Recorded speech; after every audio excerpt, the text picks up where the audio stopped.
Good morning, everyone. I'd like to call the meeting to order.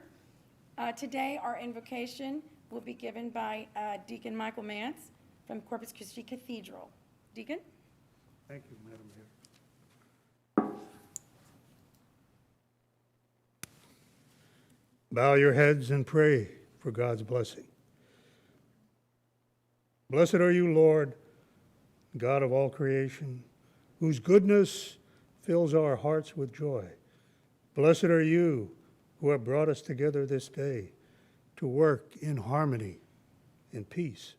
Strengthen us with your grace and wisdom. Almighty God, Father, we humbly ask that you bless the mayor, the members of the city council, the members of the staff. Give them wisdom and courage to make honest and just decisions for all of the people of the city of Corpus Christi. We ask this in your name. Amen. Amen. Thank you, Deacon. And today, the Pledge of Allegiance to the U.S. and state flags will be led by Christian Adams, and she is from Veterans Memorial High School. Welcome, Christian. Thank you. Please join me in the Pledge of Allegiance. I pledge allegiance to the flag of the United States of America and to the republic for which it stands, one nation, under God, indivisible, with liberty and justice for all. Honor the Texas flag. I pledge allegiance to thee, Texas, one state, under God, one and indivisible.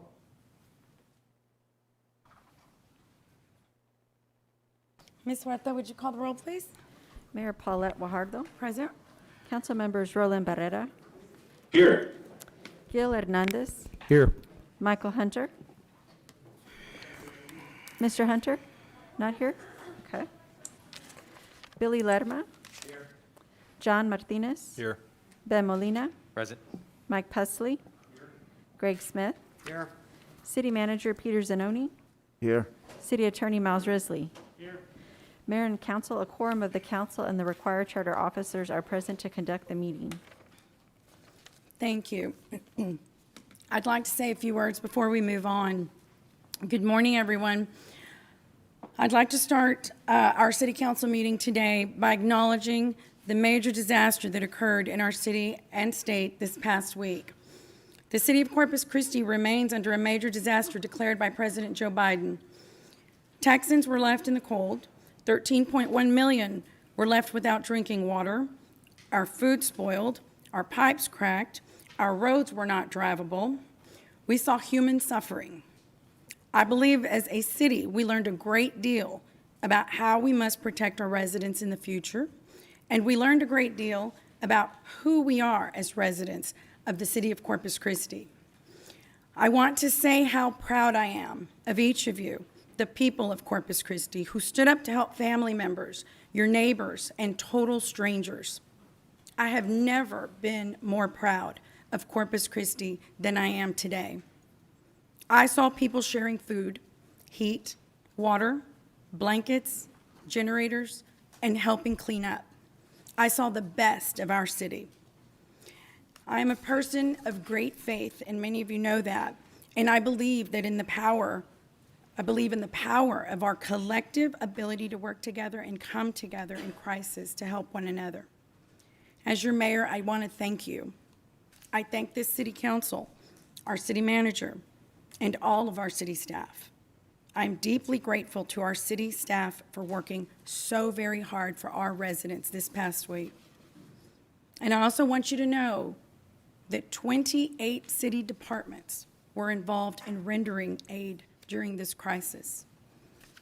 We had Public Works, Water Utilities, our Corpus Christi Police Department, our Corpus Christi Fire Department, Public Information Office, Parks and Recreations Department, our Animal Care Services, and that's just to name a few.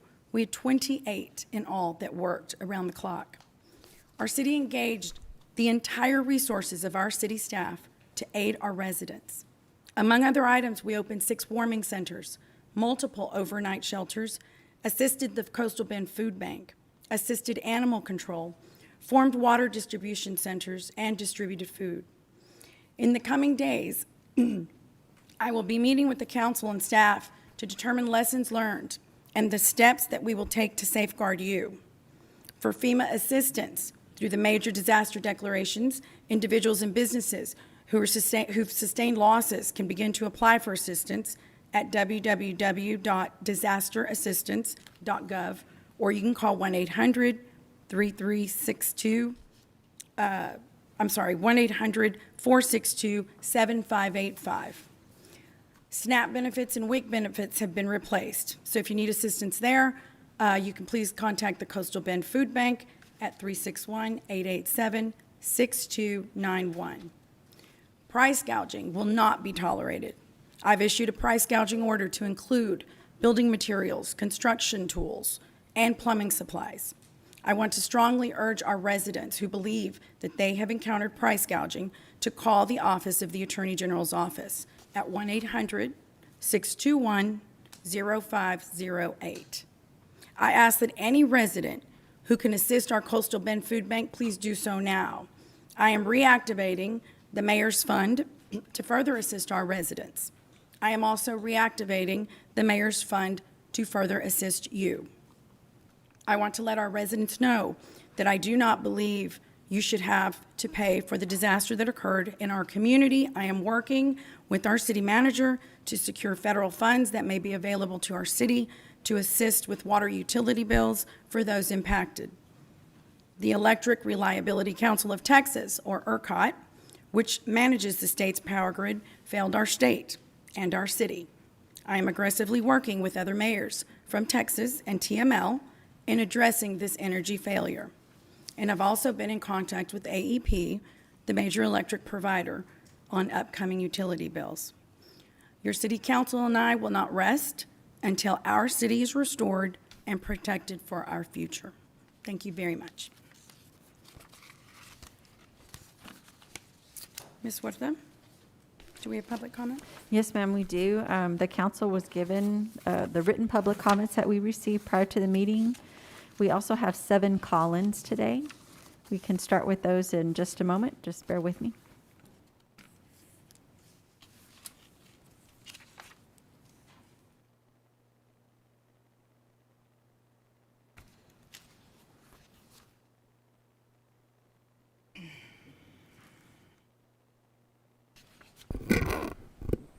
Mayor, if I could, while Rebecca's getting that set up, I'd like to recognize our former mayor, Joe Adami, who's in the audience today. Yes. Joe, if you'd stand up. Thank you. Yeah, thanks for being here. Welcome, Mayor.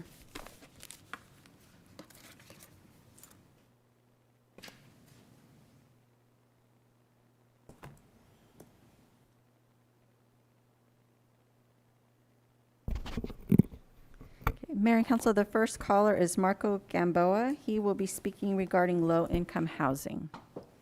Mr. Gamboa? Okay. Mr. Gamboa, can you state your name and address and make your comment, please? It's Marco Gamboa. I'm the property owner in Corpus through Mira Bahia, Corpus Christi at 210 South Karankawa. It's also known as the Borden Insurance Building. It's the property that's located directly across the street from 209 South Karankawa, the old fire station that is slated to be sold and knocked down and turned into low-income housing. And I don't have the agenda in front of me. It's on your agenda for tax credits. I think there's 2 agenda items later today. This is the one concerning, I think it comes up as Blucher Park. It's across from Blucher Park on the Tonkawa side and across from us on the Karankawa side. So that's who I am. We have dealt with that property over the last 13 or 14 years, and the city of Corpus, all the way back when it was Mayor Garrett and Fire Chief Hooks, and then it was City Manager Angel, City Mayor Adame, Assistant City Manager Sonny Garza, Assistant City Manager Oscar, I can't believe it's Martinez or Gonzalez. So we have asked that the eyesore be painted. We have asked that the property be fixed up. We had a contract to purchase the property. We bought a separate warehouse for the city of Corpus Christi on Saratoga. We added square footage to that one for the fire department to move in. Then it flooded out there on Saratoga years ago, and the city backed out of the contract. So I've been involved with the headache and quagmire eyesore located across the street from us for 14 years. We have tried diligently to work with the city. I understand how, strong city manager, weak city council form of government works. I understand this deal has already been agreed to because the city is partner with the public-private partnership that develops the low-income housing, just like they've done in San Antonio. I think that's a noble endeavor, but I simply want to state our objection, our tremendous disappointment with the city after all these years. Mr. Gamboa, I'm sorry, your time is up.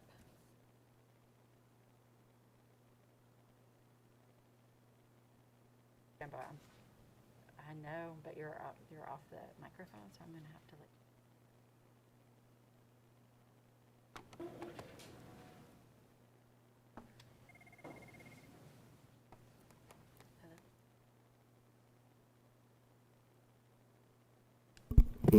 Mayor and Council, the next caller is Robin Cobb. She'll be speaking regarding item number 19, the Palms at Blucher Park project. Ms. Cobb? Yes, Okay, can you please state your name and address and make your comment? yes. My name is Robin Cobb. My address is 7032 Lakeview Drive, Corpus Christi. I am calling this morning. Good morning, Mayor and council members. I'm calling as a resident as well as the current president of Coastal Bend Audubon Society. I'm calling about agenda item 19, the resolution of support for a low-income housing tax credit for the project called Palms at Blucher Park. I am asking that the council consider not approving this resolution. I would like to state that I certainly recognize and support the need for affordable housing offered by tax credit programs like this. And I think the same is true of other members of Coastal Bend Audubon. It's really the location of this project that is really problematic. Blucher Park, I'm sure you're aware, is very unique. It's a very small piece of, it's small but mighty piece of property for birds. It's just right close to the bay, and it's wooded, and it has a creek running through it, everything that's perfect for migrating birds.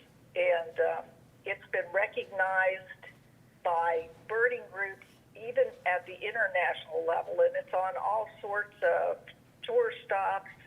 And it's because it is such great habitat that I am very concerned that a project with 72 units would bring so many people and other things associated with people, pets, and also nuisance wildlife, rats and raccoons and things, and feral cats. And the value of this habitat would be just devastated. And I feel like this location is just not a good fit.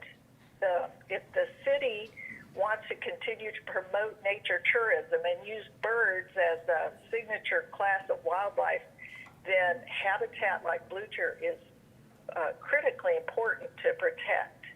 And I feel like it also, this particular location would pose a hazard to the human residents who might live in because of the traffic patterns on Tonkawa and Karankawa. And so the city has billed itself as the birdiest city in the nation in order to attract people to come, and recently applied for a designation as a bird-friendly.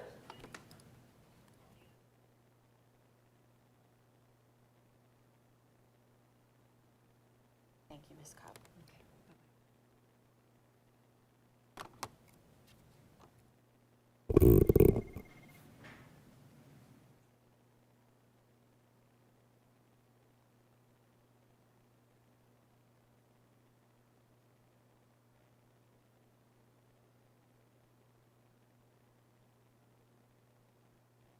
Mayor and Council, the next caller is Eli McKay. Ms. McKay? Yes, hi. My name is Eli McKay, and I live at 1008 Marguerite Street in District 1. Today, I'm calling to speak on a couple of items to the council and mayor. The first is for item number 20 on the agenda that is regarding the zoning change at 1401 North Alameda Street from multifamily residential to light industrial district. As you know, the Planning Commission and the city staff have recommended the denial of this multiple times now. The presentation at the City Council meeting on February the 9th reiterated the importance of denying this project for many reasons. They stated that this is a once-in-a-lifetime chance for the city, and this rezoning would negatively impact the city's master plan. The people of District 1 as well. I appreciate the comments made by Councilman Smith at the February 9th meeting regarding the area, and I sincerely hope that more on the council can see opportunity and a chance to rectify past mistakes and do the right thing for the area. The second thing I wanted to address is again to please urge the council to bring the low barrier shelter back on the agenda and to move forward with it. With last week's storm, imagine if the city had already moved forward with the low barrier shelter. There would have been a location in place to ensure the emergency was handled more efficiently. There will be more weather emergencies, despite the fact that some don't agree. Climate change is real, and it is already impacting our beautiful city. Please bring the low barrier shelter back to the agenda and move our city forward. We all want you to be the council that is brave enough to put the people above the profit of the industry. I fervently request also that you vote no on item number 20 at today's council meeting. Thank you for your time.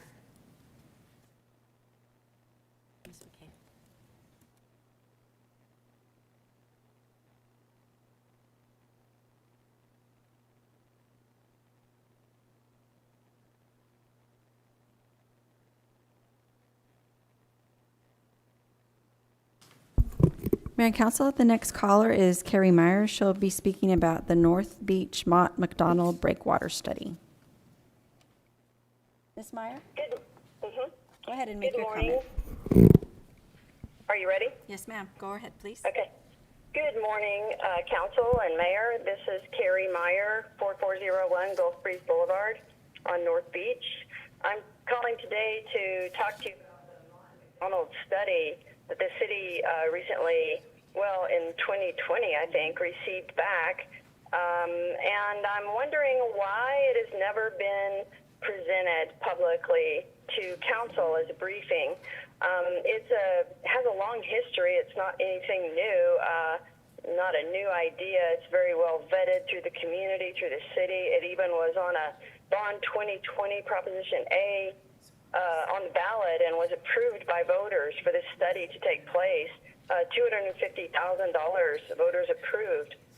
Because what it is the study of the concept of putting breakwaters, islands, that could be a living shoreline for habitat for animals and wildlife, as well as protection from storms on our beach and our coastal properties. Anyway, that's what the study's about, and it's come back already, and it's a very in-depth study. And I think that council has probably taken a look at it, but it's never been presented back to those voters who gave that permission for the city to spend that money. And I think that, I know all of you sitting up there ran on platforms of transparency and accountability. And this is a perfect example of how to be transparent, is to show the public what you're getting on your desk. That's public information. I actually had to do a public information request to get a copy of it. And this is, I'm talking, I live here and I know about it. Can you imagine other people in town? They're not going to do that. So I'm asking you to put this Mott McDonald Breakwater in-depth study on your agenda as a briefing or for a topic of discussion, because the public wants to know. And we don't want it to end up in a bottom drawer gathering dust like so many other studies that the city spends good money on. We want this one to be brought out into the public for people to understand what it says. Thank you for your service to our city and our community. Thank you, Ms. Meyer.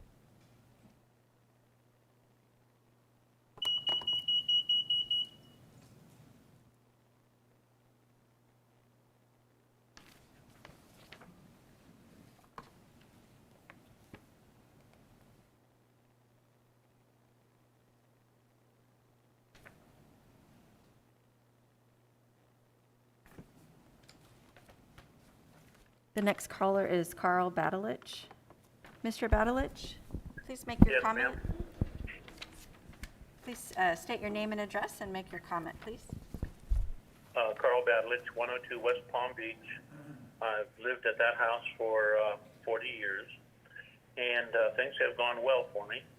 I've gotten financing up to $5 million doing a development.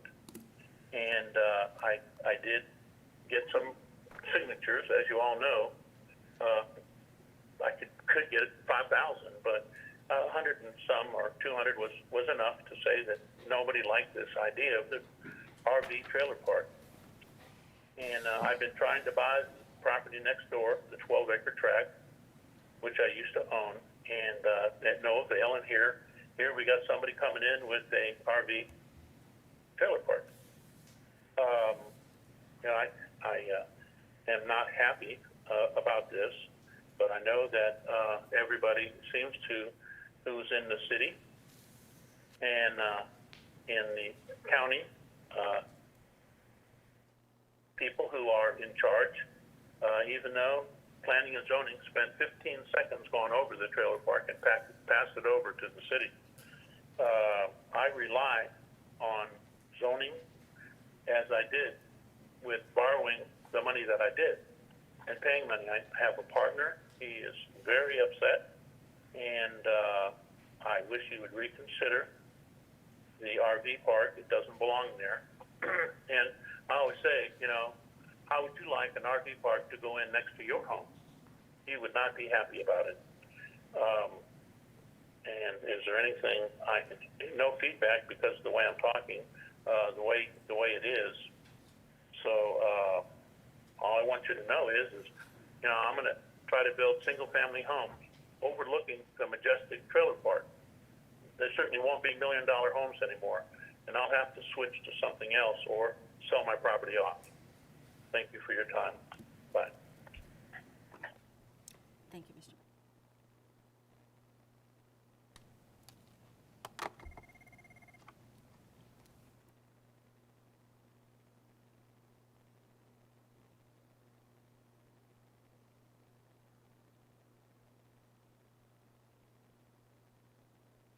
Mayor and Council, the next caller is Richard Weitzel. He'll be speaking related to trailer parks on Mustang Island. Mr. Weitzel? Yes.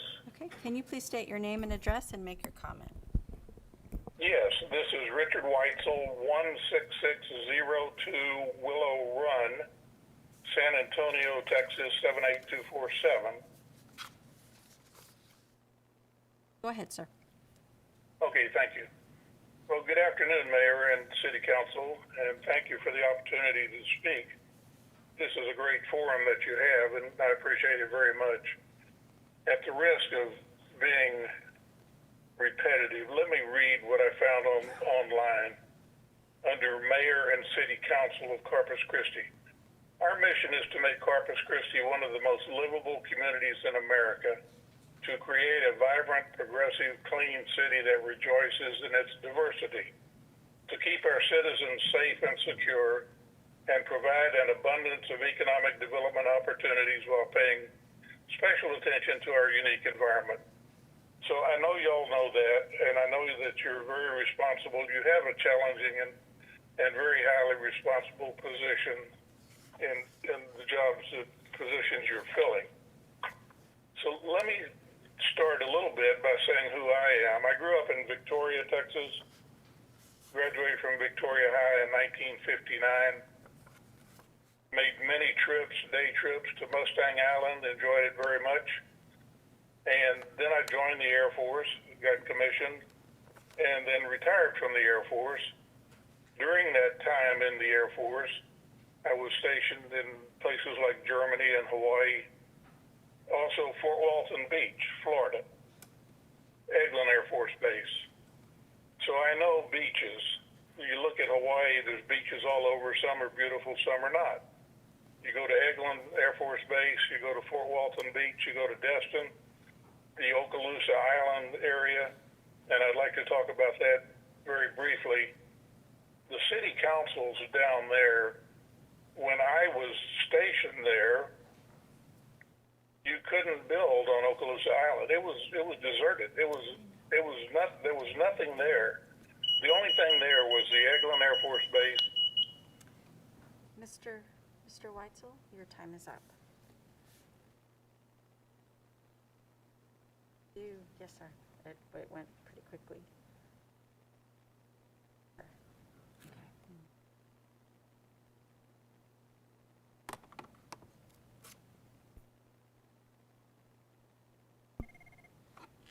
Hello?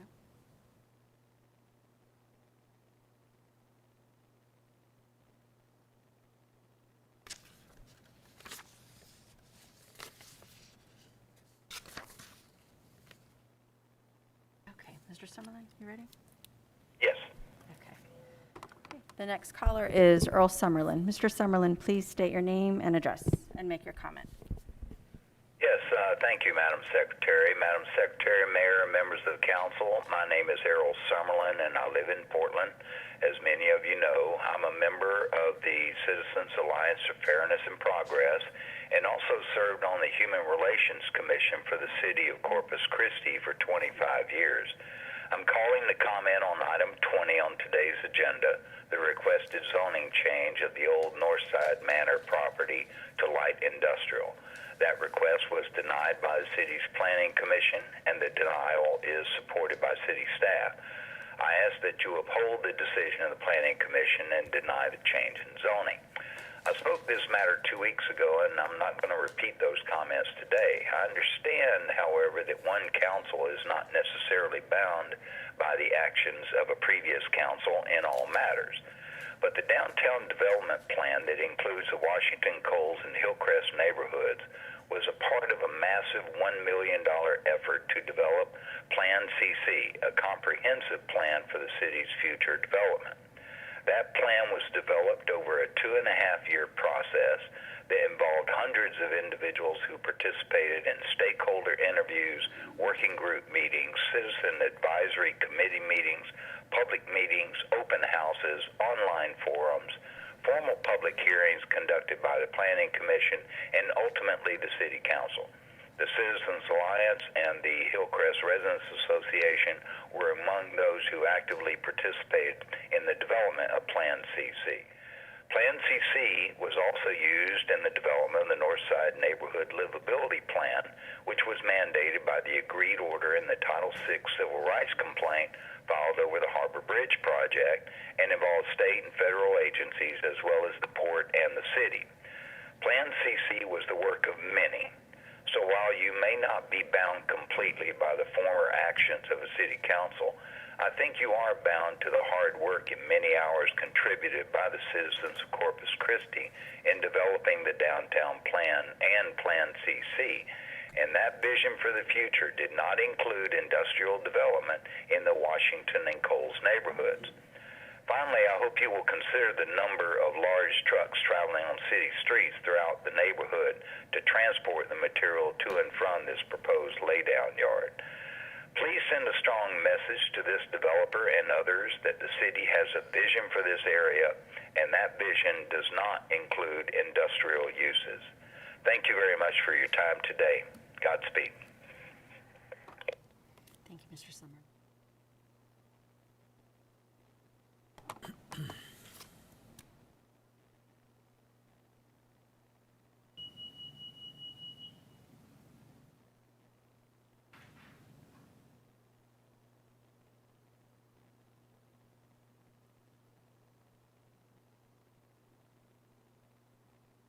The next caller is Everett Roy.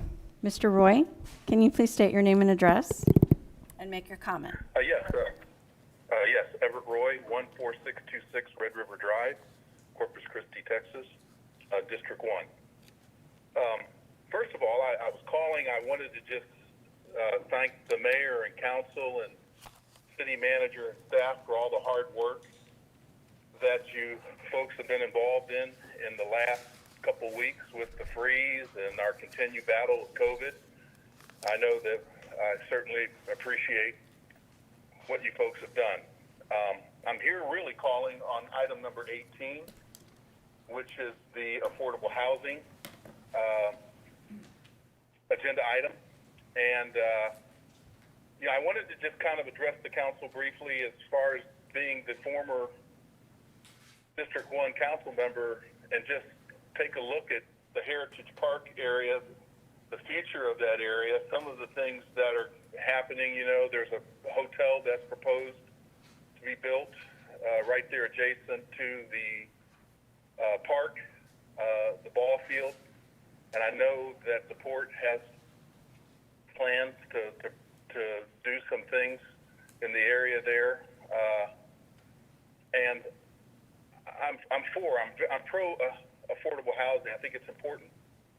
But I just want to make sure that when you take a look at the location, is that going to be the appropriate location, especially if you have elderly or children or that in that area. You know, you have Heritage Park that right now with COVID, it hasn't been very busy, and there hasn't been a venue in terms of concerts, food trucks, and all of those things. But, you know, I'm sure that we're going to get through this COVID and it will return back to normal.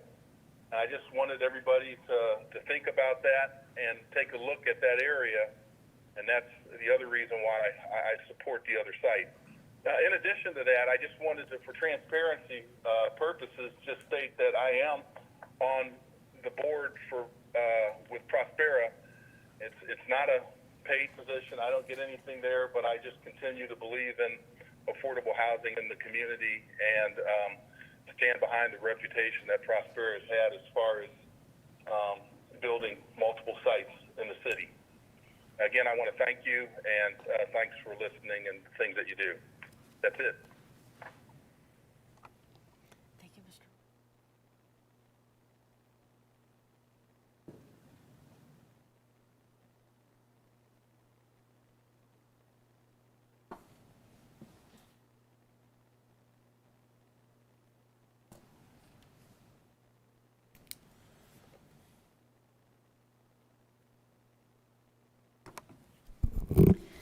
Our final caller is James Klein. Mr. Klein, can you state your name and address and make your comment, please? Sure. My name is James Klein. I live at 3501 Monterey Street here in Corpus Christi. I want to thank you for taking the time to listen to me. I also want to take just a minute to thank you, Mayor Guajardo and council members, for your leadership during the recent weather and energy crisis that we suffered here in the city, and some of that's very much ongoing. On a personal note, belly crawling under our house has given me a new appreciation for infrastructure and plumbing in particular. I would ask that you perhaps maybe give consideration to the city residents with regard to building processes because people are still struggling to get the water back on, in some cases to make repairs to their homes. But my comment actually today is about an agenda item, item number 20 on the agenda today, regarding possible rezoning of portions of the north side neighborhoods as light industrial. And I would just point out I'm sure, as you're aware, the City Planning Commission has recommended against this rezoning. City staff has recommended against it as well. So I would urge you to vote against this rezoning of this region as light industrial in the interest really of the residents of those communities. Thank you so much for your time. Thank you, Mr. Klein.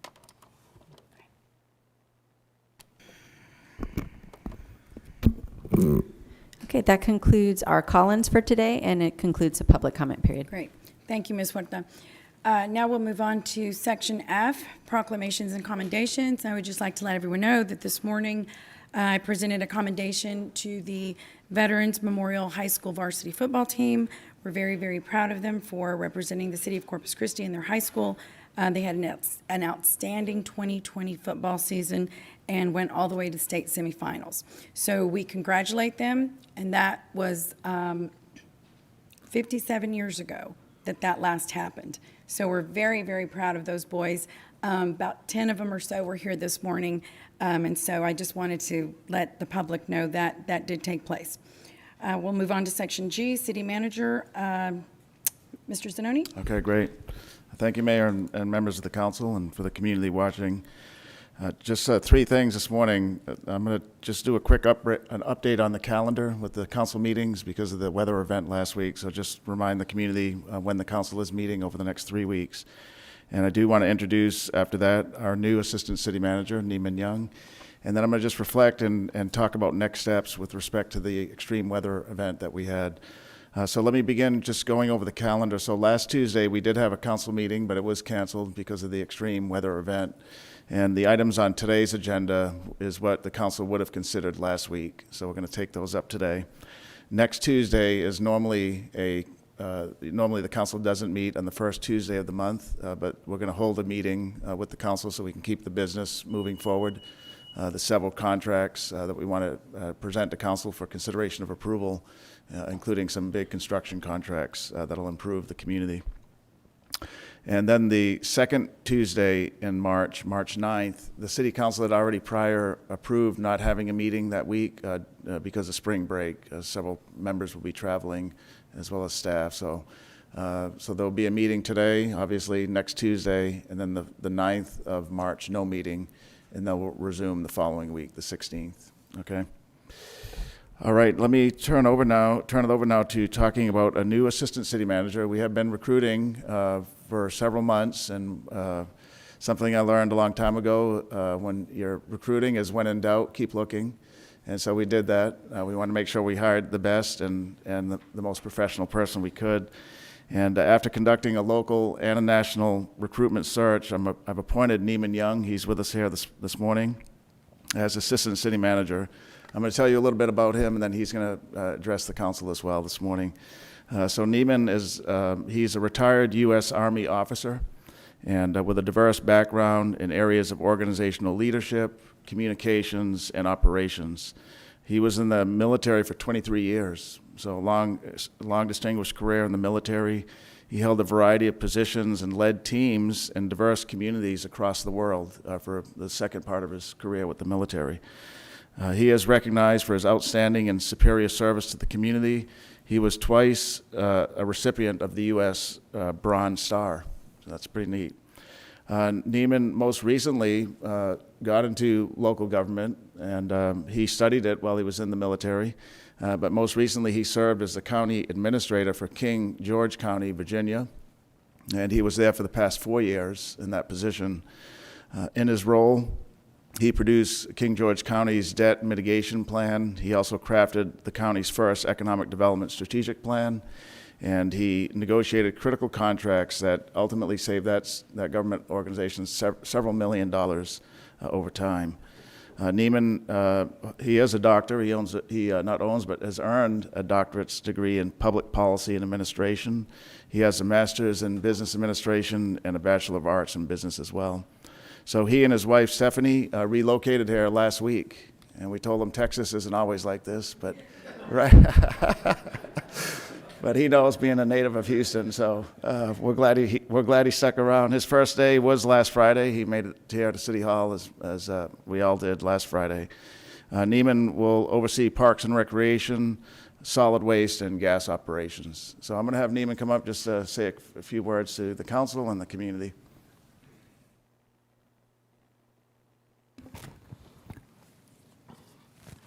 Thank you, sir, for the kind words. Council, I would like to first thank you and Mr. Zanoni for allowing me the opportunity to serve this great community. As a native Texan, and after 23 years of traveling in the military, I'm ecstatic to return home. I've been working here for a week and have enjoyed building rapport with our great city manager and our wonderful staff. To tell you a little bit about myself, I was indeed born and raised in Houston, Texas. 2 weeks after high school, I enlisted in the U.S. Army. While working my way up the ranks, I went to college at night. After gaining my bachelor's degree, my enlisted career culminated with a deployment to Iraq as a platoon sergeant. After returning from deployment, I was selected to attend the U.S. Army Officer Candidate School, where I earned a commission as a second lieutenant in communications.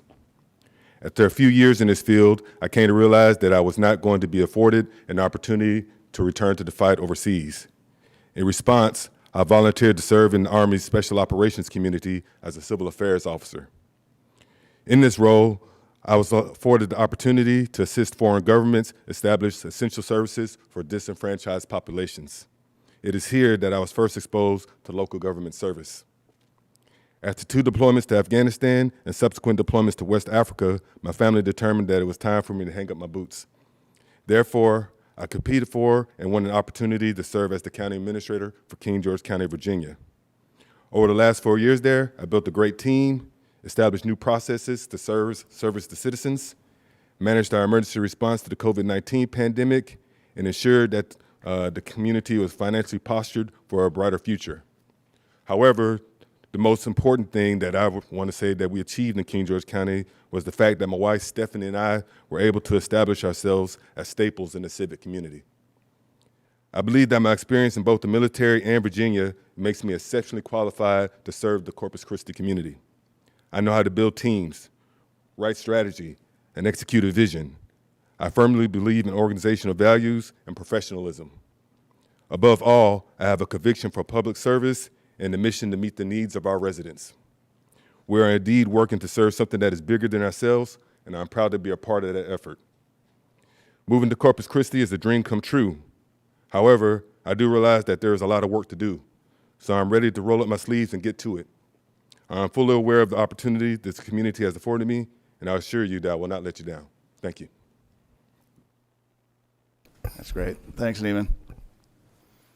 Okay, Mayor and Council, just one other thing then to talk about last week's extreme weather event. I, as well as the mayor, want to recognize some of our teams across the organization and in the community. We didn't do it alone. We obviously relied a lot on the city, but we partnered with a lot of agencies that help us every day to have a great community here. We know that last week was anything but normal. The extreme winter weather, power outages, the water boil notice that was short-lived, but still that added to it. And then on top of that, the pandemic, right? We can't forget we're still in the midst of that pandemic. But through it all, our committed city team, local organizations, and citizens, as the mayor mentioned earlier, pulled together to protect people, protect pets, and protect property, among other things.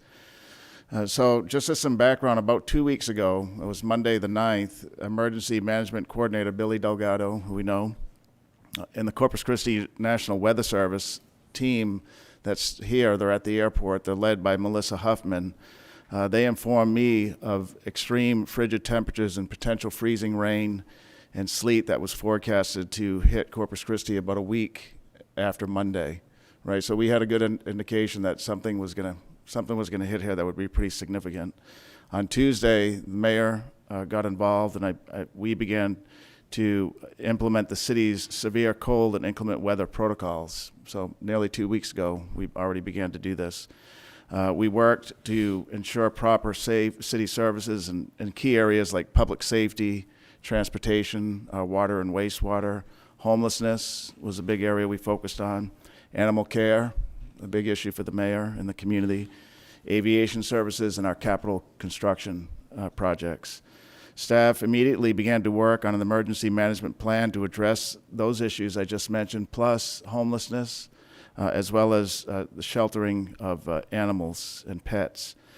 The mayor, myself, and city leadership, as well as the entire council, I should say, not many, but the entire city council, we engaged the National Weather Service for continuous daily weather forecast, and we scheduled these recurring. We had 3 updates every day, in the morning, in the afternoon, and then at night. The National Weather Service kept us up to date all the way up to and then past the storm. Even when we were in the storm, we were getting updates as to what was coming.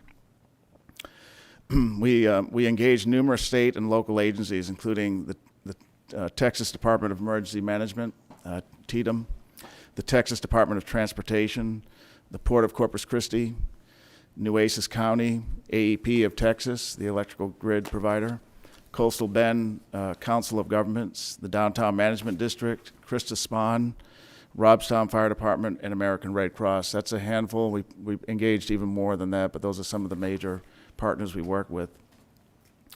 This is something that I think was pretty unique to our city, to ensure that we had shelter for all those that were homeless and for those that wanted to get out of the inclement weather.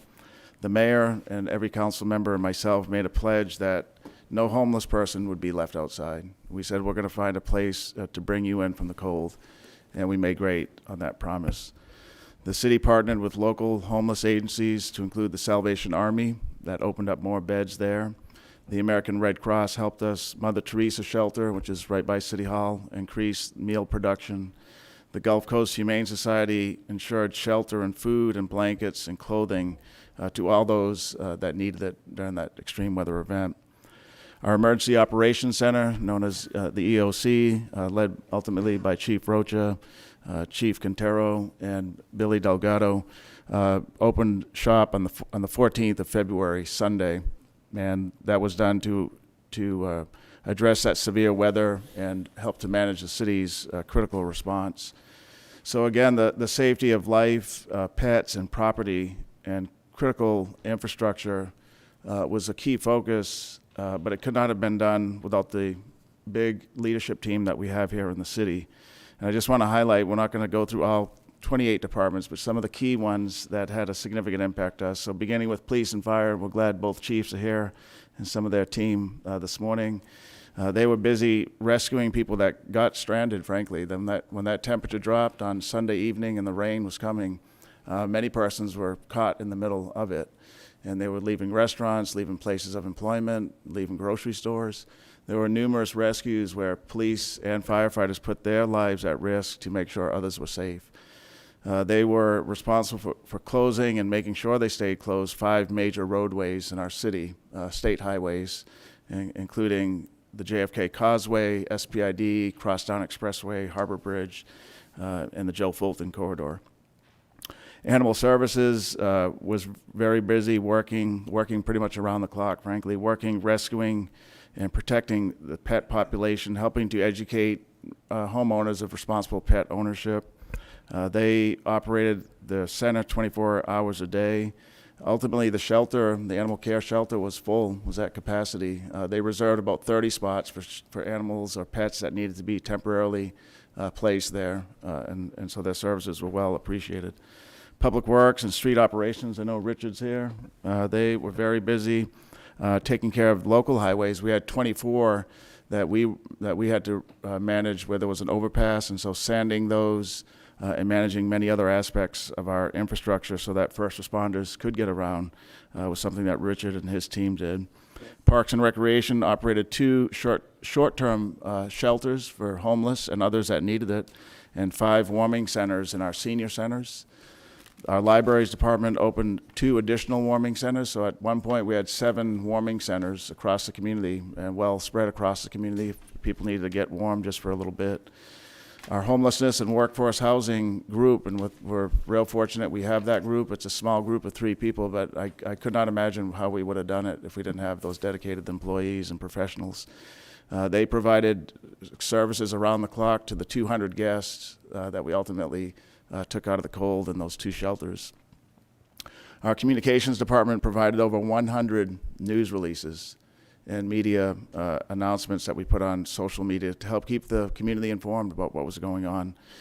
We took our call center that's normally open 5 days a week, 7 to 6, and we made it 24 hours a day, including on the weekend. We got a lot of calls, just people needing some basic information.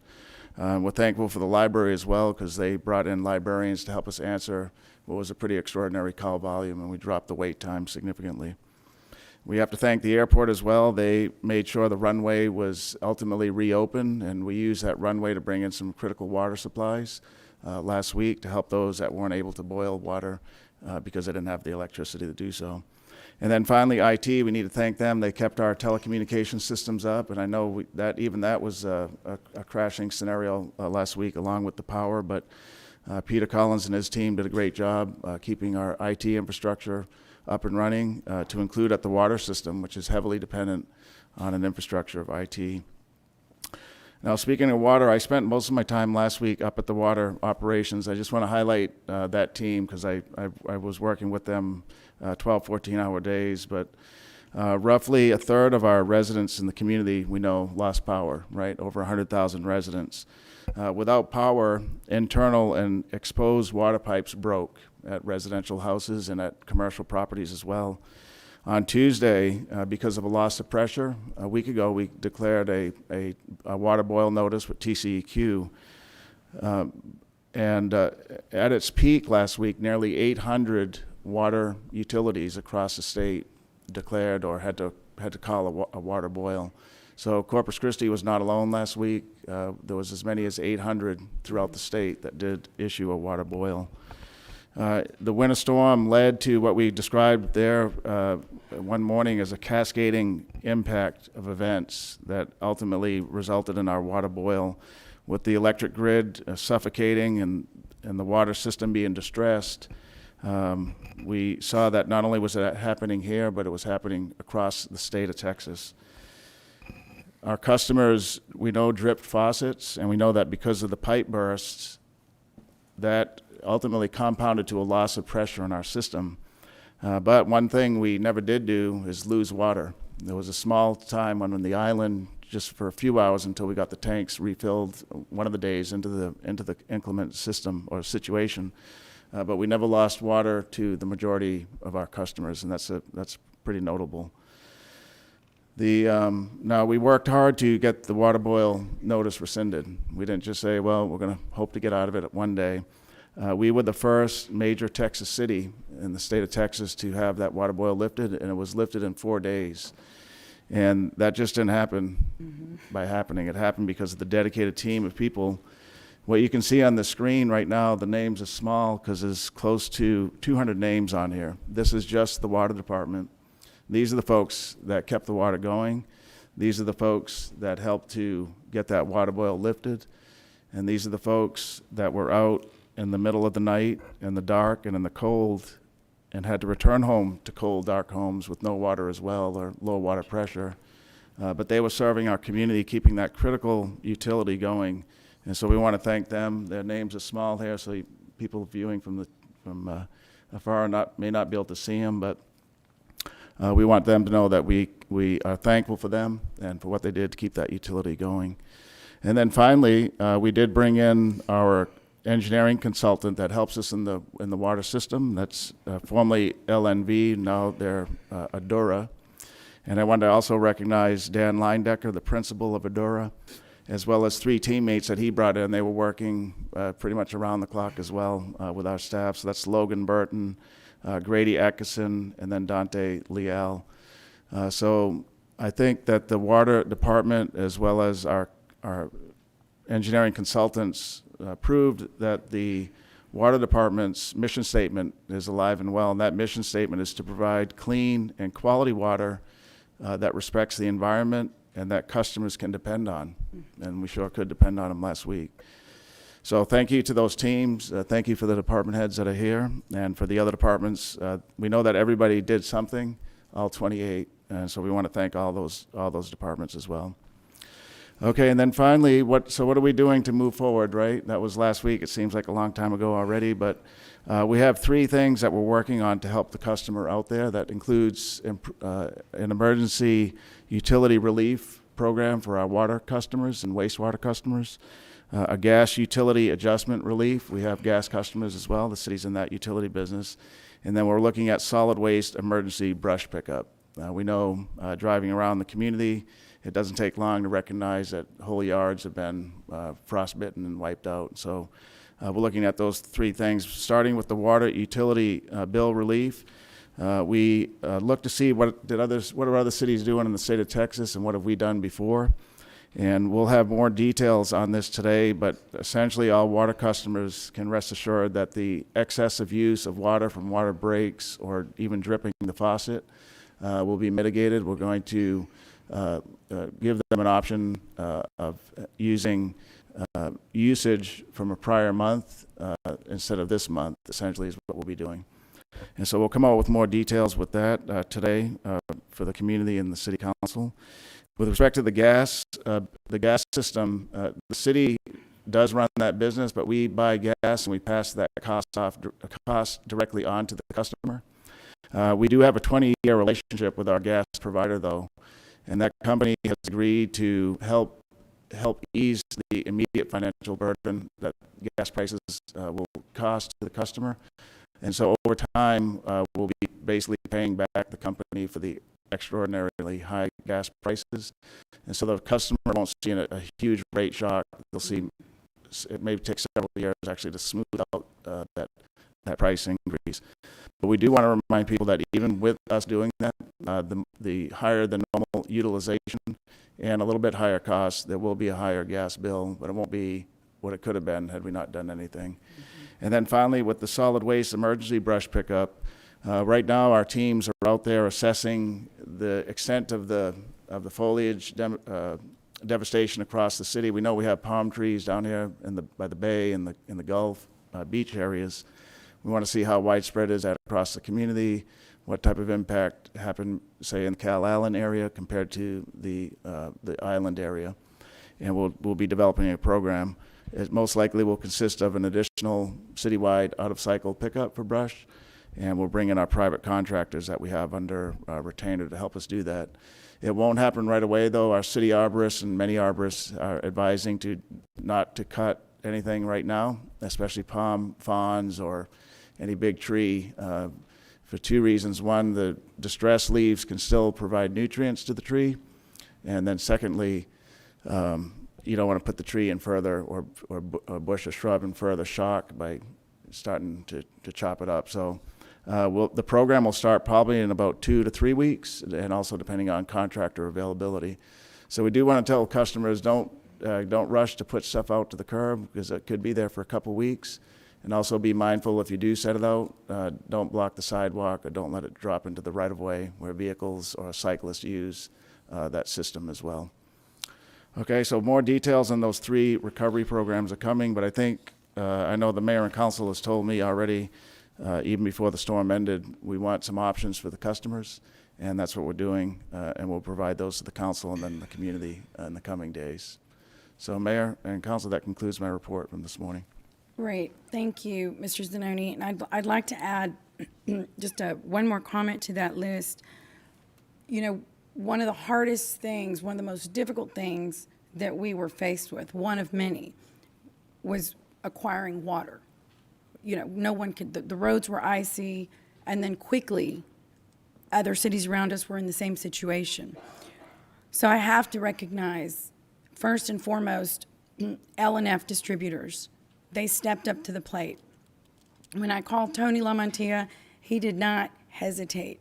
And he was being called by everyone in the state as well. So I want to thank L&F distributors. I want to thank Pepsi Bottling Company. They did the same thing. The first thing he said was, Paulette, we have a, we have a truck coming, and whatever's on it is yours. We will work with you. But I mean, didn't hesitate for their community. So I thank Pepsi Bottling Company, and third, Stripes Laredo Taco Company. They also very much stepped up to the plate as well. So that's critical because that was of utmost importance, is where's the water? And without someone working with us, we didn't have water, as you all saw. So very important. And the last thing we're not recognizing, I think both Peter and I, we're leaving one person out. And this person was critical. None of this would have happened as fast as it did. And I know saying that is risky because there was human suffering and there still is. And there is no plan for what we just endured as a community. But this person literally let us out and made that plan for us. I don't think this person slept. I don't really know. But I am so proud to say that our city manager was really, he was at the helm and leading all of this. I was so impressed. I'm impressed of everyone. Everyone that was mentioned today, everyone that led, which were 28 departments plus, I'm sure. But what you took on, I don't even know. He was so tired. And I remember thinking, if my phone rings again at 3 or 4 or 5 in the morning, I was so afraid to know what he was going to tell me at that time, because your phone never rings at that hour with good news. So I want to stand and applaud you for what you did for us during this time. Thank you. You really did. Oh, Peter.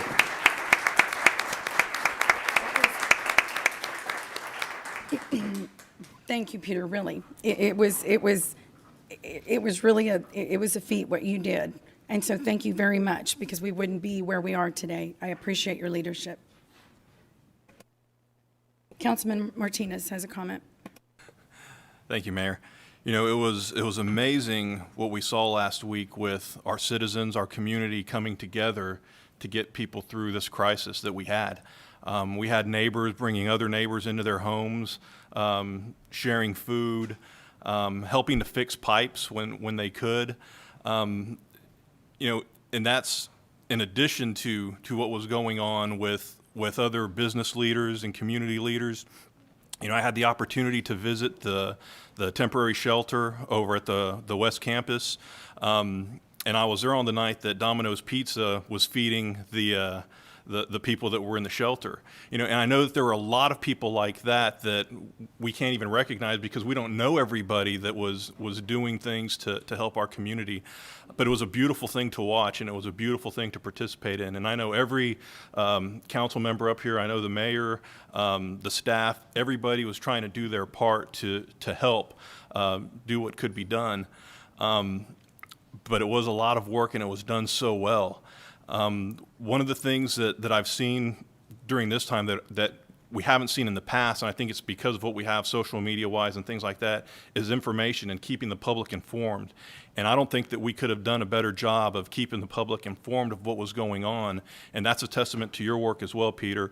I know that people on Saturday morning, if they were up at 4:30, they were the first to know that the water boil had been lifted because of your message.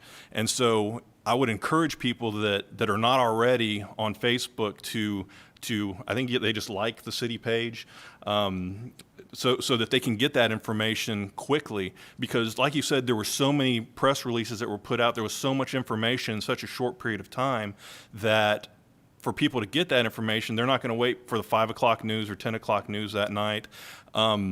If they're on Facebook and they're on those pages or on social media, they can get that information immediately. And some of that information you need to get immediately. We had information about road closures. We had information about roads opening. We had information about the water boil.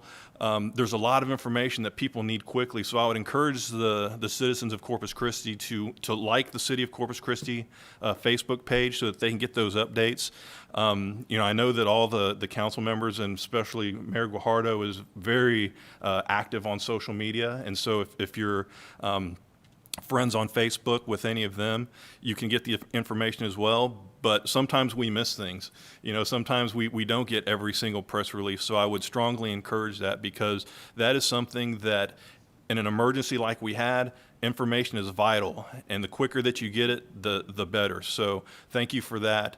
I think that it was an exceptional job that was done by the city and the city staff, and thank you for leading us through that. Thank you, Councilman. Councilman Hernandez? Yes, Peter, thank you, and I appreciate the text messages at 4:30 in the morning. I happen to be up that particular time. However, there are some things that looking as to what happened and what we can do in the future to kind of address some of these things. I know in terms of The water leak issue, a lot of that was irrigation systems, and I don't think we have a requirement in the UDC for insulating those systems. Maybe that's something we could take a look at. Maybe we can look to see we could prevent some of these things from happening in the future. Winter quarter averaging, obviously you had mentioned that we're looking to move up a month or something along those lines. I'd like some more detail as to what that would entail, because that would probably put us into October, which wouldn't be winter quarter averaging. Yeah, Council, we're going to substitute the February, we'll use 2020's February instead of this Okay. February. Yeah. Okay, so- It's still going to be December, January, February. We'll use 2020's February's data unless the customer doesn't want to. If this one Okay. looks better, then we'll. So yeah. is there a possibility to just use winter quarter averaging from last year's? Just the 1 month. Well, just the 1 month. not all 3 months? Not all 3 months, right. Okay. Because some customers may say, I really, I paid attention this year, not last year. Okay. Yeah. Please give But us more information's whatever the coming. best Yes, sir. scenario is for the ratepayer would be the best solution. Absolutely. That's what we're going to do. Okay, also, you mentioned the gas cost in terms of gas contracts. Do we not have long-term gas contracts that would have protected us from some of the market Nobody was increases? protected from the market increases. Nobody was protected from the market increases. The cost is the cost, but we do have a long-term relationship. Fortunately, if we didn't, we can offer this assistance. So because we have that relationship, the company is actually going to pay the difference, and we're going to pay them back over time. Okay. Yeah. Also, a lot of people, like you said, you mentioned about a third of the city was without power. And some of the discussions were that we're going to have rolling blackouts, so where we could have rotation for people to get power, but that never really happened. Right. I was wondering if we could actually have AEP come and present to us then after action report as to what actually happened, so we can, because I know I've gotten a lot of questions on what AEP did and the choices they made, and why some areas didn't have power for 3-4 days and others never lost power. Right. So if we can work with them to have an understanding, so we can communicate that to the public as to what happened and why they made the decisions they did. We can. Obviously we don't have any control over that, Right. but we'd like to have some understanding of what happened. Yeah, so we'll we be can- glad to do that. And I should add that the mayor and I, because we are so concerned about this, had a telephone conference call with the CEO, Judith Talavera of AEP. So I we believe she just- didn't have power either. Yeah, right. But I saw some reports that some cities weren't aware of what was happening. We made sure we were aware by that. That's one example where we called the CEO, and we didn't hang up until we got the best information we could get. In fact, we did a couple of follow-up phone calls to try to get good information. So, Well, in terms Yes, of sir. maybe a presentation to council, so Yeah, it sure, can be we an can open ask them. forum, so we can have a good understanding of what happened. And lastly, and I had mentioned this to you prior to council, we do have some issues with one of the, independent living homes, or elderly places at Cimarron Estates. And if we can see what happened there, I believe we're having an issue where they don't have, the residents are being asked to leave. Want to make sure that we have people in place to understand if we can help, maybe facilitate through a Red Cross or something like that to address those issues. I don't have all the details of it. I know it was reported last night, but if we can make sure we take a look at it through our EOC or. Councilman, actually, that has been a couple days ago. The EOC and American Red Cross are all both involved. Just- But we are getting facts, because a lot of people are very concerned, and I don't think it's appropriate that we make any statement until we know exactly what the situation is, but I do understand they are involved, so I know they're being taken care of. Just as a, as a concern, it is in District 5, so it's something that I wanted to make sure that we brought to the attention. And again, thank you, Peter. I know that was a tough week for you, and I tried to stay out of the way and not bother you too much, but I appreciate what you did. Thank you. Great. Okay, we will move on to Section H. Mayor, could I ask a quick question before Yes, we move? sir. I noticed on the agenda, and you said that you did a recognition for the veterans, and we also had Roy Miller on here, and I didn't wear my purple shirt for Oh, nothing. goodness, you wore the purple. I'm sorry, I didn't get you the memo. So they were not able to come, but they are coming, I believe it's next week. Okay, so I'd like to be there for whenever that happens. I thought it was Absolutely. going to be here in council chambers, but Yeah, we're not, yeah. Yes, I will let you know, like today, it was based on their schedule usually, because they're students, so they were able to bring, I want to say it was 9 or 10 boys, but I will certainly let all the council know, that they're going to come in and what time. that is And we do it in the that is chamber. my alma mater, and I want to. Oh, of I want to course, be here yes. whenever they. It'll be in the, here in the foyer, but I'll absolutely let you all know. Okay, thank you very much. Once we get it coordinated. All right. Thank you. Thank you. Okay, so the minutes, Section H, are there any corrections or revisions to the minutes? If not, I will entertain a motion to approve. So moved. So moved. Do you have a second? Second. Any discussion? All in favor say aye. Aye. Any Aye. opposed? The motion carries. Section I refers to board and committee appointments. Ms. Huerta, please review. Okay. So Mayor and Council, the first board for your consideration today is the Building Standards Board. There are 2 vacancies representing the following preferred but not required categories, 1 at large and 1 home builder. So council members, if we can take the home builder position first. Are there any nominations at this point for home builder? Well, it looks like there's only one that fits that category, so I'm going to nominate Joe Ortiz. Okay, great.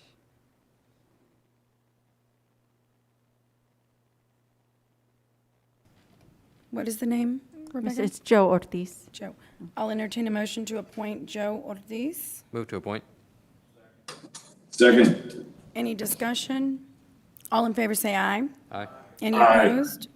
The motion carries. Okay, so that leaves us with the at-large category. Any nominations for the at-large, councilman?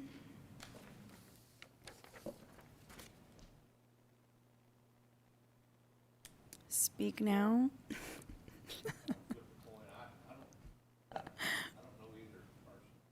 Okay. pick I would one. like to nominate Catherine Giffen. Catherine Giffen. Giffen? Giffen?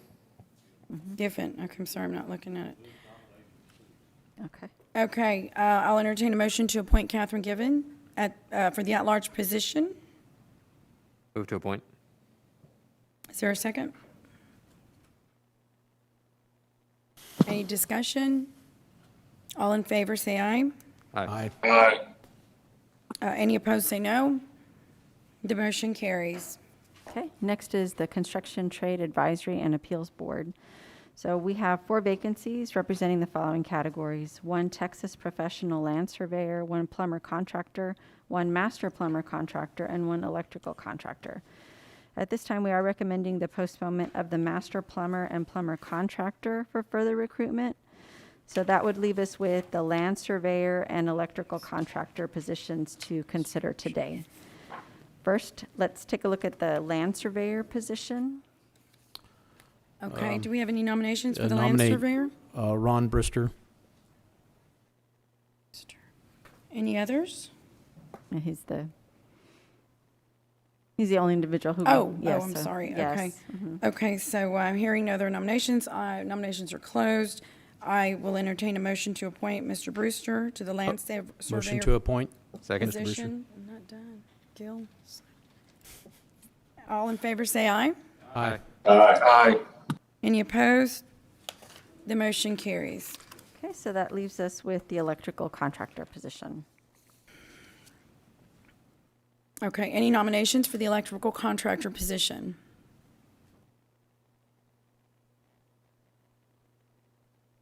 Okay, you do have, yes, Mr. Who- Jimenez, yes, that's right. Okay, I'll entertain a motion to appoint Mr. Jimenez to the land surveyor position. Is there, okay, all in favor, say aye. Aye. Any opposed? Point of information. You Yes, said sir. land surveyor. I thought this was electrical contract. contractor, yes. Oh, I'm sorry. Did I say I'm electrical? I meant Yes. electrical, I'm sorry. Thank you, Mr. Thank you. Hernandez. Thank you, For the yes. record, it is, that's right. Any opposed, say no. The motion carries. Okay. All right, so next we have the Crime Control and Prevention Board. So there are 9 vacancies on this board, and per state law, individual council members make appointments to the board, subject to confirmation by the full council. So for your consideration today, I'd like to present a slate of appointments that have been made by the mayor and council members for the full council's confirmation as follows. So we have Curtis Clark, who is being appointed by Councilmember Ben Molina. Neely Balco, who is being appointed by Councilmember Billy Lerma. Fred Edler, Councilmember Greg Smith's appointee. Frank Arriaga, Councilmember Martinez's appointee. Jim Kalin, Councilmember Hernandez's appointee. He is actually being reappointed. David Gonzalez, who is Mayor Guajardo's representative. Renee Sines is being reappointed by Councilmember Barrera. Marshall Tong is being appointed by Councilmember Pusley, and Sandy Fernandez appointed by Councilmember Hunter. So those are the slate before the council now. If the council is, if it please the council, you all could make a motion and a second to appoint those individuals. Second. Okay, any discussion? All in favor say aye. Aye. Aye. Any opposed? The motion carries. Okay, so that takes us to the library board. There are 5 vacancies representing the following preferred but not required categories: 1 La Retama Club, 1 Friends of the Libraries, and 3 regular members. So we can take the reappointments first. Ida Hobbs, who is a regular member, and Alice Nixon, representing the La Retama Club. They're seeking reappointment, and their attendance records are in your packets. Great. I'll Mayor, I'd entertain like a motion to- to reappoint Ms. Hobbs and Ms. Nixon. I'd like to make a motion to reappoint Hobbs and Nixon. Is there a second? Any discussion? All in favor say aye. Aye. Aye. Any opposed? The motion carries. That leaves us with 3 new appointments. We have 1 Friends of the Library nominee and 2 regular members. The Friends of the Libraries, per the code, they nominate an individual for your consideration. And at this time, they're nominating Sharon Hines as their representative. Okay, I'll entertain a motion to appoint Sharon Hines to the Friends of the Libraries category. Second. All in favor say aye. Aye. Aye. Any opposed? The motion carries. Okay, so that leaves us with the 2 regular members. And you do have, and also for your information, Rosalind Wanzer had applied for multiple boards. She was appointed to the Landmark Commission on the 9th. So her name appears on this list, but we're withdrawing her name since she's already been appointed to board. But otherwise, the rest of the people are eligible. Okay. Are there any nominations for the regular category? Mayor, I'd like to nominate Veronica Towns and Dora Wilburn. Veronica Towns? And who? Sorry? Dora Wilburn. Okay. I'll entertain a motion to appoint Veronica Towns and Dora Wilbur. Yes. Wilburn, yeah. Wilburn. Mm-hmm. Is there a second? Any discussion? All in favor say aye. Aye. Any opposed? The motion carries. Okay, so then we have the Senior Corps Advisory Board. There are 3 vacancies, and they represent the following categories: 1 at large, 1 RSVP volunteer station, and 1 SCP volunteer. At this time, we are postponing the at-large position for further recruitment.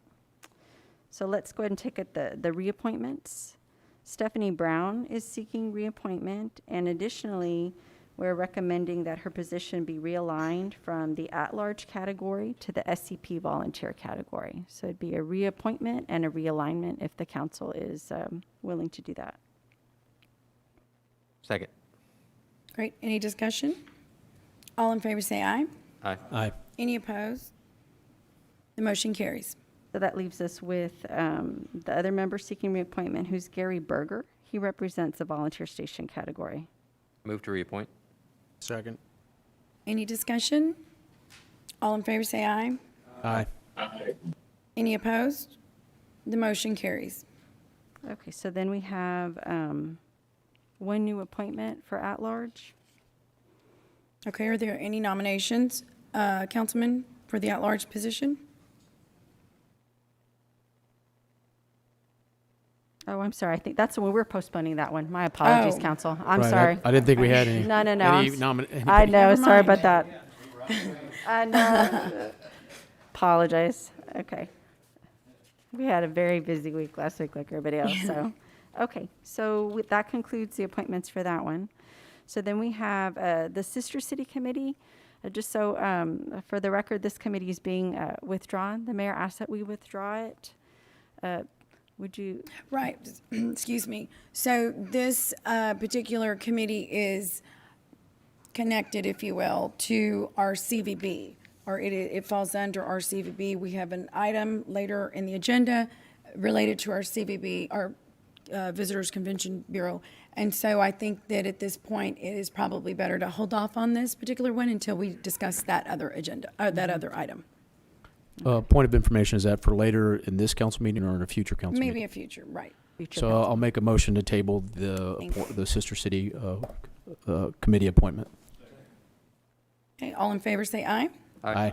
Any opposed? The motion carries. Okay, thank you. So our final board is the Water Shore and Beach Advisory Committee. So there are 4 vacancies, and they represent the following preferred but not required categories: 1 hotel condo owner, 1 scientist, and 2 regular members. So let's take the reappointments first. Larissa Ford, Terry Palmer, Jody Patel, representing the hotel condo owner category, and Lauren Hutchison Williams, representing the scientist category. They're all seeking reappointment. So their attendance records are in your packets. Move to reappoint. Is there a second? Second. Okay, any discussion? All in favor say aye. Aye. Aye. Any opposed? The motion carries. Very good. Thank you so much, Mayor and Council. Thank you. Okay, we're going to move on to section K, consent agenda items 4 through 15. So section K is the 4 through 15, yes. Ms. Huerta, did we receive any public comment on any of these items? We did. And we'd also like to pull item number 14 for Councilman Pesley.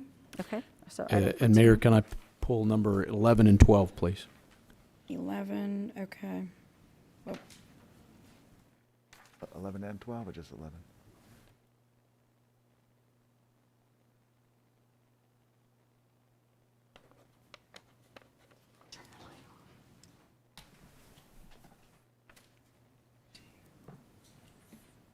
so do we want to look at Yeah, number Mayor, 11? the staff's recommending to, well, let's see, it's actually under first reading ordinances, but to take off the agenda item number 22. It's a right-of-way closure. We want to spend a little bit of time with the newly at-large member, Councilman Pusley, on this item. So we're going to take it off this agenda. We'll put it on a subsequent one. 22? 22. Okay. Yes. Mhm. Okay, so let's look at numbers 11, item number 11 first. Well, can we vote on the consent agenda with the exception Right, of those don't- items? Did we do public comment? We did, but there's no additional, besides the written comments that you received, no Oh. Collins, ma'am. So the Collins were taken care of at the beginning of the meeting.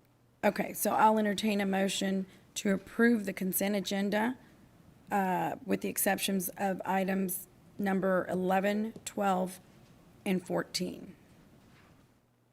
So moved. Any discussion? All in favor say aye. Aye. Aye. Any opposed?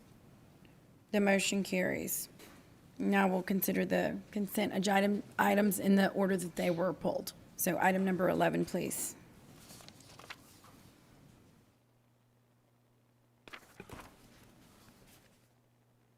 Jeff Edmonds, Director of Engineering Services, and I'm ready Okay. for your questions. In looking at this agenda item, you have the contract with Hanson, excuse me. Is that correct? Hanson? That's correct, yes. Okay.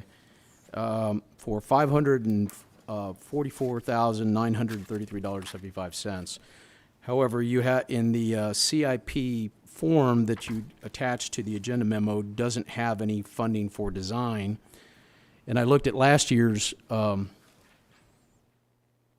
CIP, and it was an amount of $219,700 was removed and was paid for from prior general obligation bonds. and I can understand that maybe there's a clerical error in terms of that design funding being dropped off. However, the funding that you have listed in the agenda memo is not the same, is from, I guess it looks like operating budget, funding sources from consulting fees, or consulting, or I'm assuming it's professional services. I didn't see that particular line item number in our budget, line item, in the line item budget, unless it was amended recently. So what I'm asking is that it's not the original budget, and then it's $325,000 over the original budget. So can you explain how we got to this point as to where this money's coming from, since we didn't originally budget for it?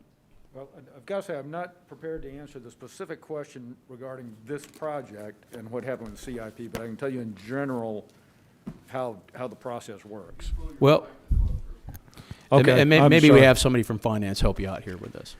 Part of it might be a question for the capital budget office, but typically what we do is, the fees on these arterial road projects are typically in the 8% range.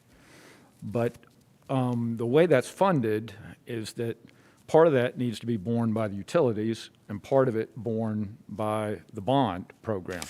In a lot of cases, the money is encumbered initially on the bond program, and then they journal entry this back based on the construction breakdown after the fact. So I'm not sure if that's what went on this, but normally the bond only covers about half of the engineering cost. Okay, so help me out here. Maybe somebody from finance can talk about this, because since it's not budgeted for in the CIP, and we are taking it out of funding from I guess, the operational fund in an amended budget, do we need to amend any budgets to address that? No, I can answer that, Councilman. We don't have to. So the funding is going to be it's a proportionate share, as Jeff Edmonds just said. But it'll come from the 2018 bonds and revenue bonds supported by the utilities. Yeah, that's what that page in the agenda you mentioned. Those are the two funding sources that'll be used.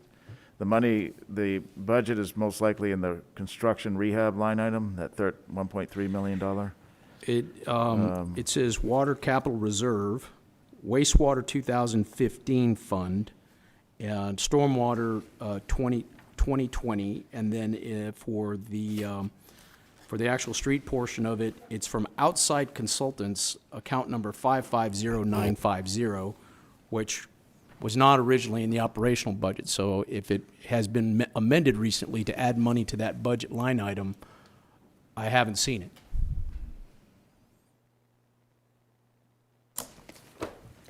So the account that you're referencing, the 550950, is a capital account, not an operating account. Okay, so it's a capital account, but then Yes. there's not a budget for it in the CIP. It's on the bond side.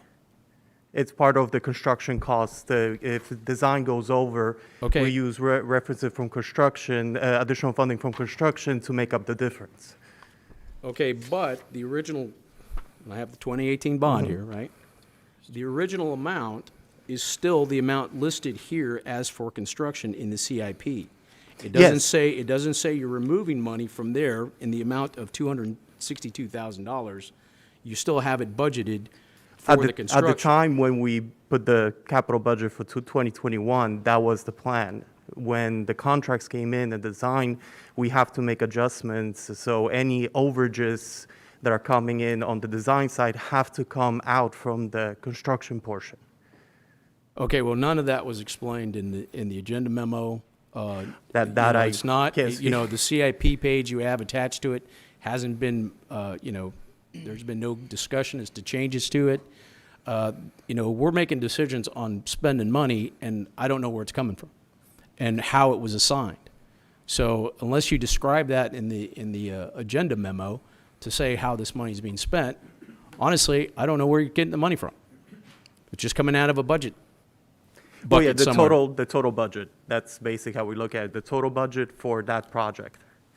Okay. I mean, we separate it in the sense of in the book by categories, by definition, it's that total amount that was approved for that project. Okay, which is different from last year, because you had some design funding in there last Yes, last year. so we adjusted it every year and see what is needed. So there is no design funding at all. It's going to come out of the $2.7 million. The difference is going to come out from the $2.7 million. So Yes. this project is going to be $2.2 million. If you take out the Yes, $500,000 I for mean, design. we still don't know what the bids are going to come in for the construction, but yes, Well, obviously, the bid for this came out much Higher. higher, 300,000, over twice as much as the original design cost estimate. that does occur. I mean, Well, yeah, okay.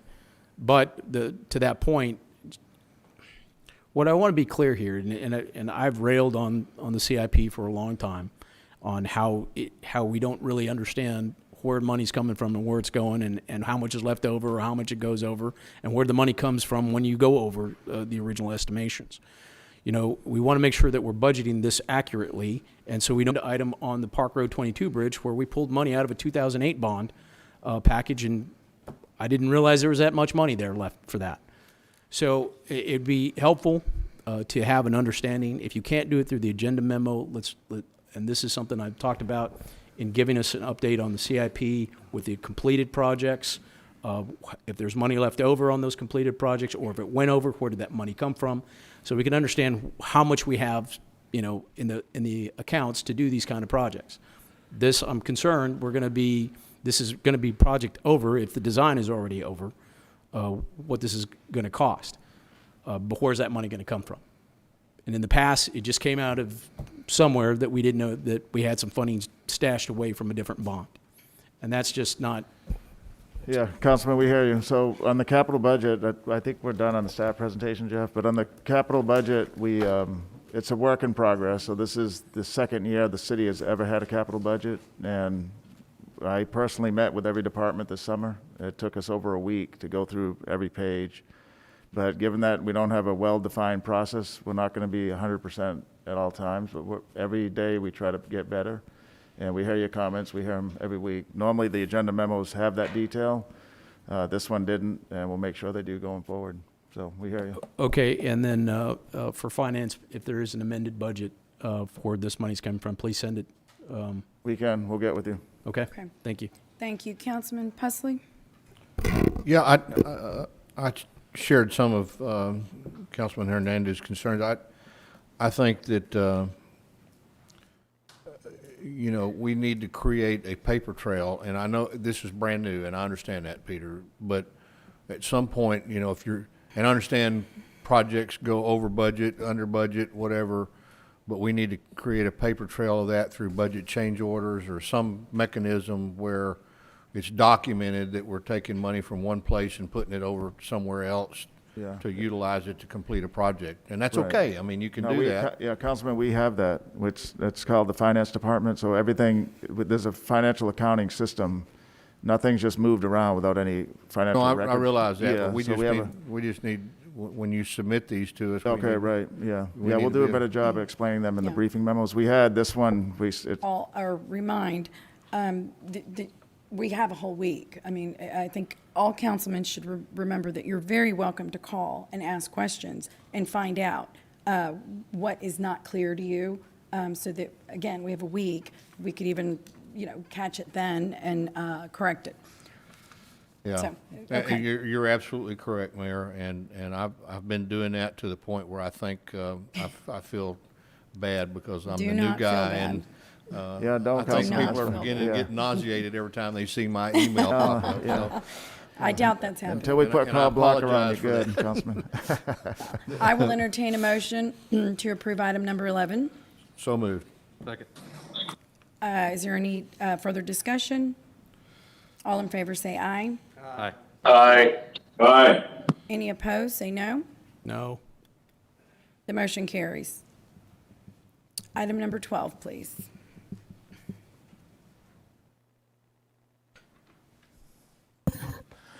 Good afternoon, Mayor, City Council members, Charles Mendoza, Director of Asset Management.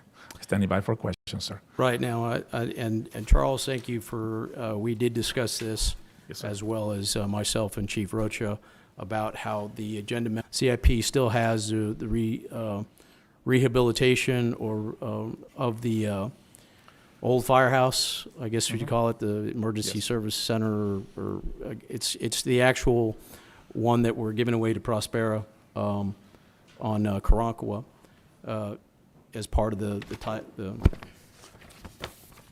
Yes, sir. Yeah. right? Okay, so, but that was not explained in the memo, and I just wanted to make sure it was clear that this was not, we're not renovating that, and it is going to be, it has been moved to the, new behind Fire Station 18 on Ayers. Yes, sir. And if you could just give a little bit of description as to how that decision was made. Yes, sir.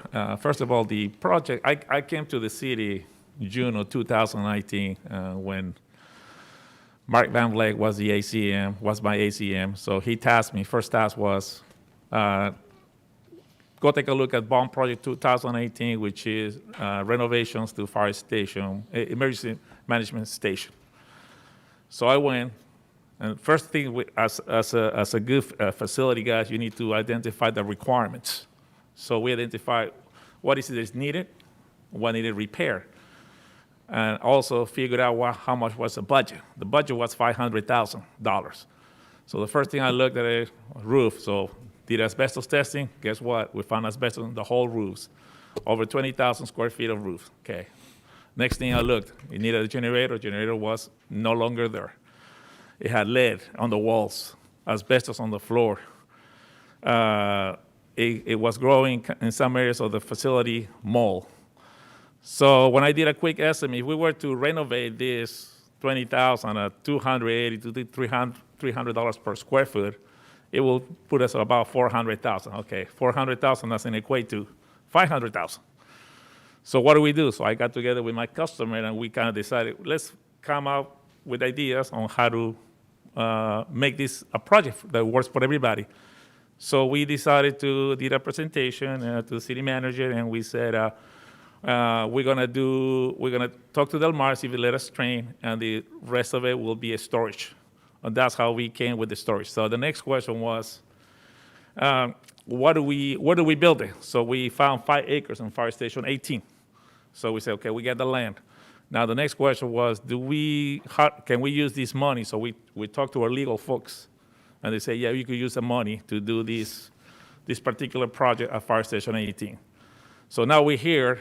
Yeah, can we spend money to renovate the different requirements? So yeah, can we reconstruct it? Yeah, would it cost $4 million, or do we want to build something for $500,000 will be satisfying the customer's requirement, which is a fire station? Hey, Charles, so the reconstruction is $4 million, not $400,000, right? Because you said $400,000. It's $4 million. If we were to do it, sir, Yeah. if we were to rebuild it like it is without no $1 requirement, it would be $4 million. But however, yeah. This project only costing $447,000 and change. Yeah, okay. So it has to do to save money for the city. So that's one reason why we elected to build this facility. But we checked it with everybody, sir. And I understand, sir, we should have put some more stuff in the agenda. Yeah, it was a little confusing as going through it, and that's why I want to make sure we understood what you're doing. And I appreciate the efforts that you guys are doing to look at alternatives and to save us money. This is a bond item. It's going to come in under the bond, which means we'll have some left over. Maybe it could be used for some other fire department facilities, but we want to track that, right? Yes, sir. So I appreciate that, and so with that, I'd make a motion to approve. One moment, Councilman Smith. Yeah, thank you. And, Yes, and sir. I think you just exhibited why we cannot count on hard prices. We're constantly making changes. So you saved this city, what, $3.5 million? We didn't hit budget. You were $3.5 million off budget, Yes, right? Yes, sir. So as we look at these documents that were produced a year, 2 years ago on there, of course they're always changing. That's why we have a finance department. It's all correctly tracked and things. But I just want, Councilman Hernandez made the comment, we're giving the fire station away. Are we giving the fire station away? No, we're not, Councilman. It's being sold at the appraised price. We had an appraisal done on the property, and it's being sold for that price. And what's that price? Do you have that price, It's Michael? $370,000, and it is Okay, not. so $370,000 But is it's given not. away. It's not Okay, going to okay. market. It's Okay. being sold to them directly without without being sold through the market. Okay, but we're not giving that away. We're selling No, it it was a euphemism. $370,000, which is comparable to the square footage price for other properties in that area. That's correct, Councilman. Thank you. Yeah, we had an appraisal done on it. Okay.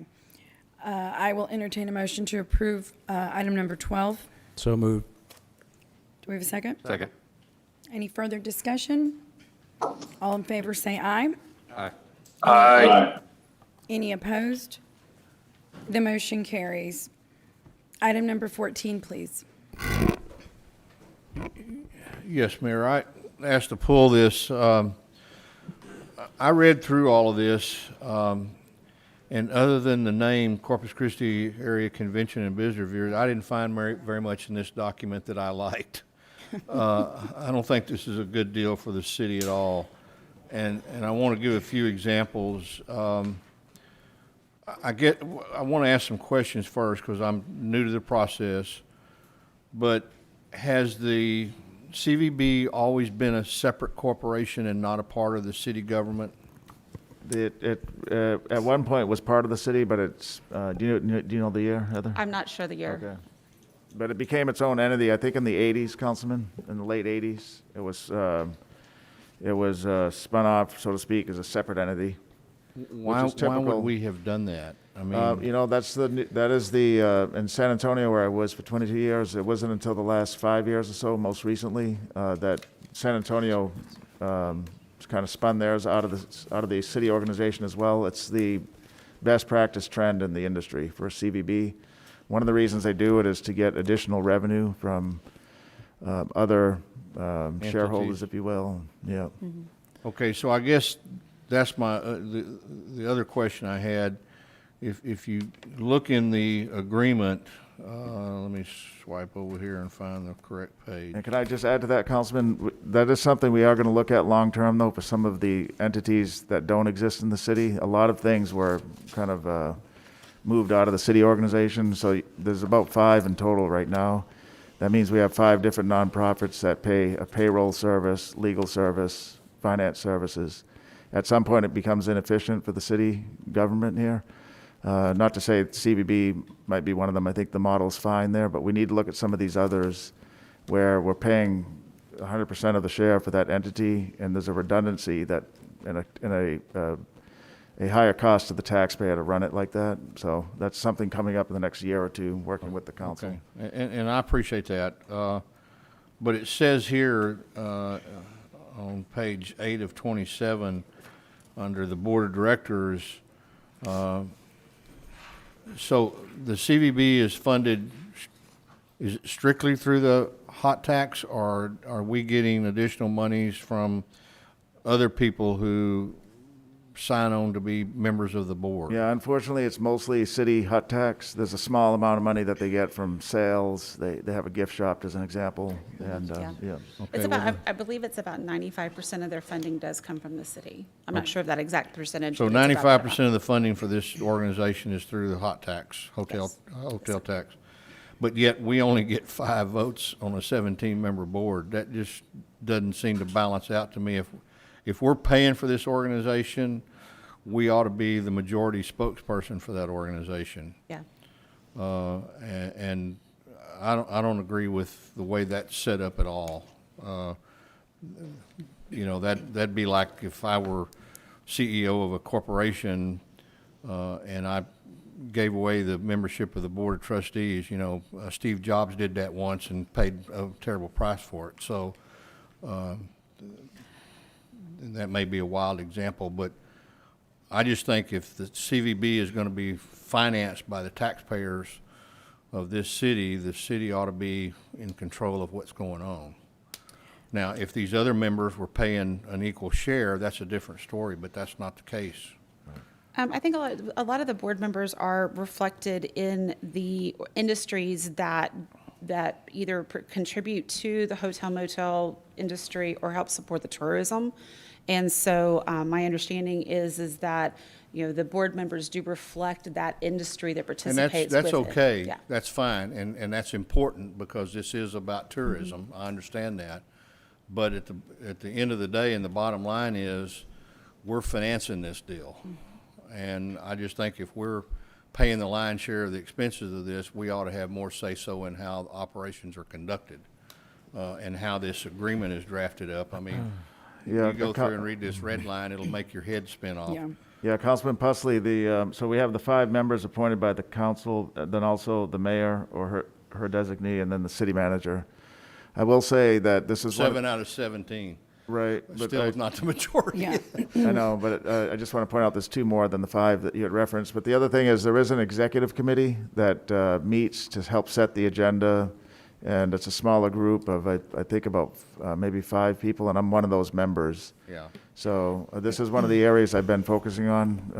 I didn't have to, per se, just to focus on city operations in my first 20 months here, but since day one, I've been focused on the CVB. I helped in the recruitment of the executive director, Brett Otting. The reflections in this contract are changes from the last contract that was approved about a year ago. It's the professional recommendation of Brett, having worked in this industry for his career. No, he's a very nice young man. I think that he was a great hire. I think moving the offices down here behind Water Street is a brilliant ideal. I'm just concerned that we're not getting our best bang for our buck if we turn this loose and we're not having some say-so on a day-in, day-out basis about how this runs. And I may be the only one that feels that way. No, you're not. But I think I would like to see us table this and have some more discussion about how we structure this. Okay.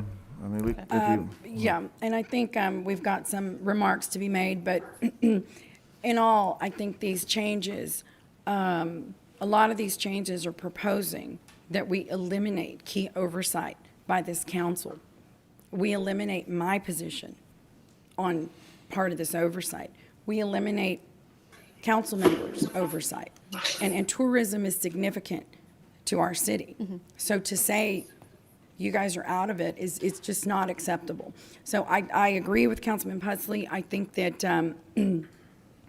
we have to remember that something, in addition to the funding, the city funding this organization should have the oversight of council members as we do now.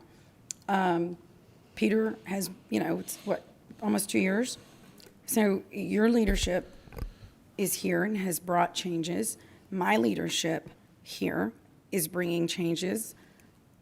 Leadership across the whole dais is changing, whether you're here, were here, or are new. So I agree with you completely, Councilman, and I think this needs to be tabled for more discussion. But I think we have a few more comments. Councilman Smith? Thank you. For new council members, a couple of years ago, we did a comprehensive audit on the CVB. And there were a number of deficiencies in that audit with it. And we made a number of recommendations with the contract. And this was not one of them. And as we went through the audit, a lack of oversight was something that obviously came up through that audit. And I think our CVB is going on a great track. Brett Oding is doing a terrific job with that. A lot of great changes. But I saw where we were. We spent a lot of time on this comprehensive audit with it. And like Heather's saying, 95% of the funding comes from this city on there. And I think one thing with the audit, if it's not broke, don't fix it. Our appointments on there wasn't an item that was broken. And I think in the now going on 5 years that I've been on council, that the council, we've had some good appointments on the CVB board. They're doing a good job on there. We listen to the CVB's recommendations on those appointments. It's not like we're out there throwing a dartboard and we like this person. So the CVB is very active in this nomination process. And I would like to see it, just from my 1 out of 9 perspective, that we maintain that oversight, not for where we are today, but how we were several years ago with the CVB operation, because things do change over time. And if we get in a minority or even a simple majority position, I think we expose this city to issues on there with the oversight of this over $5 million a year in funds that we write that check for the CVB every year. So I support tabling it, and that we look at this very closely. Councilman Lara? I'm in agreement with our councilman. I'd like to get this tabled so we can look it over and read more about it and discuss it as a council. Okay. Thank you, sir. Councilman Martinez? Yeah, the issue for me on something like this is accountability, right? You know, if the council doesn't have oversight, we have accountability to the citizens of Corpus Christi, to make sure that money is being spent properly and that things are being done correctly. And if we don't have that oversight to hold people accountable, then who will do that, and who will they be accountable to? So I think that I agree also, we need to table this, look further. Maybe there are reasons, good reasons, that they want to make some of these changes. That's okay. We need to hear what those reasons are. But ultimately, you know, it comes down to accountability. Okay. Thank you. Motion to table.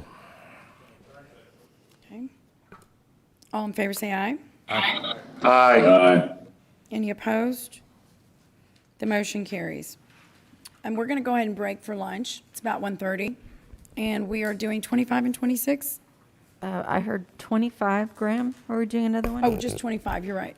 Yes, Mayor- I understood it was just 25. Mayor, why don't we go ahead and do number 15? That ought to be a pretty simple deal. That's to appoint you to the Texas Oh. Municipal League. That is a We simple. already did. We already did that? Yes, sir. Okay. Was that Yeah. covered in the original? Yes, in Okay, the I'm consent. sorry. Yeah, That's she's fine. good. Okay, so 25. So we are, let's see here. The council will go into executive session on item number 25 per Texas Government Code Sections 551.071, and we will return shortly.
Okey-doke.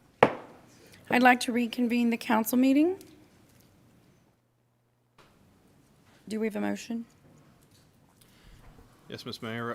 I have a motion to authorize the execution of amendments, agreements, and encumbrance of funds for legal, engineering, and other professional consulting and expert witness services and associated court reporter, copy, travel, data, and other costs for the lawsuit of Graham Construction Services Incorporated versus City of Corpus Christi, Xylem Water Solutions, and Atlas Copco Compressors versus Carollo Engineers, PC, Travelers Casualty and Surety Company, Control Panels USA Incorporated, and Fluid Components International LLC, in a total added amount not to exceed $2,146,400, with the law firms of Kilpatrick, Townsend, and Stockton LLP, Heartline Barger LLP, and the consulting engineering experts firms of Ancura Consulting Group, Enprotech, WJE, and FTI,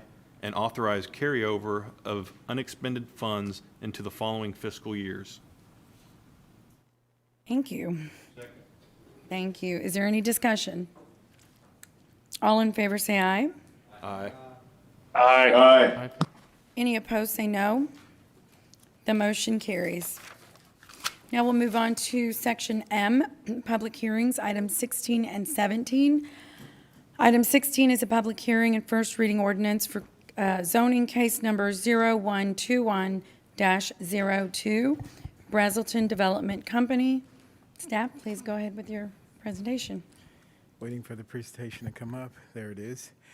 Good afternoon, Mayor and Council. Al Raymond, Director of Development Services. The case before you is to rezone the property located at 7601 Yorktown Boulevard from FR Farm Rural District to RS 4.5 Single Family 4.5 District. The purpose is to allow for the construction of a single-family residential subdivision. The applicant is Brazelton Development Company Limited. Next slide, please. The property is located on the south of Todd Hunter Drive, east of Rodfield Road, west of Story Road, and north of the Oso Creek. The property will have eventual access to Rodfield Road at the completion of the plating process, which is Rodfield Road, which is an A3 primary arterial street. Additionally, access will be through internal subdivision streets as well. To the north is a vacant property zone, FR Farm Rural District. Further to the north is the residential subdivision Rancho Vista, zone RS 4.5, single family 4.5 district. To the south is the Oso Creek. To the west is vacant land zone FR Farm Rural District. And to the east is vacant property zone RS 4.5. The subject property is 58.95 acres and it is not platted. Next slide, please. The proposed rezoning is consistent with the adopted comprehensive plan and the Southside Area Development Plan. The proposed rezoning also is compatible with the future land use map and does not have a negative impact on adjacent properties. The property is designated per the future land use map as medium-density residential. Per Plan CC, medium-density residential consists of 4 to 13 acres per unit. The potential density at maximum build-out of this subject property is 200 single-family homes. The adjacent developments are part of the Rancho Vista subdivision, and the property is not located within the wetlands that are adjacent to Oso Creek. Also, Bond 2020 has two projects immediately in the immediate proximity. One is the Rodfield Road extension from Yorktown Boulevard to Safety Steel Drive, and two, our second, design of the reconstruction of Yorktown Boulevard from Rodfield Road to the Oso Creek Bridge. Next slide, please. 12 notices were mailed out within a 200-foot notification area. 0 were returned in opposition, 0 were returned in favor. Next slide, please. Planning Commission and staff recommend approval of RS 4.5, Single Family 4.5 District. And I stand by for any questions. Council members, do we have any questions? Comments? Any discussion? Oh, yes, sir. I'm Yes. sorry, it's a public hearing. Oh, public, right. Thank you. I was about to say that. Yes, now we'll open. Councilman Pusley? Yeah, I'm gonna have the public hearing first. You're too fast for me. It's okay. Let's open the public. Okay. Yes, ma'am. I'll open the public hearing for item 16, zoning case number 0121-02, Brazelton Development Company. Ms. Huerta, do we have any public comment submitted? No, ma'am, we do not. Okay. There being no further public comment, I will close the public hearing. And I think we have a motion. Second. Great. Let's see, any discussion? Okay, all in favor say aye. Aye. Aye. Any opposed? The motion carries. Item number 17, Bassam Salmon zoning case. Item number 17 is public hearing and first reading ordinance for zoning case number 0121-03, Bassam Salmon. Salmon, right. Salmon, okay. Good Go right afternoon, ahead, Mayor and Mr. Raymond. Council. The case before you is the rezoning property located at 725 Glen Oak Drive from RM1 Multifamily 1 District to RS 4.5 Single Family 4.5 District. The purpose is to allow for the construction of a single-family residential subdivision. The applicant is Bassam Salmon. Next slide, please. The property is located along the south side of Glen Oak Drive, west of Hell Drive, east of Flower Bluff Road, and north of Caribbean Drive. The property fronts along Glen Oak Drive, which is designated as a C1 minor collector street. To the north across Glen Oak Drive is single-family residential subdivision named South Sea Island 2, Zone RS6, Single Family 6 District. To the south and west is a single-family residential subdivision named Highland Oaks Unit 3, zoned RS 4.5, single-family 4.5 district, and the Van Galen Drainage Channel. To the east is a multifamily residential development known as Glen Oaks Apartments, zone RM1, multifamily 1 district, and CN1 neighborhood commercial district. The property is 4.7 acres in size, and it is not platted. Next slide, please. The proposed rezoning is consistent with the adopted comprehensive plan and the Flower Bluff Area Development Plan. The proposed rezoning is also compatible with the future land use map and does not have a negative impact upon adjacent properties. The property is designated, as per the future land use map, as a medium-density residential. As per Plan CC, medium density is 4 to 13 units per acre. The proposed development is 4.7 acres in size and proposes 21 single-family homes, which sets the density at 4.5 units per acre. The adjacent and surrounding developments are consistent in character and there are no bond or CIP projects currently proposed for Glen Oak Drive or Hell Drive. Next slide, please. 52 notices were mailed out inside the 200-foot notification area. 0 were returned in opposition, 0 were returned in favor. Next slide, please. Again, Planning Commission and staff recommend approval of the change of zoning to RS 4.5, Single Family 4.5 District. And I stand by for any questions. Councilman Smith? Thank you. Mr. Raymond, is the owner given an indication of what kind of housing he's planning on doing there, so we know our 4.5 square footage? I know that's not part of this process. I don't think so. Did he? Standard single family, but he didn't give a size. He didn't go past that. Okay. Well, like you say, I think it's very compatible for the area. It's consistent with what's there, and it's close to the school. So, thank you. Thank you, sir. Any other questions? With that, I'll open the public hearing for item 17, Bassam Salmon zoning case. Ms. Huerta, do we have any public written comment? No, ma'am. No comment. Okay, there being no further public comment, the public hearing is closed. I will entertain a motion to approve the zoning case. Motion to approve. Second. Is there any discussion? All in favor say aye. Aye. Aye. Any opposed say no. The motion carries. Section N, individual consideration items, and this is items 18 and 19. Item number 18 is a resolution in support of affordable housing tax credits for the Avanti at Heritage Park project. Hi, I'm Jennifer Buxton, the Homeless Services and Workforce Housing Manager. I'd like to present on items 18 and 19. So today we're talking about the resolutions of support for the 9% low-income housing tax credits. Next slide, please. Low-income housing tax credits are the most common financing tool for multifamily rental housing units.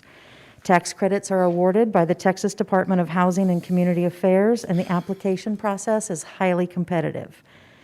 Corpus Christi is in Region 10, urban, which includes Nueces, Aransas, San Patricio, and Victoria counties. The region generally receives one award each year from the competitive process. Next slide, please. The map on your screens now shows the projects that have been awarded from 2015 to 2020. The different color coding reflects different developers. There's 12 projects there. Next slide, please. We're recommending approval of resolutions of support for both Avanti at Heritage Park and Palms at Blucher Park. The resolutions of support include a commitment of $500 in fee waivers, which are also required for the competitive applications. A resolution of support will earn each applicant 17 points on the state application, and due to the competitive nature of the applications, it's necessary to win the low-income housing tax credits. Next slide, please. Avanti at Heritage Park, the developer is Madhouse Development. They are projecting no more than 78 units. The potential makeup could include 59 affordable units for persons at 60% AMI and below, 10 units for persons at 80% area median income, and 9 market rate units. This unit mix and the unit number are still vacillating according to the developer. The development's going to be at Fitzgerald and Chaparral. They've requested almost $1.4 million in tax credits for an almost $17 million development. The units will be a 1 and 2 bedroom mix. Next slide, please. What you see here is a possible elevation. This is based on the developer's project Midwest in San Antonio. It is not necessarily specific to Avanti at Heritage Park. However, this is the development that Avanti at Heritage Park will be based off. Next slide, please. Some observations about Avanti at Heritage Park include it's located in the downtown TERS number 3. It's located in a job center. The development will be on land that's been vacant for decades. It may include market rate. There are no parking requirements in the area. Parking is dictated by the market. This is spelled out in the UDC. It's a for-profit developer. The development is 2.7 miles to a full-service grocery store, 1.2 miles to a library, 0.2 miles from a park, that would be the Bayfront Park, and it's 2.3 miles to Palms at Leopard, which is the closest tax credit project serving the same population. Next slide, please. Palms at Blucher Park is being developed by the TG 110 Prospera Partnership. It's 72 affordable units. It's in the 200 block of South Tonkawa. It's also requesting almost $1.4 million in tax credits. The total development cost is estimated to be approximately $17 million. It will have a 1, 2, and 3-bedroom mix and is affordable for households making at or below 60% of the area median income. Next slide, please. This elevation is for the Palms at Blucher Park. There'll be 2 buildings. This is the 4-story building. Next slide, please. Observations about the Palms at Blucher Park include it's partially located in the downtown TERS number 3. It's also located near jobs. This development meets the parking requirements that are in place for the area. It removes a city-owned property that is a blight to the surrounding area. The appraisal that was done for this property determined that multifamily housing is the best and highest use of the site. It's a nonprofit developer. It's 2.3 miles to a full-service grocery store, 0.3 miles to the library, 0.1 mile to the park, which is Blucher, and it's 1.6 miles to Palms at Leopard, which is the closest tax credit property serving the same population. Next slide, please. As to how they compare in the TDHC application scoring, as part of the pre-application, each development is required to give a self-score. They both think they're going to claim 131 points. And then there are several items that are determined by outside influences. They're both claiming that they will get the same amount of points for each of these items, which include government support, which would be today's resolutions, community participation, state representative support, input from community organizations, and concerted revitalization plans. If all of these points, if the developers have calculated their points correctly, they would tie at 169 points, which would then send the applications into a tiebreaker, and the property that is furthest from any existing 9% tax credit deal that serves the same population, which would be Palms at Leopard, would win the tax credits. And in this case, it would be Avante at Heritage Park. And I'm available for questions. Councilman Lerma? Thank you, Mayor. As council knows, both of these projects are in my district, but I have a question for staff. One is for profit and the other is for a nonprofit. Is that correct? Correct. How do we tax either one? Can we tax one over the, does the nonprofit get taxed for city taxes or the profit one gets taxed? Which one gets taxed? Which one doesn't? They both get taxed. The developers and part of the ownership entity may be a nonprofit or a for-profit, but it's still a limited the project is still a limited partnership. But the city only gets 50% of the tax, right? They're exempt from 50% of the property tax, is that correct? I couldn't answer. It was taxed under a normal, it would be taxed under the regular taxing structure. Okay, well, I think they get an exemption. I thought it was. Mayor, point of information. Oh, I'm sorry, Michael's saying it is 50%. It is 50, both are 50%? Yeah, yes, Gil. Point of information, I actually reached out to our tax assessor collector on this issue this morning. Yeah, about that. They're taxed equally. There is some benefit, ad valorem benefits, because they can't be, because since it is discounted, they are lower than what you would have a regular property, but it is not, but they're treated equally.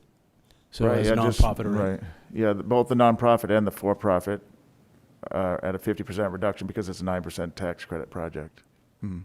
But the ownership of the difference between the nonprofit and the for-profit, there's no difference in the way it's taxed. Okay. At this time, Madam Mayor, I'm basically in support of the Heritage Park project. And due to that, I think it's important for the downtown area. You know, we're trying to develop the downtown area to get more foot traffic. And this would definitely help that area tremendously. It's in the TERS 3 district. To me, it's important to get foot traffic down there so we can make sure that our businesses, the small business area there, they can exist and survive. You know, the other project, I have issues with the other project due to I think the city worked at one time hard to clear out the Bluchard Park area of the people that were in that area, and then we're trying to put more people in that area with the other project. But more than anything else, I just feel that the council needs to send a strong message to other developers that we have a fair process that anyone can come in and develop here in this city. You know, I just feel that there's a disadvantage if we vote for our other project on the Bluchard Park area that that company has been building here for a couple of years, and they've received the contracts each time. I think that if we actually vote in favor of the Bluchard Park, that we'd be sending the wrong message to other developers throughout the state. And I think it's important that a city this size gets more than 2 developers to come in for tax credits. You know, you're talking about a city like Lubbock that received over 10 developers, and they're a lot smaller city than we are, and we're only receiving 2. You know, I'm concerned about that for a city our size, you know, but I just want to make sure that we send the right message out to other developers throughout the state. And at this point, I'm going to ask for the endorsement of the Heritage Park and not the Bluchard Park. Thank you. Thank you, Councilman. Councilman Smith? Thank you. Heather, you didn't put on there proximity to schools. Is it, did you all measure that? I did not measure it, but they are both in the attainment district that they need to be in order to score well on the low-income housing tax credit application. Okay, but so you didn't look at that? I didn't measure it out, no. Or hospitals? The closest hospital, I believe, is Christus Spawn Shoreline. Mm-hmm. And and they're both relatively close. There wasn't a significant difference. Yeah, it's about twice as close with there. But as I understand it, so if we score both the same, then we're basically picking the entertainment district project. Assuming that they've both completed their applications correctly and their self-scores are correct, then yes. And to Councilman Lerma's issue on there, does Avanti have any projects, that the entertainment district, do they have any projects in Corpus Christi? In the last 5 years, they've had 4. Okay. So they've had 4? Yes. And the other project, the Blucher project, do they have them? The TG 110 Prospera Partnership has 6. Fish Pond has 1, and then there's a new company in town that did a 4% deal this past year, and they have 1 as well. Okay, so we have 4 working in town right now. In the last 5 years, yes. In the last 5 years. And so both of the project developers here, do they have projects under construction right now? Yes. Okay. So we're probably pretty open to people that come in. That's correct. Okay. Okay, thank you. Councilman Hernandez? Yes, and to kind of reiterate something that Councilman Lorma had mentioned, we did spend a lot of time and effort and probably a lot of political capital redoing an ordinance for Blucher Park when we had a bunch of homeless advocates call us a lot of names for putting in an ordinance to protect that park. And that park was specifically granted to us by the Blucher family as a birding preserve. And that was one of the main reasons why we had to do that ordinance. And I've gotten several notifications from the Audubon Society asking us not to approve this, as it is right next to that very that park that's specifically for as a bird sanctuary or a refuge. I think this building a 72 apartment complex right next to it, where you have 24/7 occupancy, is going to be somewhat of a challenge for that area and may cause some aspects as denoted by Robin Cobb, who's the president of the Audubon Society. Aside from that, you know, there's a perception that our staff and probably members of council are biased towards Prospera. Even with we didn't approve it or it didn't come to council for a vote, but a criteria was definitely leaning in favor towards Prospera. So I'm glad that staff is actually recommending that we endorse both of these projects as opposed to one over the other. The danger here is if it's not about what is reality, it's about what is perceived. And we have many developers that believe that we have our thumb on the scale for this company. Whether it be the example of not putting the firehouse out for bid, or the handing over a lot of money from Type B for a Greenwood project for another Prospera project, whatever that may be, that is a perception that we're having within the city. It doesn't help that they were tied to a person, an individual named John Longoria, who the FBI raided his office, his home. Mayor, in this specific. Can you please have him refrain from making allegations or statements with regard to an individual? I personally, and I think this council should be insulted. Excuse me, by the fact excuse me, Roland. I have the floor. Once again Let's make a cares to point. bring in information that is not relevant both y'all because please that stop. individual is not here anymore. Okay, I mean, sir. That's the thing. That is just wrong. Councilman Bonetta, Councilman Hernandez, make your point. What and I was let's trying not, to suggest is that make your point, please. Is that Mr. Longoria was on the payroll for Prospera, and what I wanted to avoid is for our city to be considered what happened with CCISD in the perception of bias. Mayor, I'm going to ask you again. I would please ask you that you ask him to refrain. There has been no allegations, but the court of public opinion of which Councilman Hernandez has used to his convenience. There's been no charges filed. There's been no there's nothing like that. But yet he still wants to come in and utilize that drama because in absence of the facts of what it is that we want to choose here today. I please respectfully ask that you request that he refrain from using that language and that ridiculous rhetoric. It's offensive. Now, Roland, Councilman- I will try not to Councilman interrupt Hernandez. you when Guys, your time is. Councilman Hernandez, please make your point. Leave that out. This is about an affordable housing project, and let's move on. There are other people that want to. Ultimately, the point is that we have a perceived bias by developers, regardless of how we think it is. There is a perceived bias. And I would even ask, I even asked several developers to submit for this particular time frame because we're down from a high of 8 at one point in the past, down to 3 last year, and now down to 2. We have, the only choices we have are these 2. And if we continue down this road, then we're only going to have one. Similar to how CCISD only had one developer for their projects. So the point is, we need to make sure that we are fair in this process. I have said this from the very beginning. It is not our place to pick winners and losers, but to ensure that there's a fair playing ground for people to compete equally.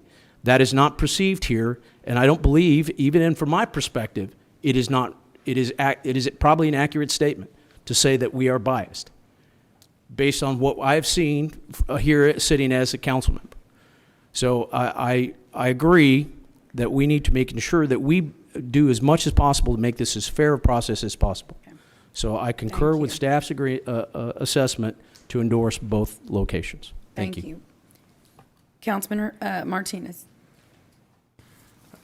On the score assessment, it had Representative Herrero as 8 points on each. Mm-hmm. Has he already made that determination, or is that just what we're anticipating? That's what the developers are anticipating. The score for that can swing from a -8 to a +8, and that +8 is if he writes a letter in support of. Okay. And so I guess essentially, we're picking one whether we like it or not, right? I mean, if we support both, then we're choosing one by virtue of the tiebreaker. Correct. Well, is that, okay, and you mentioned earlier now that those are self-scoring, or, so Yes, that's ma'am. basically them saying, of course they're going to say, we think we're going to get the best. I don't think you should necessarily, they might not, correct? both of I mean, these if there's- developers are very, and you can speak, they're here today and you can speak to them, but they're both very experienced developers. This is not their first time with the application. If they think they're going to score 131, it is very likely that they will score 131. Some of these items are yes or no items. It's not as if it's subjective.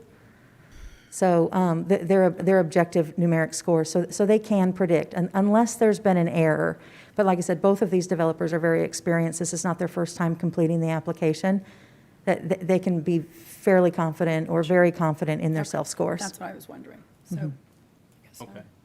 Yeah, thank you for that information, but I would like to comment, though, that any decision that I make today on these projects is going to be what I believe is in the best interest for the citizens of Corpus Christi, and it's not going to be based on any bias or favoring of one or the other, and I'm trying to keep all that out purposefully. You know, I understand Councilman Hernandez's belief that maybe it'll keep other developers out. I really hope that it doesn't, because I feel that we've got a new council today, that we want to do the right thing, and I think that we all try to do the right thing. So hopefully everybody understands that whatever decision I choose, and I think that speaks for most of us here, it's because we believe it's what's best for the public. Thank you. Councilman Pusley. Yes, Mayor, thank you. You know, when I looked at these, I wasn't particularly crazy about either project, the locations, but the Heritage Park location to me is locating this in what is essentially an entertainment zone. If I were living in an apartment down there when they do Buccaneer Days and all the other things that go down on in that area, there's going to be a lot of noise and traffic and whatnot associated with that, and I think that's going to be a problem for them. The other location, I think, is really a win-win for the city, because we can get rid of a building that, if we have to tear it down, it's going to cost us a lot of money. We're going to get some money for the property. And as far as the park and the birding, I'm very sensitive to that.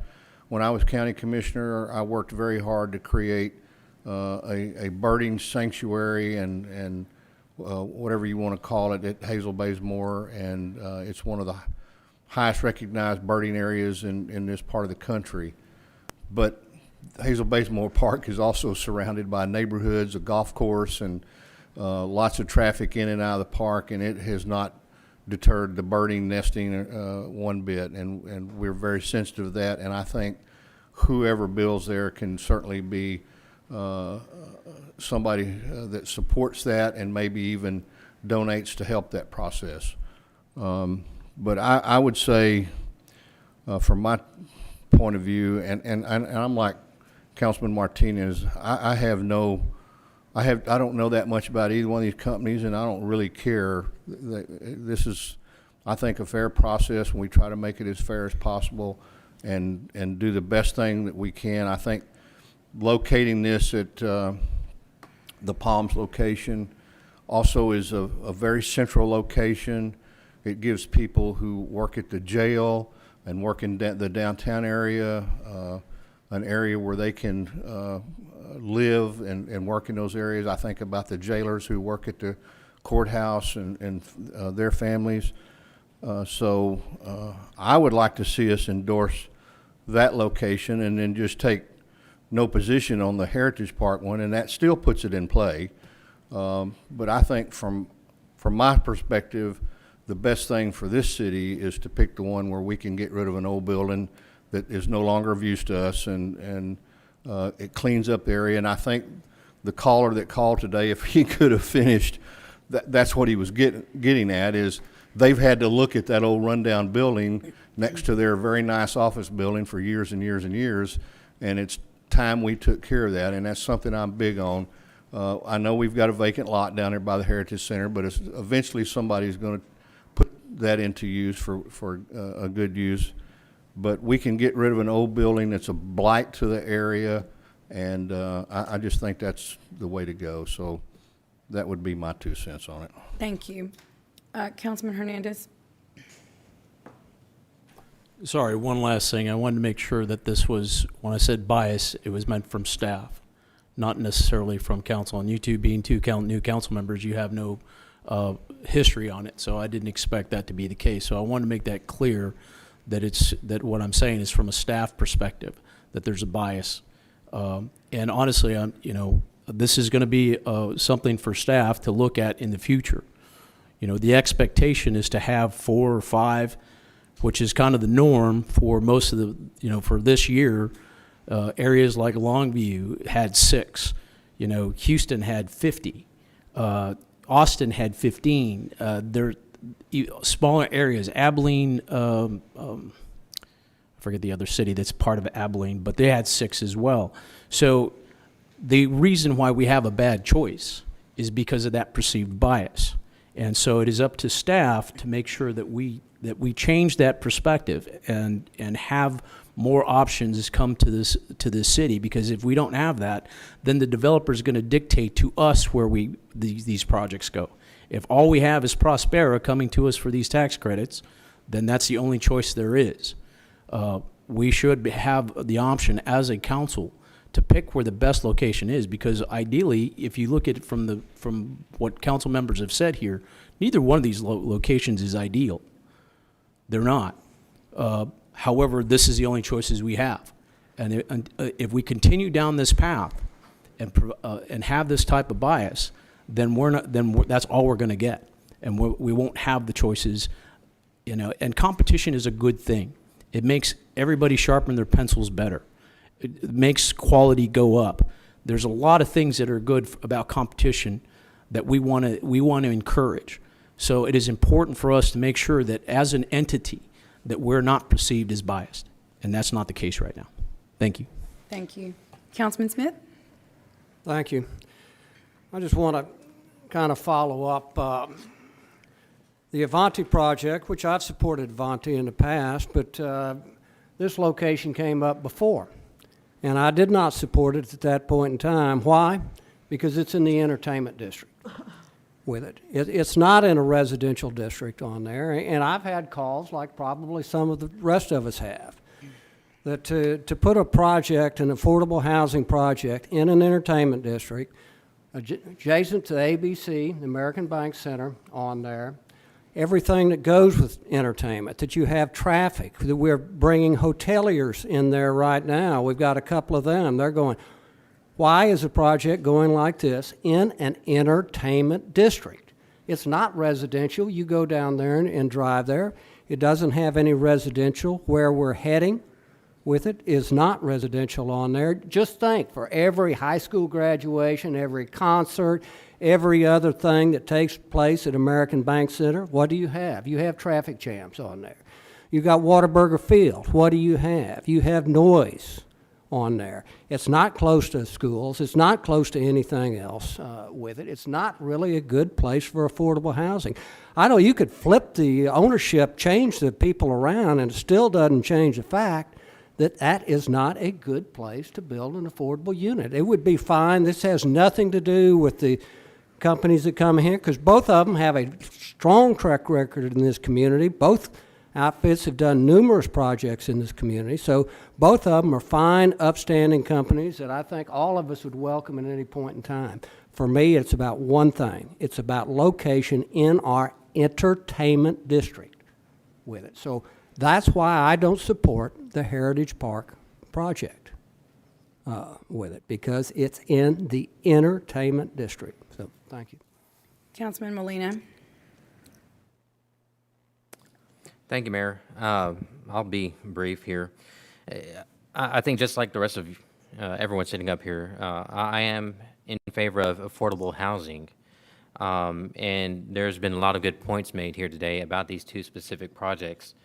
The Heritage Park site, it's in the C district. Now, the C, that's an acronym.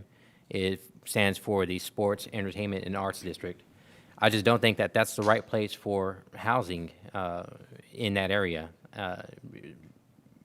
for the fact that some of the points that have already been made about traffic and just the venues and other opportunities that would be economic drivers for this community. I do favor the Blucher Park site, one, because it removes blight in that area. There's also neighborhoods close by, so I think that it can potentially revitalize that area. The other thing is that with the amount of people moving in, it creates density, population density in that area. And many of you know that I'm a big fan of our parks, and including Blucher Park. And I think that with the amount of people moving in, that more people would utilize that park, which I always encourage.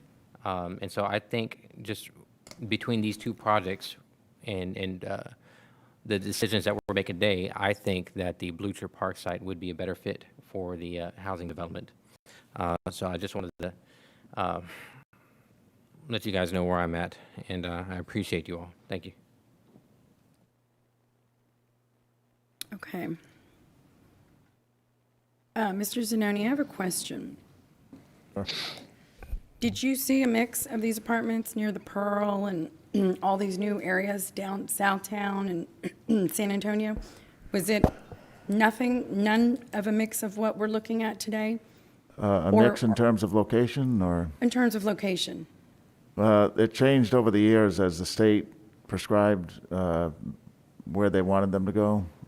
They gave points if they were in certain areas, so that made them change location as time progressed. So, as an example, initially they were all in the inner city, and then the state said that's disenfranchising affordable families from being close to high opportunity schools and high opportunity growth areas. Right. So then they gave points to put them on the periphery, and so then they all went on around 1604, the outskirts. Most recently, they've returned back to the inner city because the points were better for inner city by the state.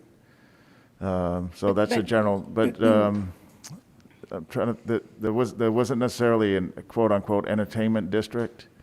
You can think of the Alamo Dome or the Convention Center. There's none around there. There was a few on Broadway, the highly developing Broadway corridor. Okay, so my point is this, and I know we don't have any visuals, but all of the area around San Antonio downtown, that whole area there, is entertainment. The Pearl area, Southtown, and there's several other areas that are being developed. And they do have a mix. Well, they not only, they have affordable housing plus high-end housing as well. So, right, that's my point. And I think Councilman Martinez said it best. None of us here are qualified to say it shouldn't go there because, unless you are a developer of affordable housing. It's your opinion. But if you go down to San Antonio and see the success that they have had, and that housing is mixed, they are not keeping, apartments and lofts and everything that's going on down there. And I know it well because I have two sisters who live there. But again, everyone here needs to vote on what you feel is best, not what you think you're qualified to say, because none of us here are qualified to say it shouldn't go there because I don't hear the reason because it's an entertainment district. Well, that's the complete opposite in San Antonio. Everything there is an entertainment district where I've seen amazing apartment complexes, and they're mixed.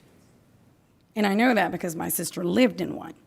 And so there was nothing terribly wrong about that. But again, I'm encouraging everyone to make your decision based on what you know, not what you think you know. So let's move this forward, and I think we're ready for... Make a motion to approve 18 and 19. I'm sorry, we have public... Mayor, Yes. may I have if I may, and I apologize for my outburst. Obviously, like I said, I think those comments are completely unnecessary and insulting to this body. But I appreciate you letting me say my piece. First off, Jennifer, I guess the thing is the Bleacher Park. I know you didn't you didn't mention this in your presentation. It's probably closer to a worship center, or a couple of them. It also is closer to schools. Off the top of my head, I couldn't. couldn't tell you about the worship center. Okay, I mean, it's walking distance from the cathedral. It's also walking distance to Sacred Heart, who I might add, my grandfather was part of the construction team. It is closer to that, obviously closer to a hospital. It is closer to George Evans Elementary as well. And the only reason that the thumb on the scale for the extra points is because it's closer to the Palms at Leopard. And I don't think you can govern perception.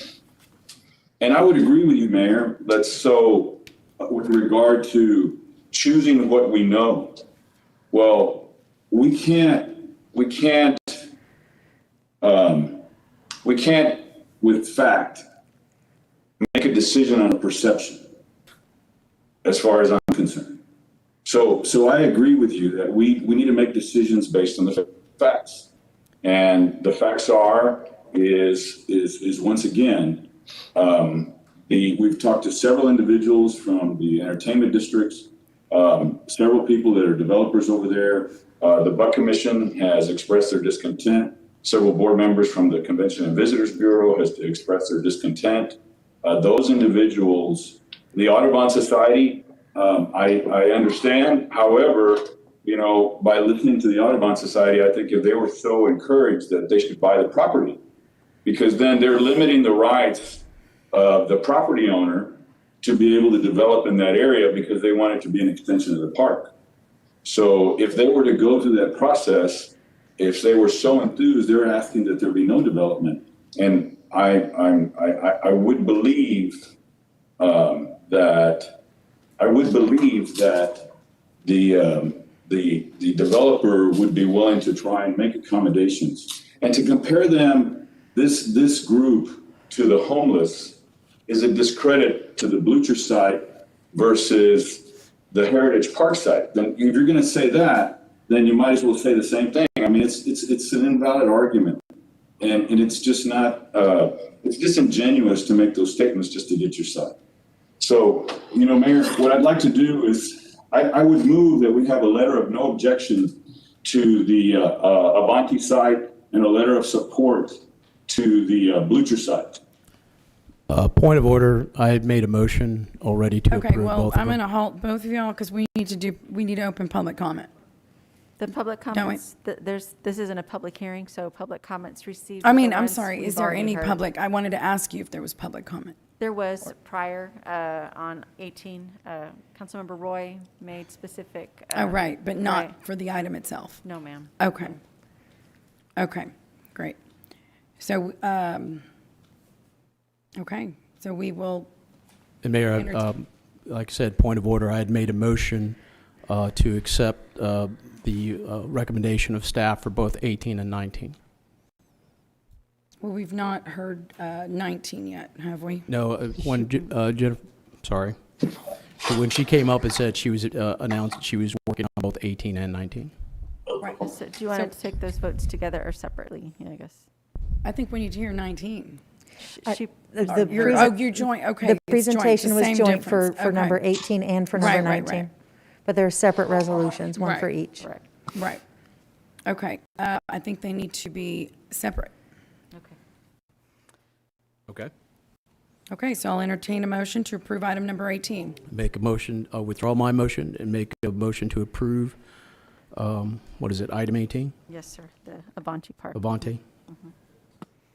Is there- To Is there- approve the recommendation for item number 18, to endorse, sorry, it popped down my, We hear, a resolution from the city council to support the 9% housing tax credit for the affordable housing project known as Avante at Heritage Park. And Mr. Lerma seconded. That's right. okay, is there any Can you repeat that for us? Sorry, I didn't have a button back here also to speak earlier, but I'm willing to go ahead and get this rolling. Could you repeat what your motion is? Okay, as stated in item number 18 from recommendation from staff, to support the resolution of the city council in support of the proposed 9% housing tax credit for the affordable housing project known as Avante at Heritage Park.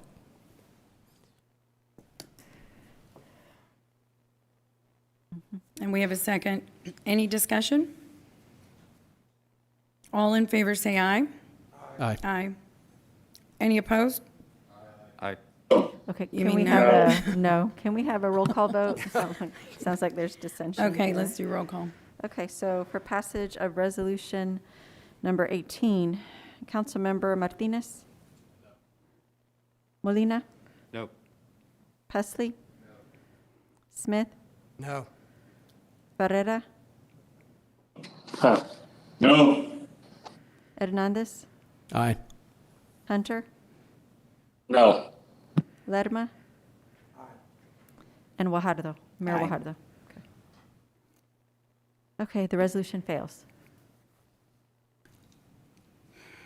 Okay. We're moving on then to item number 19. Mayor, if I might, assuming that the other one doesn't pass, we still need to allow this one the opportunity to be able to get his points from the state representative. That's why I moved for a letter of no objection. I second that. For which, I'm sorry? For For number Item 18. Item 18. I'm sorry. We move for a letter of no, whatever he said. Right. No objection. No objection, I'm sorry. Okay, so he motioned. Did somebody second? And Okay, all in favor say aye for a letter of no objection. ma'am? Yes, ma'am. I believe it has to be a resolution of no objection. A resolution. Okay. Yes, ma'am. A resolution, I amend my motion to say a resolution of no objection. Okay. Okay, Okay. all in favor say aye. Aye. Aye. Any opposed? No. So only Mr. Hernandez, no? Okay, can we have a roll call vote for that also, please? For a letter of no objection. So this is for a resolution, right, of no objection? Okay, so for passage of this motion for a resolution of no objection for item 18, council members Martinez? Molina? Aye. Pesley? Smith? Aye. Barrera? Okay, I can hear him say aye. I don't know the audience can't, but he did say aye. Hernandez? No. Hunter? Aye. Lerma? And Mayor Guajardo? No. Okay, so the resolution, or the motion passes. Okay. Item number 19. So we just need to take a vote on this, correct, Rebecca? Yes, ma'am. Can we have comments on This this? is for a resolution of support. Pardon? Oh, sorry, Mayor, can we have comments on this, on item 19? Do you have one, sir? Always have something. No, I have to say I'm entirely disappointed in the direction this is going, and you know, it is incumbent upon me to say that this is, you know, I feel like we're becoming CCISD here with this, and I understand it's a comment that's kind of said, but this is one of those things where if we're going to be doing this, this is a sad. This is sending the wrong message, and we should be endorsing both of these. And we did something similar to this last year, and we all argued to make sure that we were treating everybody fair, and we endorsed every one of the candidates from last year. But this is specifically designed to be, well, I've already said my piece on that. Thank you. Councilman Smith, do you have a comment? Yeah, well, more of a question. I don't know if we can ask. Now, we've had some concerns about Blucher Park and its birding on there. And can we ask the developers how they're going to address that? That's a great Yes, question. they are here. Yeah, they can address it. Go ahead.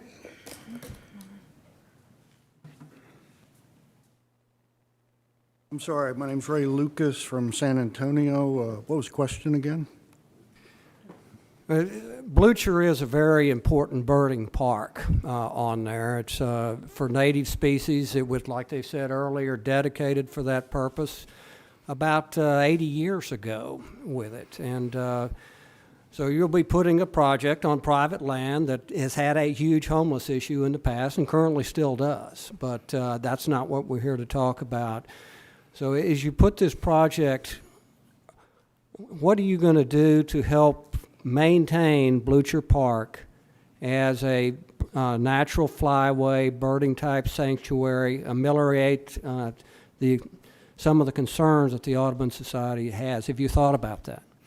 Well, when we first started into this project, that was a number one, issue that we considered, but it never came up as we motored through it. But we thought we designed it so that the building was in the back of the project, cars would be parked in front. We are going to have a landscape plan that would have native plants. We understand that native trees, if they're the right trees, they, the birds are going to love it if you do it right. And regardless of what everybody says, we try to partner with the city and do it right. So we'll try to do it right. So we'll have a buffer around the outside of the project with native trees that hopefully are the trees that birds like. I hear the insects that are in those trees are what they go crazy over, and whatever stuff on the ground that can be done as well. We're willing to work with whatever organizations want to participate and how we can do this to make it as friendly as possible to the park. I'm not just saying that. We will do that if somebody will give us a little guidance on who to work with. Well, I think the Audubon Society, they've managed the Blucher Park for years with it. So am I hearing if you would build that project, you would be partnering up with the Audubon Society then in the landscaping to have... We'd be open to working with them, We'd be open yes. to working with them. Okay. Thank you, Mr. Lucas. Good. Okay. I entertain a motion to approve item number 19. So, Mayor, let me see if I can do this correctly. I want to make a motion that we adopt a resolution of support for item 19, which is the 9% housing tax credit for the palms at Blucher Park. Does that sound correct? Yes, Which it is does. recommended, correct? Right. So what's being recommended on the agenda? Right. Okay, do we have a second? Second. Any discussion? I would. Yeah, Mayor, we had some discussion from that developer. Could we have the other developer say a few words on to what his opinion is? Sure. Thank you. My name is Henry Floydis. I'm the president of Matt House. I really don't have much to offer except my thanks to the mayor and this council for your consideration of this, I know, very difficult issue. I think the city manager and especially Jennifer Buxton, who's been very helpful. We didn't mean to cause discord. Our company is owned by 4 people, all of whom are from Corpus Christi. This is not easy for us. We think we did the right thing for the right reasons. We looked at your plans that you'd adopted and used them to guide our process. Nonetheless, I understand this was a difficult decision, and I express my gratitude for the consideration that you gave us. Thank you. I'm sorry, sir. Don't give up on us. No, sir. We've been coming back all our lives, so we're not going to give up now. But thank you again. Thank you, Mr. Flies. We do have houses for sale here. Okay. Mayor, if I could, just one brief second. I want to say this on behalf of the public. There's a huge misconception about what affordable housing means for some people. And I've been involved in this since before I was elected county commissioner. I was involved in the affordable housing projects here in this community. And they are a great thing for this community. They bring affordable housing to people who work in this community, who live in this community, and it affords them the ability to live in. These are not Section 8 housing. These are not what you would classify as low-income housing. And these projects usually are built very nicely. Many of them are gated communities. The people who build them retain ownership in them, so they have to retain some pride in them, and they're required to do that. And I've not been ashamed of any of the projects in the past that I've supported for these affordable housing projects. So they're a great thing. So there's sometimes a misconception about that. So, but anyway, and I would encourage the developer to please work with the local societies on the birding and whatnot. And if you'll reach out to me, I can probably provide you some help on that and who to go to and who I went to that help with funding to improve the park and whatnot. I can probably give you a little direction on that as well. Thank you, Councilman. So do we have a motion, is that correct? A motion and a second And a on the second. floor. Yes, ma'am. Okay, we just had a discussion. All in favor say aye. Aye. Aye. Any opposed say no. Okay. Can we do, well- just do a roll call to make it clear, if that's all right, Mayor? Okay. Is that okay? Okay. So for passage of Resolution 19, council members Martinez? Molina? Aye. Pusley? Smith? Aye. Barrera? Aye. Hernandez? No. Hunter? Aye. Lerma? No. And Mayor Wajardo? Aye. Okay, the resolution passes. Thank you. Okey-doke. Moving on. Section O. First reading ordinances, items 20 and 23. Now, did we have, Ms. what the, okay. Yeah. Go ahead, sir. Thank you. Good afternoon, Mayor and Council. The case before you is to rezone the property located at 1401 North Alameda Street from RM1 Multifamily District 1 to IL Light Industrial District. The purpose is to allow for the construction of an outdoor storage laydown yard. The applicant is Textile LLC. Next slide, please.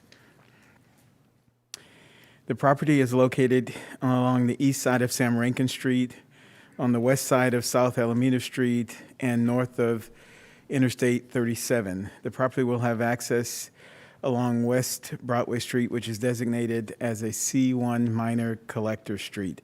Additional access will be through Sam Rankin and North Alameda Street. To the north across West Broadway is the Union Pacific Rail Line and the city's Broadway wastewater treatment plant. To the south are single-family homes zoned RM1 Multifamily 1 District and CI Intense Commercial District. To the east is a single-family residence and vacant property zone RM1 Multifamily 1 District. And to the west are vacant tracts zoned RM1 Multifamily 1, RMAT Multifamily Tourist Attraction, and CN1 Neighborhood Commercial Districts. The property is 4.23 acres in size, and it is not platted. Next slide, please. This slide shows the amenities in the area. The green represents parks, the blue churches, and the yellow schools, the Solomon Cole High School. Next slide, please. The proposed rezoning is inconsistent with the adopted comprehensive plan and the downtown area development plan. The proposed rezoning is incompatible with the neighboring properties and with the general character of the surrounding area. Next slide, please. Sorry, next slide, please. Next slide. One more. 52 notices were mailed out within the 200-foot notification area. 13 were returned in opposition.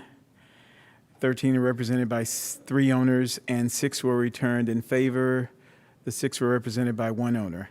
Additionally, the 13 in opposition really means that 13.52% of the landowners within the 200-foot notification area are in opposition to this rezoning case. Next slide, please. Planning Commission and staff recommend denial of the change of zoning to Light Industrial District, IL Light Industrial District. However, on February 9th, City Council conducted a public hearing and voted to table this rezoning item and directed staff to draft language for a potential special permit. Next slide, please. Staff met with the applicant and created the following special permit. Number one, use, the only principal use authorized by this special permit, other than the uses permitted by right of the base zoning, is the warehouse freight movement. Warehouse freight movement has accessory uses such as offices and, of course, outside storage yard. It's important to note that the storage of hazardous materials is prohibited in this area. Number two, hours of operation, which will be daily 6 a.m. to 8 p.m., except for off-hour delivery of cargo. Number three, buffer yards. A type D buffer yard is required between the IL zone and the residential zones adjacent to the property. That typically means 20 feet in space and 20 points, which is basically an 8-foot masonry fence or a combination of masonry and wood. Number four, dumpsters. Of course, dumpsters have to be screened and covered either via fence or vegetation. Next slide, please.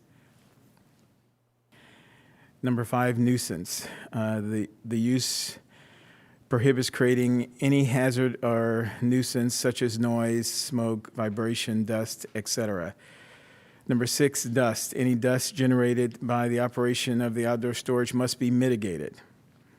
Number seven, noise. Noise regulation shall be subject to Section 31.3 of the Municipal Code.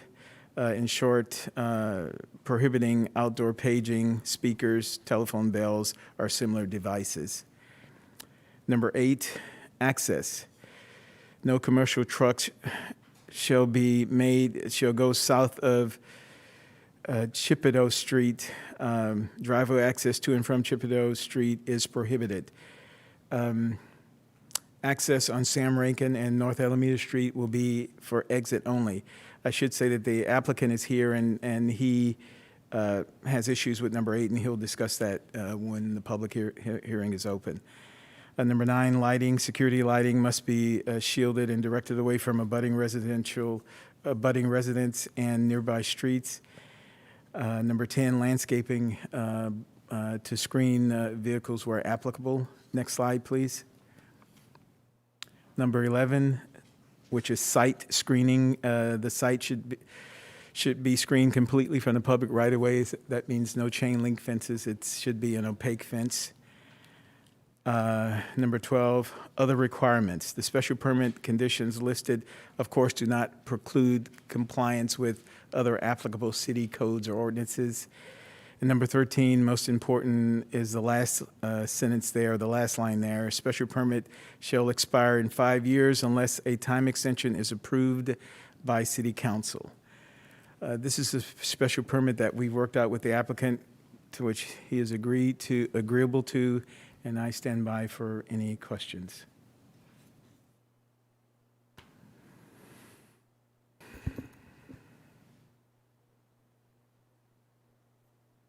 Looking at my notes here. I'm so sorry, Councilman Pusley.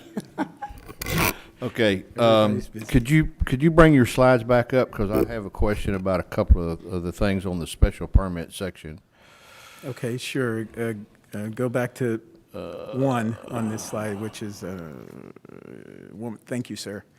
Okay, that you can start right there. On number 2, it says 6 to 8 except off-hour deliveries of cargo. So what does off-hours mean? Sometimes cargo on ships can't be scheduled between 8 to 5, so to speak. So there will be times where cargo has to move in or out at certain odd hours, and I didn't want to preclude operations that we didn't know anything about. But that could be all the time. It could. I mean, yeah, when I first saw this special permit, I thought it had 6 to 8. I didn't see this except off-hours deal. I mean, Can you repeat that? I'm sorry, Councilman, can you repeat that? Yes. What does that mean? We established the 6 to, and understand this is daily, so that's not just Monday through Friday, That's it's Saturday and 7 Sunday. days a week. Because the port is kind of I'm assuming it's a port facility, so it's a 24-hour operation. We didn't want to prohibit them bringing cargo in or taking cargo out, particularly if ships had to leave at certain times. So we just put in, there's certain hours that we accept for operation, right, 6 to 8. But there are times when we know things will happen outside of that we can't control, and I'm sure they can't schedule or control either. That was just our thinking outside the box, but you can certainly change that if you no, and I appreciate that, but you're kind of throwing the door open when you do that. I mean, I got a little concerned. So let's go forward. Go to the next page, please. Okay, there was, oh man, I lost it. Nuisance, dust, noise, access, lighting, landscape. Yeah, the nuisance deal, such as noise, smoke, vibration, dust, and well, maybe not odors, but noise, smoke, and vibration and dust I know what you're gonna This is say. the very description of a laydown yard. But you have to understand, again, if you look at, and I know many won't like hear me say this, but if you look at the area development plan, that's a residential area. Yeah. So the controls we have to put on Sure. the development. No, I appreciate you putting that in there. I just, I don't know how you would control that, but. That's true. It's true. Okay, and you said somebody had some comment about the lighting? Yes, the applicant's going to come and Applicant talk has- about Okay, well, access. I'll defer till then, so I'm done. Thank you. I think that's all the questions right now, Mr. Raymond. Okay, If the applicant would like to, when you open up for public hearing. oh, This one yes. doesn't have a public yeah. hearing. We already had it, so it's just public comment.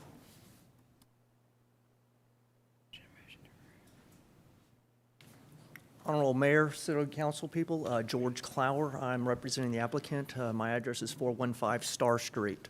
Let me address real quick Councilman Puzley's concern about the hours of operation and the, let me get to it, the off-hour deliveries.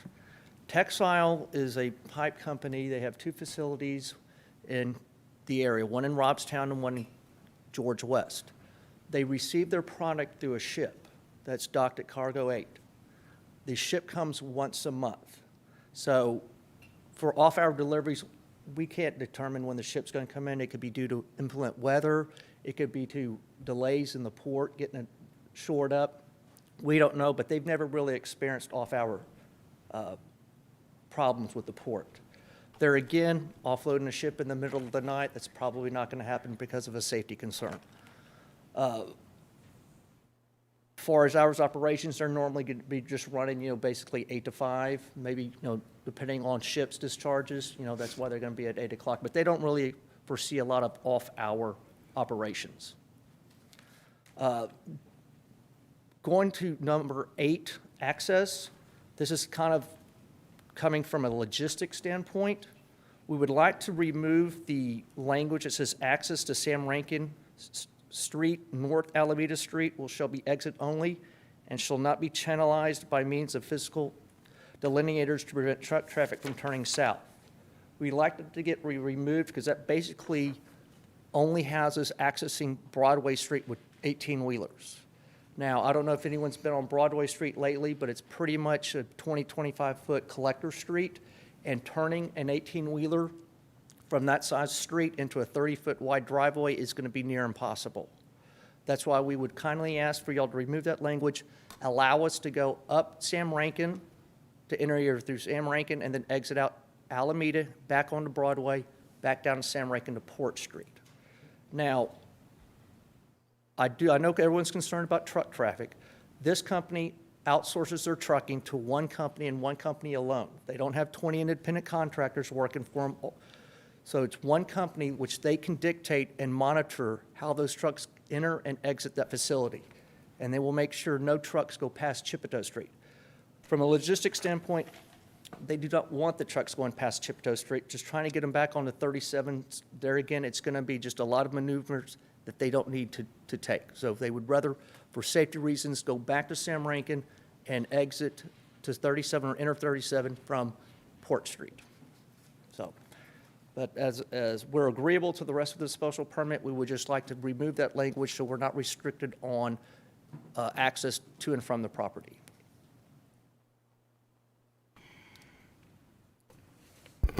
So, I'm sorry. So you want to come in from the interstate down Sam Rankin, The ships will be coming from Cargo Dock 8, okay? which is near Whataburger Field. They'll come up Sam Rankin, enter the property, and they'll exit back out Alameda, back to Sam Rankin to go back to the port. If they are delivering pipe, or they're going to come off of 37, go down Port Street, come up Sam Rankin, and then they're going to exit the same way they came. Because I thought the process here was they were going to go in and out across the railroad tracks at Broadway. and Well, not- that's Sam Rankin right there. That crosses at Broadway and Sam Rankin intersect. Do we have a map by Yeah, chance? Yeah, that might I help. think we need a map, seriously. Mr. Zanoni, or, I don't know, anybody. We can You use have the one in the aerial. presentation, right? Okay. I mean, because we're- Amy, pull up the presentation, please. Yeah, if you go to page 13, that's your best drawing, and it gives the street name. So, George, what you're saying is you wouldn't go north of Chapito Street to make deliveries or Yeah, we exit? would never pass Chapito Street. Okay, And we would not want access to and from Chapito Street. Oh, this Okay. is Sam Rankin. So what he's saying, he's coming down West Broadway. Well, we actually would come turning up on Sam Rankin. Can you then draw on turn there? Make a left in to the property and a left out. and left out. So they Back to stay Broadway. north of really Chapito Yep. Street, which staff is in agreement with that.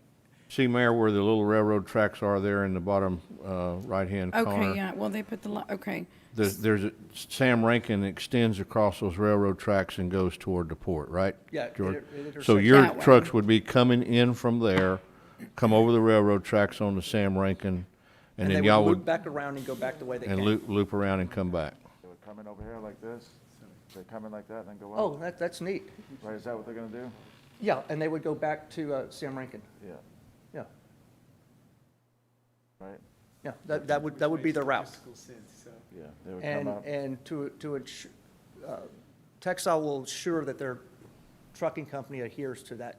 And I spoke with Andrew over in Development Services, and he said that the driveway location, y'all could work that out administratively at some later point. Well, there's already 2 breaks onto the property, one from Sam Rankin. Well, there's 2 actually on Sam Rankin and 2 on North Alameda, but they'll probably close one of those up, Okay, just from a security standpoint. okay. Okay, Councilman Lerma? Thank you, Mayor. Isn't this in the downtown management area district as far as Well, the plan, you the mean? plan? Yes, ma'am? Yes, To redevelop that area? yes. So why are we going to put industry there? Well, I'm just curious. this was a Why would we put conversation. industry there? Yeah. It doesn't Apparently go with staff- the plan, it doesn't go with the plan that was originated, and when this first came about, that was one of the first things that the council spoke about, because the plan exists, and it doesn't include industrial. Industrial, just No. like we just spoke about the C district, it doesn't include housing to be developed there, so why would we put light industry in an area that we're looking at developing in the future with the downtown management plan? That doesn't make any sense to me, you know. And that's basically what I just wanted to bring to the attention. Right. And apparently staff, or not staff, but the commission is denying it, right? They denied it based on the fact that we weren't offered a special permit at the time, so they were just denying it on the IL. We Well, never went in there asking for an IL. We have to ask for an IL to get a special permit. Right. I'm just afraid that if we set precedents with one light industrial company, there's a lot of land there that's open and available. It's gonna stop, what's gonna stop us from the next person, the next one, and the next one, before you know it, it's all light industrial. We're not developing it like the downtown management plan is supposed to be developed at. I have concerns with that, so I just can't vote in favor of this. I just want to let you know. Thank you. Mr. Raymond, would you like to comment on that, since your development?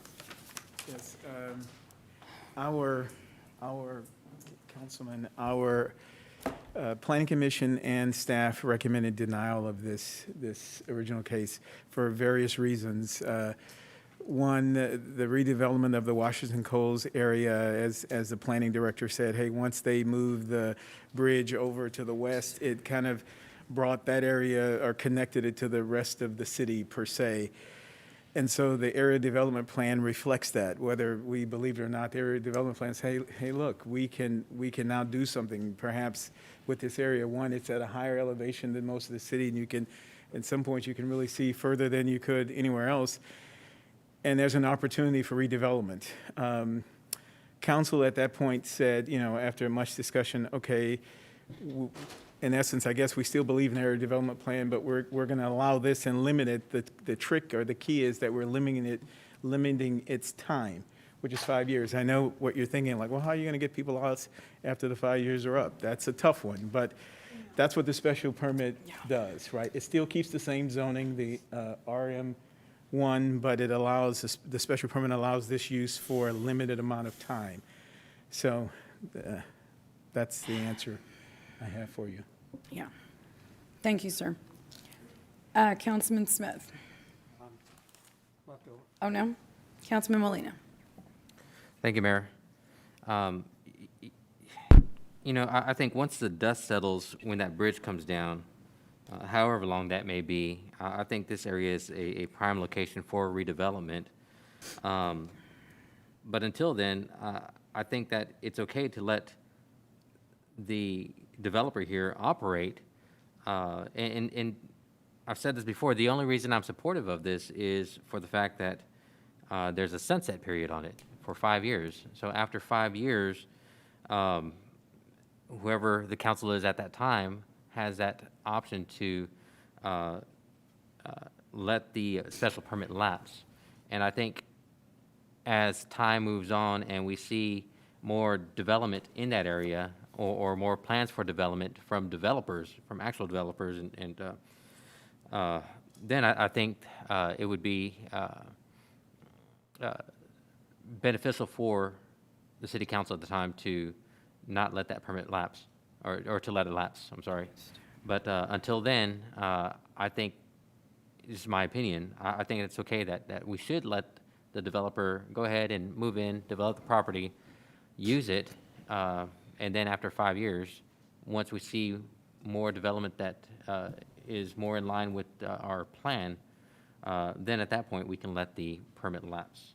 One question I do have, Ms. Raymond, is what happens if the developer violates one of these conditions of the special permit? What are the consequences? Great question. All complaints, all of these conditions would be based on complaint, right? Development Services doesn't necessarily have a police authority or power to go around and check on these things. However, should citizens complain, and since there are not really many residents now around it, we would support code enforcement going in and, seeing what the issue is, and then issuing citations for corrections. But that's really our only power in terms of making sure the developer maintains and holds true to the conditions of the special permit. Wouldn't they have to comply, Al? So you guys would cite them, they would have to comply? Yes, right, that's the or you would citation. fine them, right? Yes. Okay, so they comply, Councilman, the answer is they would have to come into compliance, or they could be issued a fine. I suppose that would go to municipal court. Correct, and that's what the citation would direct them to do.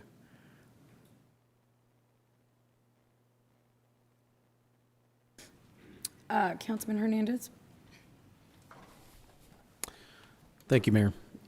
In looking at this, the people that responded are basically from empty lots, correct? Correct. There's not actually a house or That's anything correct. there. So they wouldn't necessarily be affected by this lay-down yard since That's there's nothing there. It's absolutely true. I know this is in terms of the area development plan, this is designated for mixed-use area going forward. I don't necessarily think that's a realistic aspect, but who knows what happens when that bridge comes down. I still think you have a wastewater treatment plant, concrete street amphitheater, and the old Bayview Cemetery in between what is considered the C district of where the bridge is at and where this area is located. I like the idea of this particular, it goes against the area development plan like Councilman Lerma had mentioned.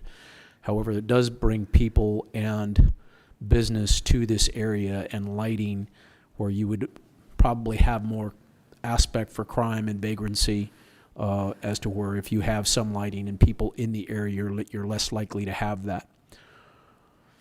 I think in 5 years we'll be in the same position. I mean, I don't see a lot of development happening here just simply because of where it's located. Unfortunately, it's cut off. It's going to be cut off on the other side now by the new Harbor Bridge. Right.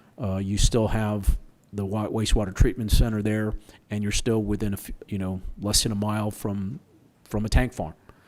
It's a challenge, and I understand the historical nature of this neighborhood, but I just don't see it going forward as a mixed-use area. But you never know. Very true. San Antonio, the Pearl Brewery was reutilized as something, so who would have thought that was going to happen? Absolutely. That being said, I'd still like to see some people there, some use of the land, some lighting, some sense of if nothing's there, somebody or something will fill it. Right. And so I think this, I think it's for this temporary standpoint, it's probably something that would be a good thing to do.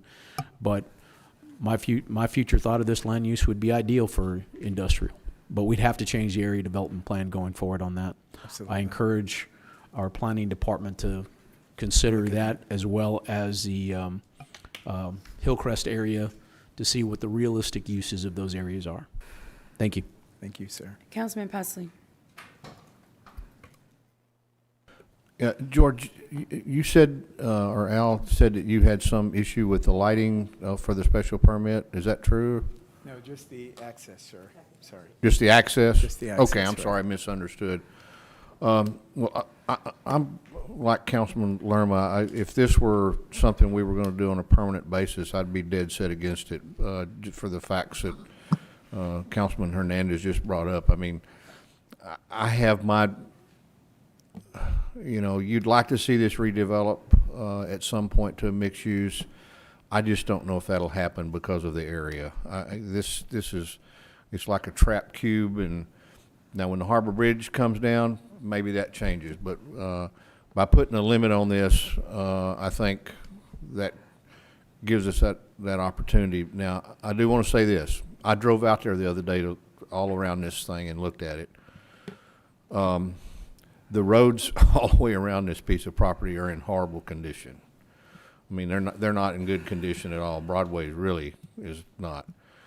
And so you start throwing some extra traffic on there. I just want to warn staff, you're going to be sending the trucks out there to patch potholes pretty quickly.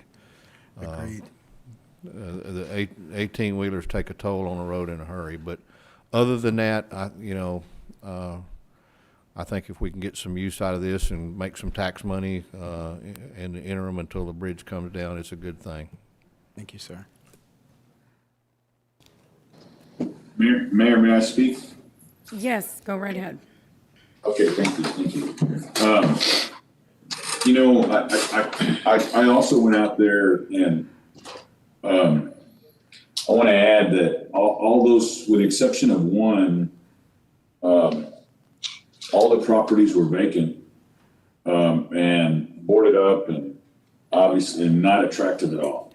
Within the 200-foot radius. And that one that's on the parcel, which is 1319 North Alameda, I would highly recommend that code enforcement goes out there because it's a mess. I mean, it would be nice if they would adhere to all the requirements that we're doing in the special permit, because it was just awful. And I know there were people there, and I don't know if they had any utilities either. It was just really disappointing. And so I think this would probably be, I think candidly, with the requirements that we put on it, it would probably brighten up the area and hopefully probably not necessarily encourage industrial development, but I think if the community knows that our commitment to try and clean up the area. The other thing that I would also point out is the day that I went out there, there were 3 18-wheelers or 3 big rig trucks staged on Sam Rankin with some prefab type of components to the new bridge. So that area is already, pretty much turned into an industrial area. And I think now that if we have that, we'll have a partner with the developer that's going to help us kind of keep that in line. And 2 years ago, I had recommended a 5-year a special permit for 5 years. And, as I had indicated at the last one and at the last meeting, and once again, we don't see the bridge probably being done for another 3 years at least. So, I read an article recently said that the developer had turned down the 5-year special permit. No, that this body voted against it. So, anyway, I think I believed in a 5-year special permit 2 years ago. I still believe in one now. That area needs something for development. I think developing something underneath the bridge so close to an industrial area would be very, very difficult, and it'd be difficult to find financing because of the proximity to the refineries. So I believe this to be, and I think all the emails that we received with regard to the individuals that asked us to preserve it, probably need to take a drive out to that area and see all the challenges that it's facing right now with all the blight. So anyway, I just wanted to make those comments, and I support the permit with the change in the access, simply because I said, at least for what the developer had indicated the challenges were. So if we can work with that, I appreciate it. Thank you. Thank you. Councilman Smith. Thank you. I know we're all concerned about traffic. Councilman Pusley, the condition of the roads, we've heard from the applicant that they want it in a particular way, and we're trying to do a little bit of legislation up here. I was wondering if we could modify that with a staff-approved traffic plan, so you all could work it out. Actually, Councilman, I think all we need to do on number 8 is just eliminate the last sentence, and what he proposed to do will be acceptable. Okay. Eliminate the last sentence on number 8, so that when you make a motion here, someone has to say, hey, with respect to number 8, eliminate the last sentence, and the motion should be fine. And what's that sentence? I'm looking at Google Earth on that area. Here it is. On 8? The one that's circled there. The circled one.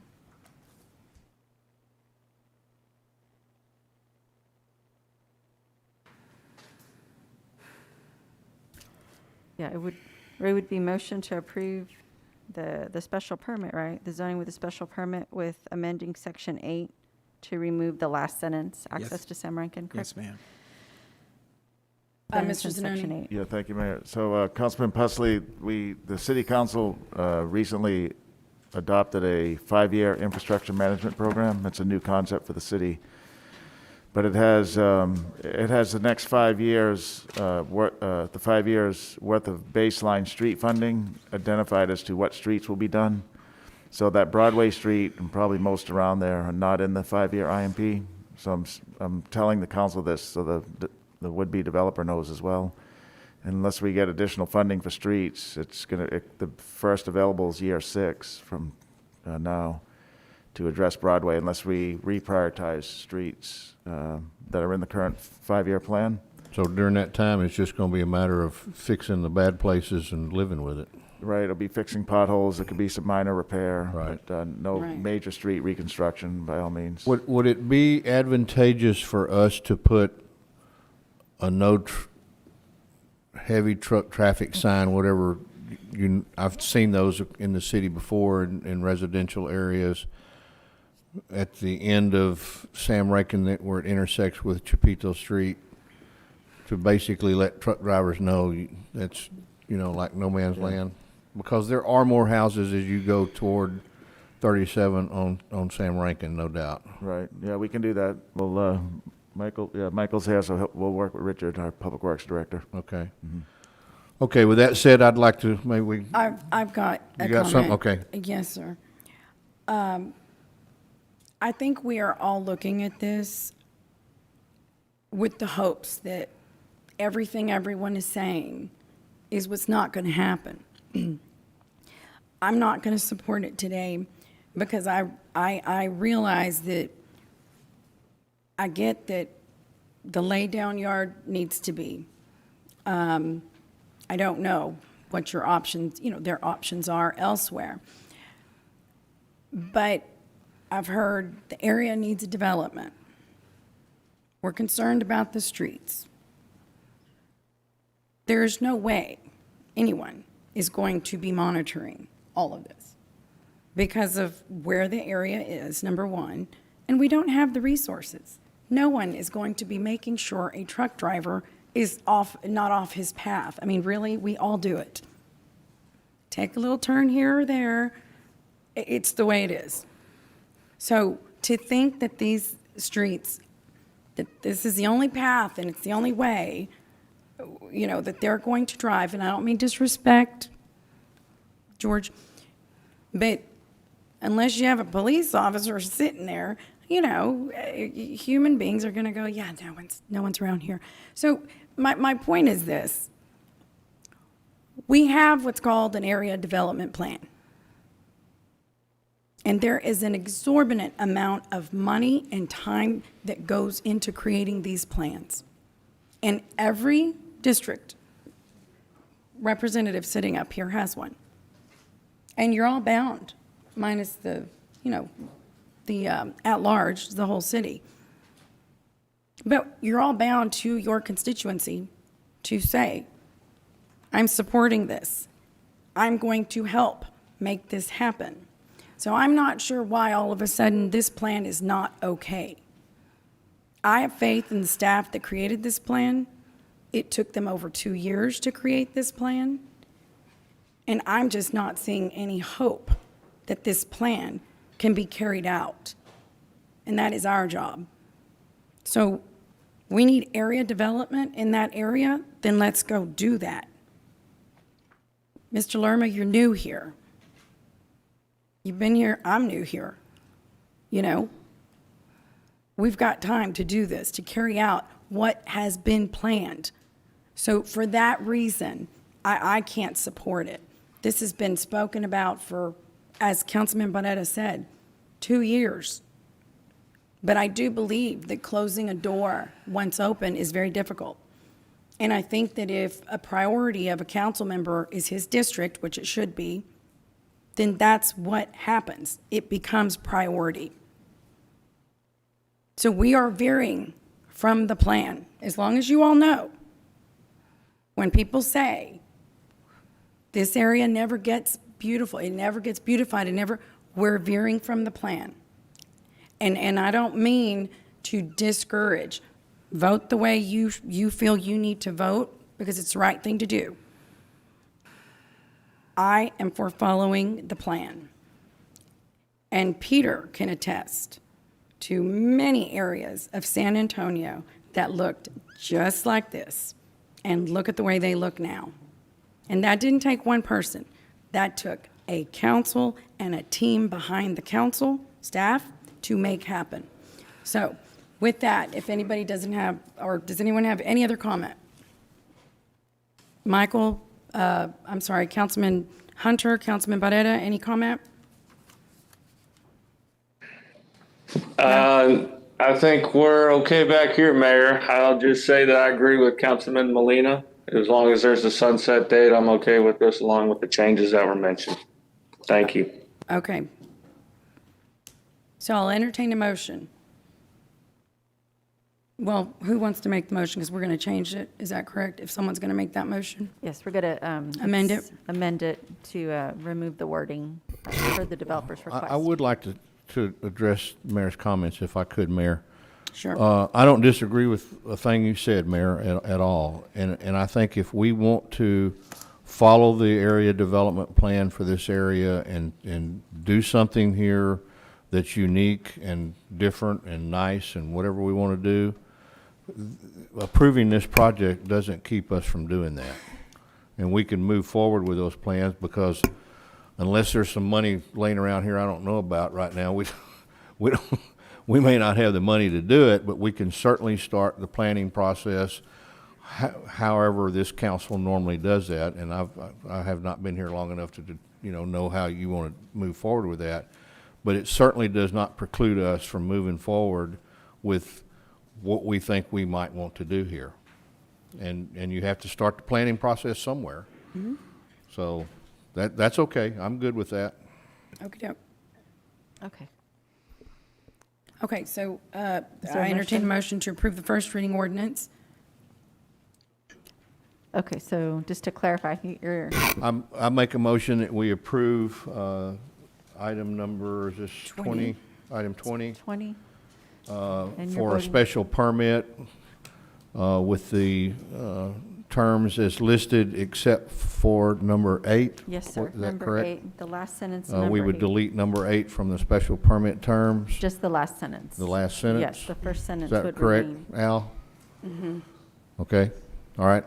And that we would ask staff to work with whoever they need to about some signage in the area for at least hoping to deter the truck traffic in the direction we want it to go.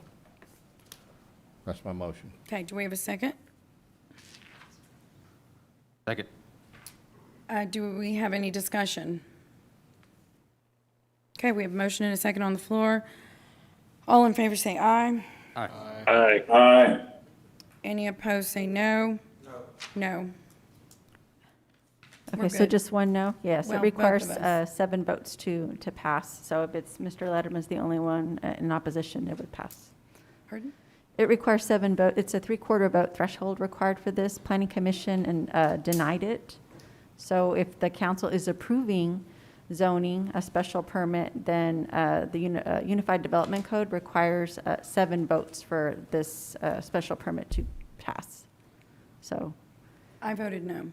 you voted no also. Oh, okay, so 2 votes no. So may I please take a roll call vote Sure. just to verify? Okay, we need 7 votes. So for passage of ordinance number 20 for the special permit with the terms as spelled out by Councilmember Pusley. Councilmembers Martinez? Aye. Molina? Aye. Pusley? Aye. Smith? Aye. Barrera? Mr. Barrera? Aye. Okay, thank you. Hernandez? Aye. Hunter? Aye. Lerma? Guajardo? No. Mayor Guajardo, I'm sorry. Okay, so it does pass. Okay, moving on.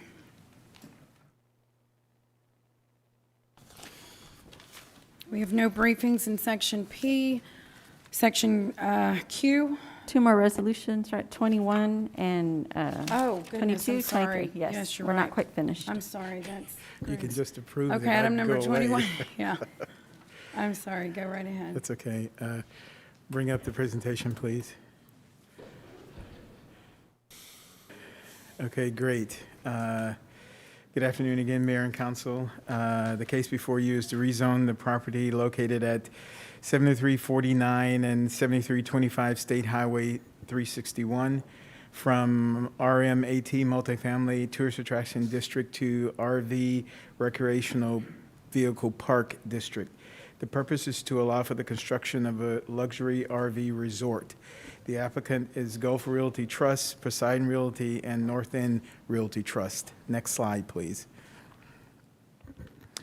The property is located along the east side of State Highway 361, south of West Palm Beach Road and west of the Gulf of Mexico. The property fronts along Highway 361, which is designated as an RA3 primary rural arterial divided road. To the north is a small subdivision named Sunrise Shores, which is predominantly vacant property zone RMAT multifamily tourist attraction district. To the south are townhomes and vacant rentals that are zoned RMAT PUD multifamily tourist attraction district with a planned unit development with approximately 25 structures.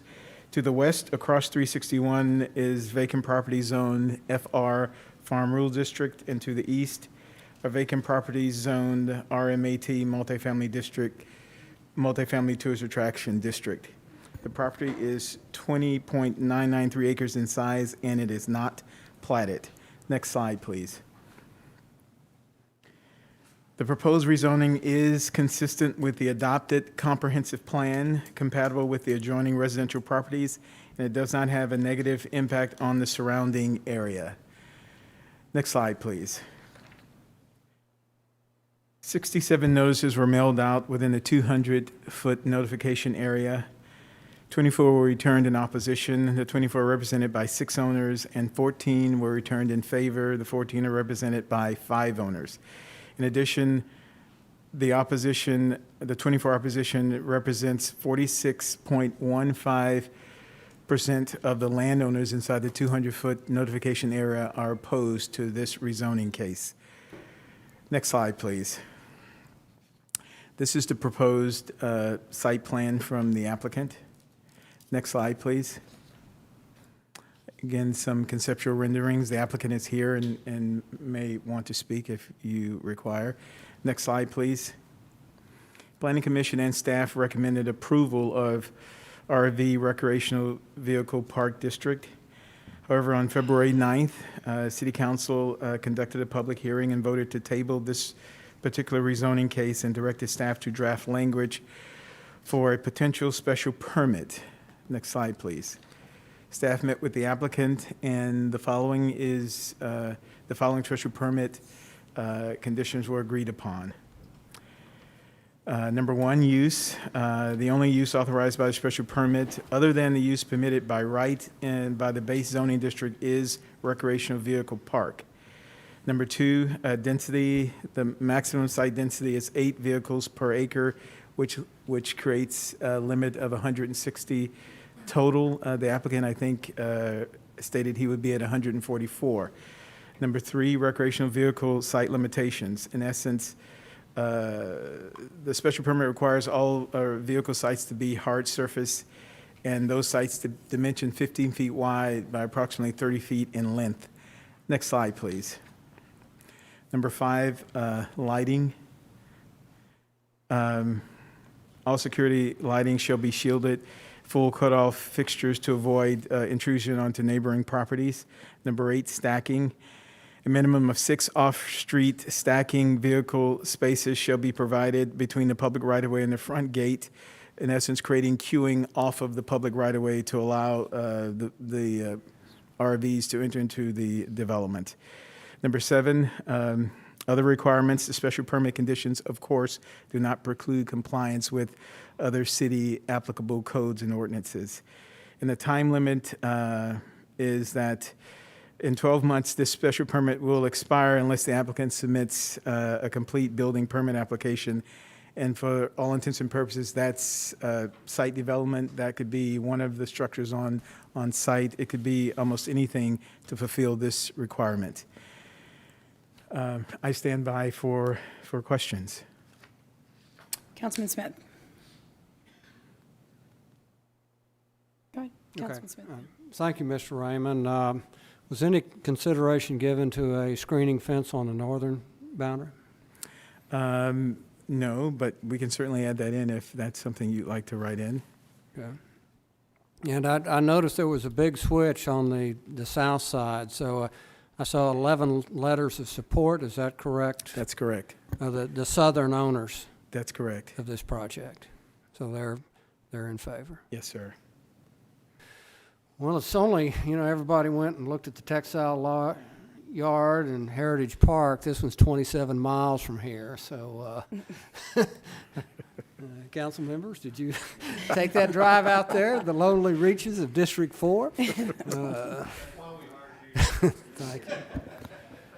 Well, I'd like to appreciate staff on this, so that reaching out and seeing that we had 11 individual owners switch on that and working with them. The northern, Mr. Batlich, he called in earlier on there. Did you have a chance to? He comes by and engaged almost daily, I think, except for we engaged, yes. We try to engage as best as we can, and that's where we'll leave it. Well, I've got no further questions, though. When it comes up, though, I would like to see the 7-foot fence on the northern boundary also. Understood. Councilman Molina? Thank you, Mayor. Councilmember Pusley and I were at a briefing yesterday with city staff, and Mr. Raymond, one of the questions that came up was access to those home lots or residential lots at the far end of the development. Do you have any answers for that? Absolutely. Andrew said you would ask that question. What is presented before you is just a schematic, sir. When the applicant plats this lot, the plat will show how the rubber meets the road, no pun intended, because it'll connect that site to the network, water, sewer, roadways, and those things. So in essence, the applicant is just showing us his conceptual idea of what he would like to build. We can't really, until it actually becomes a plat, it changes daily. So those kind of questions will really be answered at that point with the platting. This is really, as you know, the zoning is just established the land use, and he just gave us a picture that says this is what it's going to look like. All of that could change when we get to the platting stage, and that will answer some of those questions. You're welcome.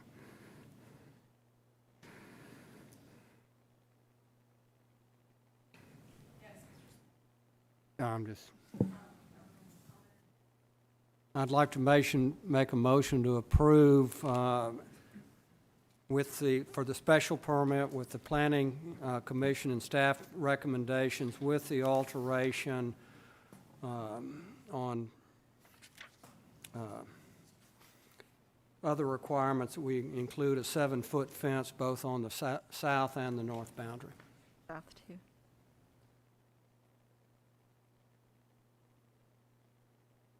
Second. Madam Mayor, I've got a question. How many RV slots is there going to be on this project? The applicant, it's maxed out at 160. I think the applicant said 144. 144? Yes, sir.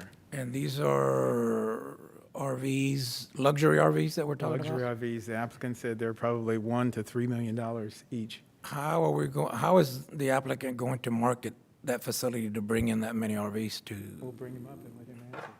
I'm just curious.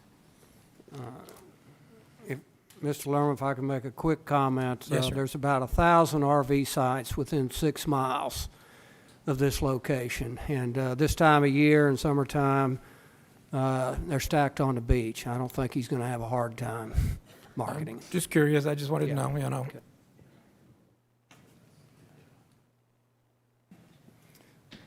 Hi, good afternoon, Mayor, council members. Thank you for having us back. Again, I'm Michael Congdon with Phoenix Del Mar, developer of the property. I'm Ashley Fuller, another developer. One point of clarification, we've done some more revisions to the park design now that we've had the full survey completed. We've actually dropped the lot size down to 122 lots. And we feel that this the special permit here will help us abide by what we say we're planning to do. I know a lot of people's concern is that once we're approved for RV zoning, then we can bring in just a high density of RVs. because I believe that the current zoning supports 20 RVs per acre. With a special permit, it's limiting it down to 8. And actually, with the land space that we have and the design we're doing, we're actually down to 6 per acre. And we are working with a team of professionals, with engineers, architects, and a nationally acclaimed RV park designer who he brings in a lot of experience, not just in the park design, but in the marketing and in the sales. He's well connected with the RV manufacturers. And so he does have a team to help us with some of the marketing, but we're bringing in multiple consultants to help us attract people, because the people we attract are national, and even as far as Canada. We're not looking for just people locally in Texas, though we do service several major metropolitan areas here in Texas alone. I think it's also important to note, if you look at RV parks across all of North America, there's 20,000 RV parks in North America. Of those 20,000, there are only 1,400 that are big enough to accommodate a modern RV, that have the slide outs and everything. So we're down to 1,400 in all of North America. That's RV parks and campgrounds. So now you take a higher end luxury RV park, you put it at the beach. People are buying the RV sales are at a 40-year high right now, and people are buying these really nice motor coaches, really nice luxury RVs, and they don't have anywhere to take them. There's very few places that can accommodate them, much less people who are buying higher end RVs are looking for a higher end resort, and there's very few. There's, I think, maybe 4 in Florida. There's very few people doing what we're doing. So. Thank you for the answer. Yeah. I mean, I'm for your project, don't get me wrong. I just wanted to know a little more detail about it. Good. You know? We're Thank for our you. project too. Councilman, do you have a question? Yes, you do. Okay. Al, where do you go? Oh, there he is. When they go back, the thing that's always bothered me about this project from the get-go, and even when I talked to the developers here early on, is the plat, because it didn't make sense. And so I realized they're going to go back and do a real plat that will go to the Planning Commission for approval. The TRC first, the technical group that looks at it, that says whether it does make sense or not. The Planning Commission just confirms their recommendation. Okay. Right. It will not come back to us, so. That's The correct. Planning Commission is the final authority on that. And so, this is just a message to Development Services. What we see here now is this really nice, kind of sexy layout for a travel motor coach park, whatever you want to call it, RV park. And I hope that's what we end up with at the end of the day, and not straight in, man camp kind of trailer parks that you normally see. So Yes, sir. Just know that I think that's what this council is looking at, and hopefully the developer is as well. Understand, sir. Okay, thank you. Councilman Smith? Well, thank you. I think that's a great point on there, but the fact that we are limiting to this density, that causes that to happen. Correct. Where you get those straight ends on there, where you have that 400 site density. So Good point. they've got a palette to work with now. To put 8 sites per acre is, that's where you put luxury RVs. And that's why I couldn't support it under the zoning, for those exact reasons. But the fact that we are limiting it to the 8 sites per acre kind of precludes just that standard residential look that you see in most RV parks. Great. I can't see, with all the restrictions we're putting, I can't see that this is going to hurt the properties around.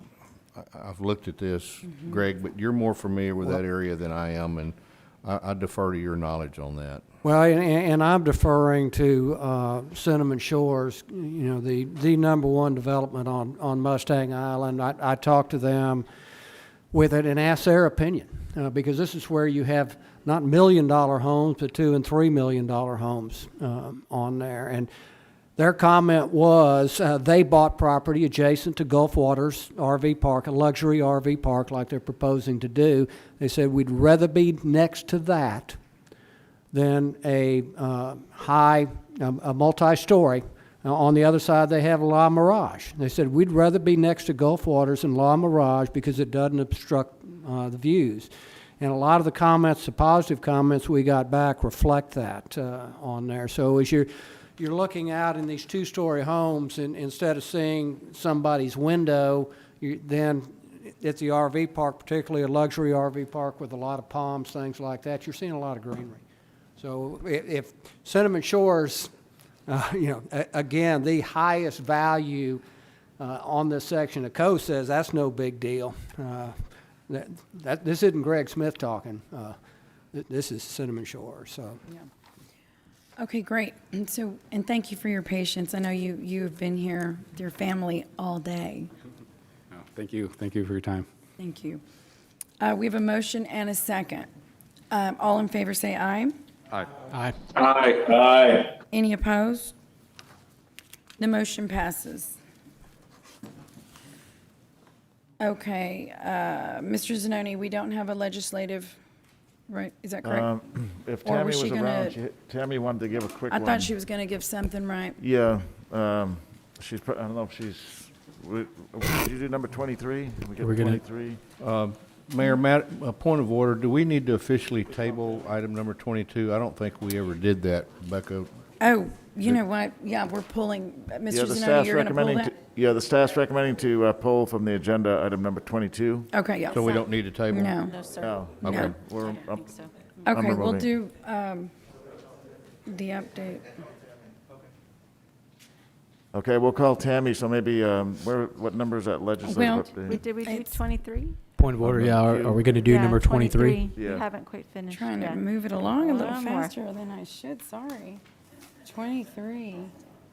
Okay, yeah, sorry. Oh, where's my?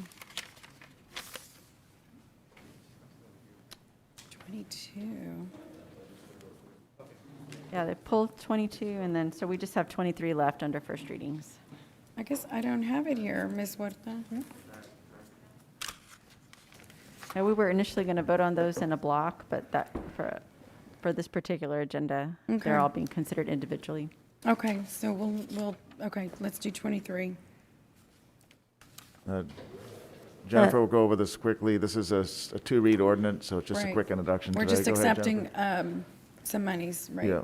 Okay, Yes, this is the amendment to the city's consolidated annual action plan with the acceptance of the CARES allocation number 2, both CDBG and ESG, to fund several projects.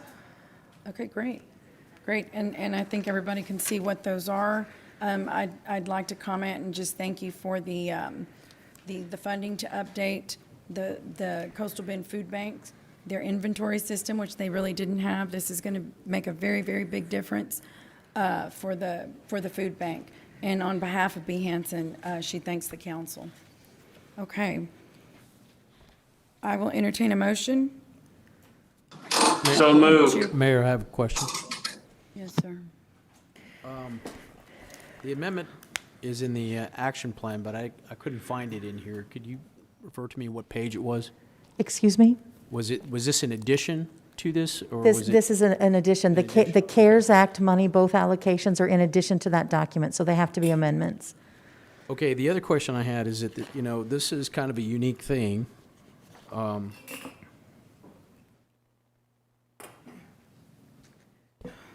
On the housing opportunities construction for the $1.8 million, is this something that will have HUD approval? I mean, I know what we're kind of referring to here, but is it something that will have HUD approval? Is this kind of project a HUD-approved type project? It will, when we request information and request proposals from the community, HUD will have to have approval. But the council will also have to approve the contracts. But yes, it has to be eligible expenses under the CARES Act for Well, both that's CDBG and ESG. That's why I'm asking. I mean, is this, since it's COVID-related funding, right? Yes. You have to have some aspect of COVID associated with this. Is that the case? Yes, I mean, we're not going to have any problems with HUD saying this is not going to be approved and we want the money back. correct. Okay. Sure? Yes, We're because the money is to respond, recover, and prevent the spread of COVID. And the increase in street homelessness is a risk for COVID without proper hygiene facilities or with the reduction of the capacity of the existing shelter. Existing shelter is needed. Street homelessness is a spreader event. Okay. Thank you. Just want to make sure. Thank you. Okay, so we have a motion. Do we have a second? Pardon? Michael? Mr. Hunter made a motion. Was there a Right. second? I We didn't need a hear one. second to accept and appropriate the funds. Okay, Mr. Martinez. Okay. Any discussion? All in favor say aye. Aye. Aye. Any opposed? The motion passes. Item number 24. We're going to do a legislative update. Oh, My okay. understanding, Mayor, yeah. Item Q. Yeah, yes.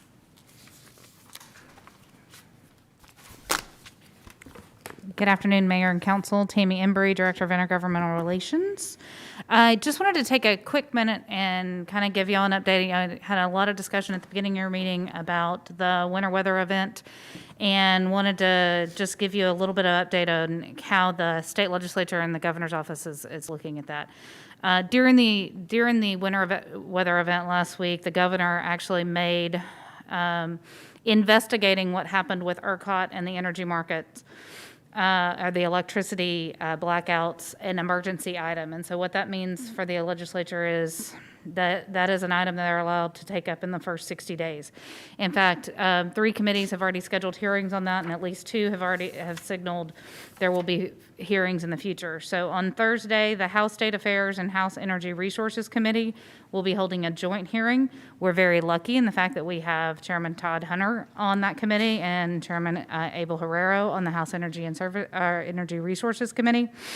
And then the Senate Business and Commerce hearing will be holding a hearing too. We do not have a direct delegation member on that committee. We are going to file a letter with our delegation that details the impacts of the event on the city. I am gathering information from the departments, and we'll have a draft of that tomorrow to send to our delegation. And we'll be concentrating on issues like Councilman Hernandez brought up with regard to the gas prices and other issues that are going to be faced. The governor has so far concentrated on electricity bill relief and looking at the electricity side of the house. But as I have quickly found out over the last couple of days, there are quite a few cities that are in the same boat that we are on gas supply pricing. Port Aransas, I was emailing with today, they experienced the same cost curve, just on a smaller proportion for their city. I was on the phone with San Antonio this afternoon. And so just talking with our state legislative consultants, and have already talked to Representative Hunter's office and Representative Herrero's office and kind of flagged this issue, that this is something that we're going to be talking to them about and seeing if there are any other options. Because if they're going to deal with one side of the house, we really would like them to look at the gas side too, because it's all wrapped up in the same scarcity pricing that caused the spikes in the electric bills.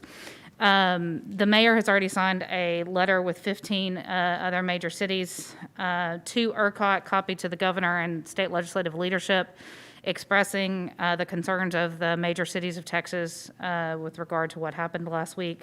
And the Big City Mayors Coalition and my counterparts in those cities are already talking about additional ways that we can work throughout these hearings and throughout this process to make sure the voice of cities is heard. And then one federal issue I will flag for you while I'm here is the Congress has been working on the latest version of COVID relief. It will be on the House floor this week, and then it will move to the Senate. They are considering it in a very complicated process known as budget reconciliation, which I will not bore you with the details of. But what it means is it allows them to pass it through the Senate with 51 votes instead of 60 needed for cloture. So the biggest hurdle for that bill surviving intact is going to be on Thursday when the Senate parliamentarian rules on what can stay in the package and what can go. So there are some issues that are in there that are not really viewed as COVID-related, like an increase in the federal minimum wage. And so things like that are expected to be kicked out, but there is significant aid to cities. So we are closely watching that and communicating with that delegation. The mayor and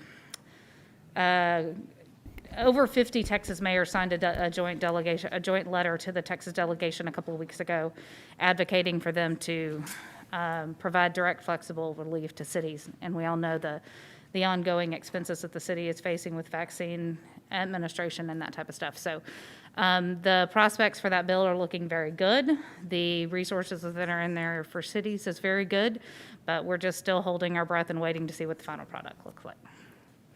Any questions? Great. No questions? You too?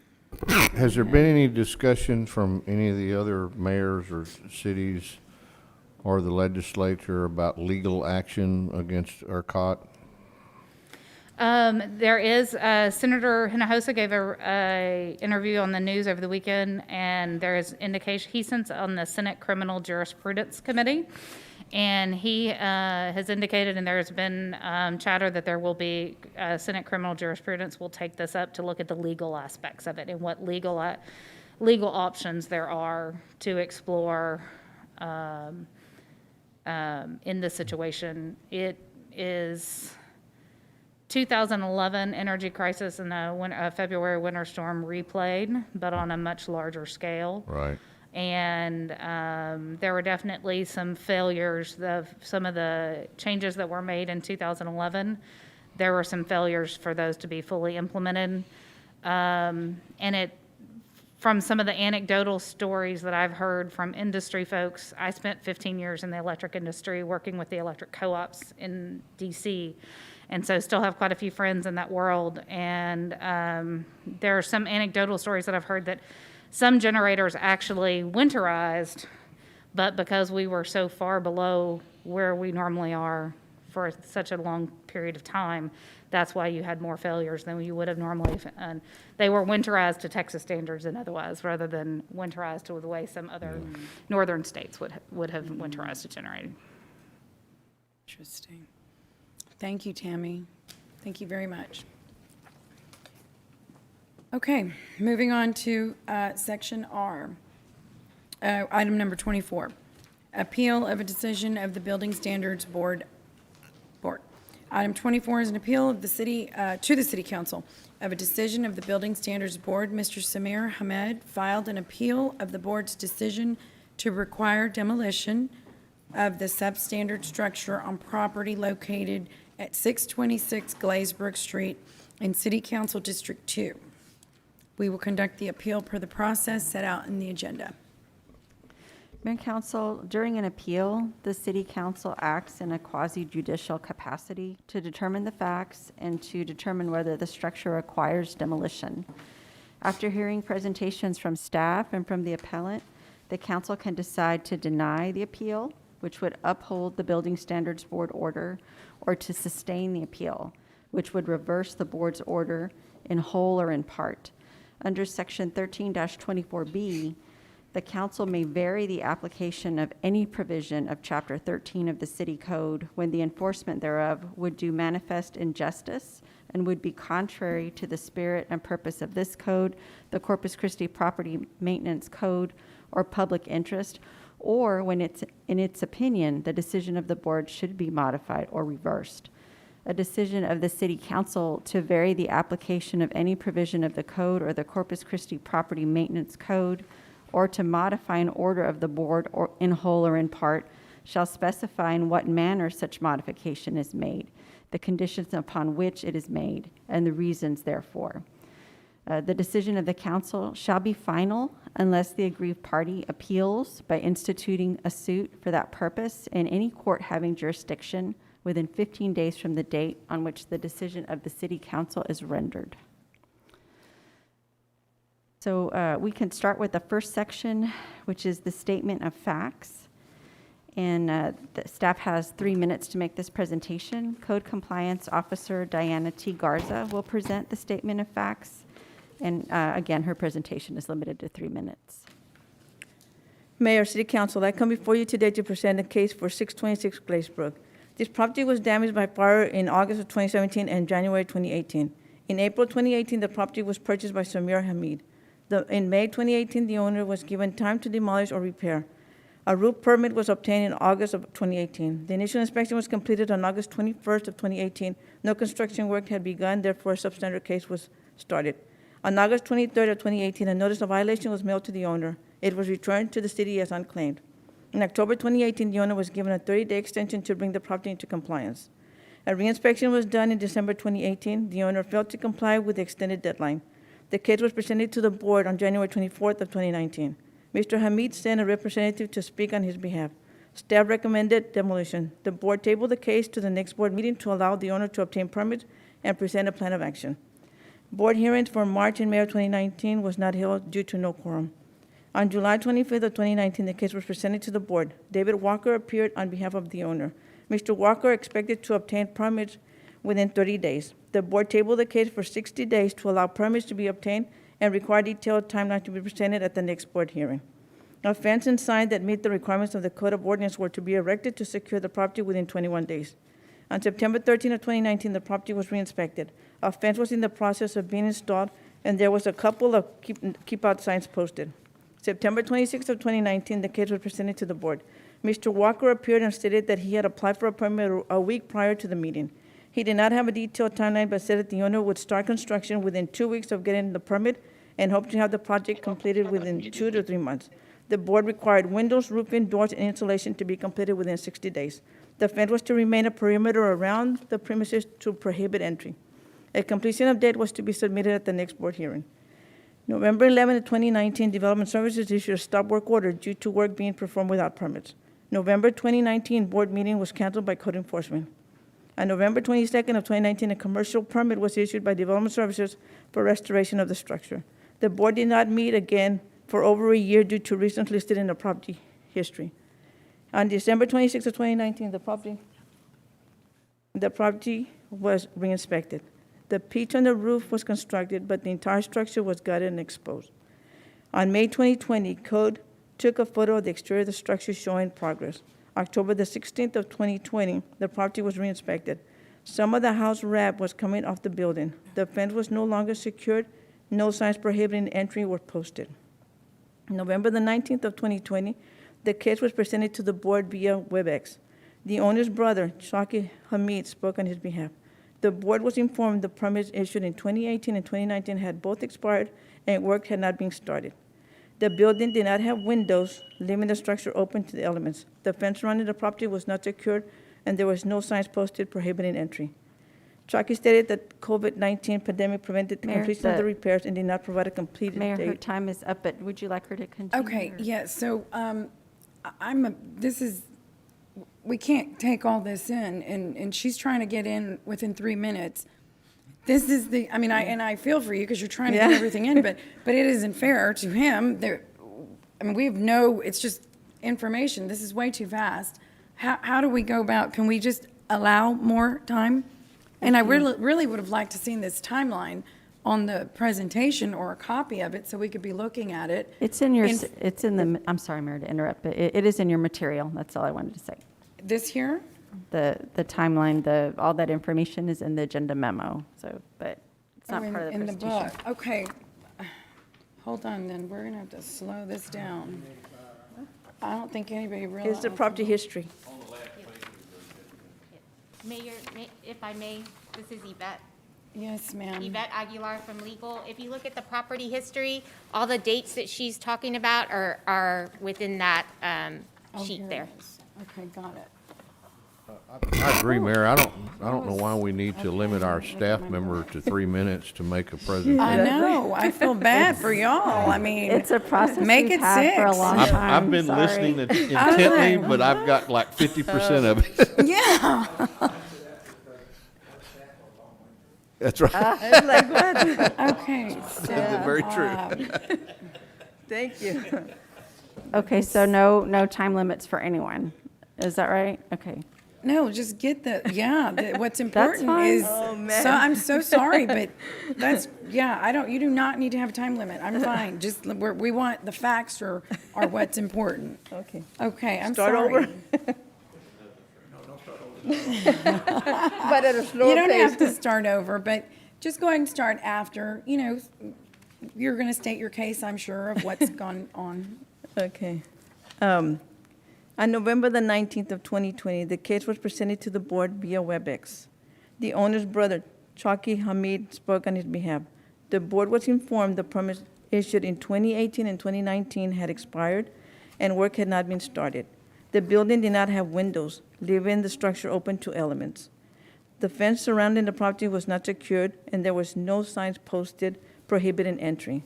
Chaki stated that the COVID-19 pandemic prevented the completion of the repairs and did not provide a completed date or any definite plans for the repairs of the structure. The board ordered the structure be demolished by the owner within 30 days.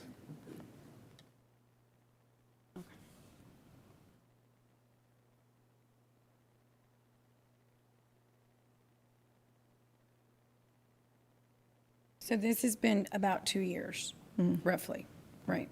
Or a little over 2 years. Okay, so can we, what is the next step here? Can we go back, or do we hear? Well, the next step would be the appellant would then present his presentation, basically his side of the And can we still go case. back and ask questions to code? Well, as the way we've structured this in the past, that would be under the city staff response. Any question, this is just a statement of the facts of the Okay. case. And then questions are usually asked under the city staff response. But Okay. you know, Mayor, I'm sorry, this is Yvette Aguilar from Legal. If I could just clarify.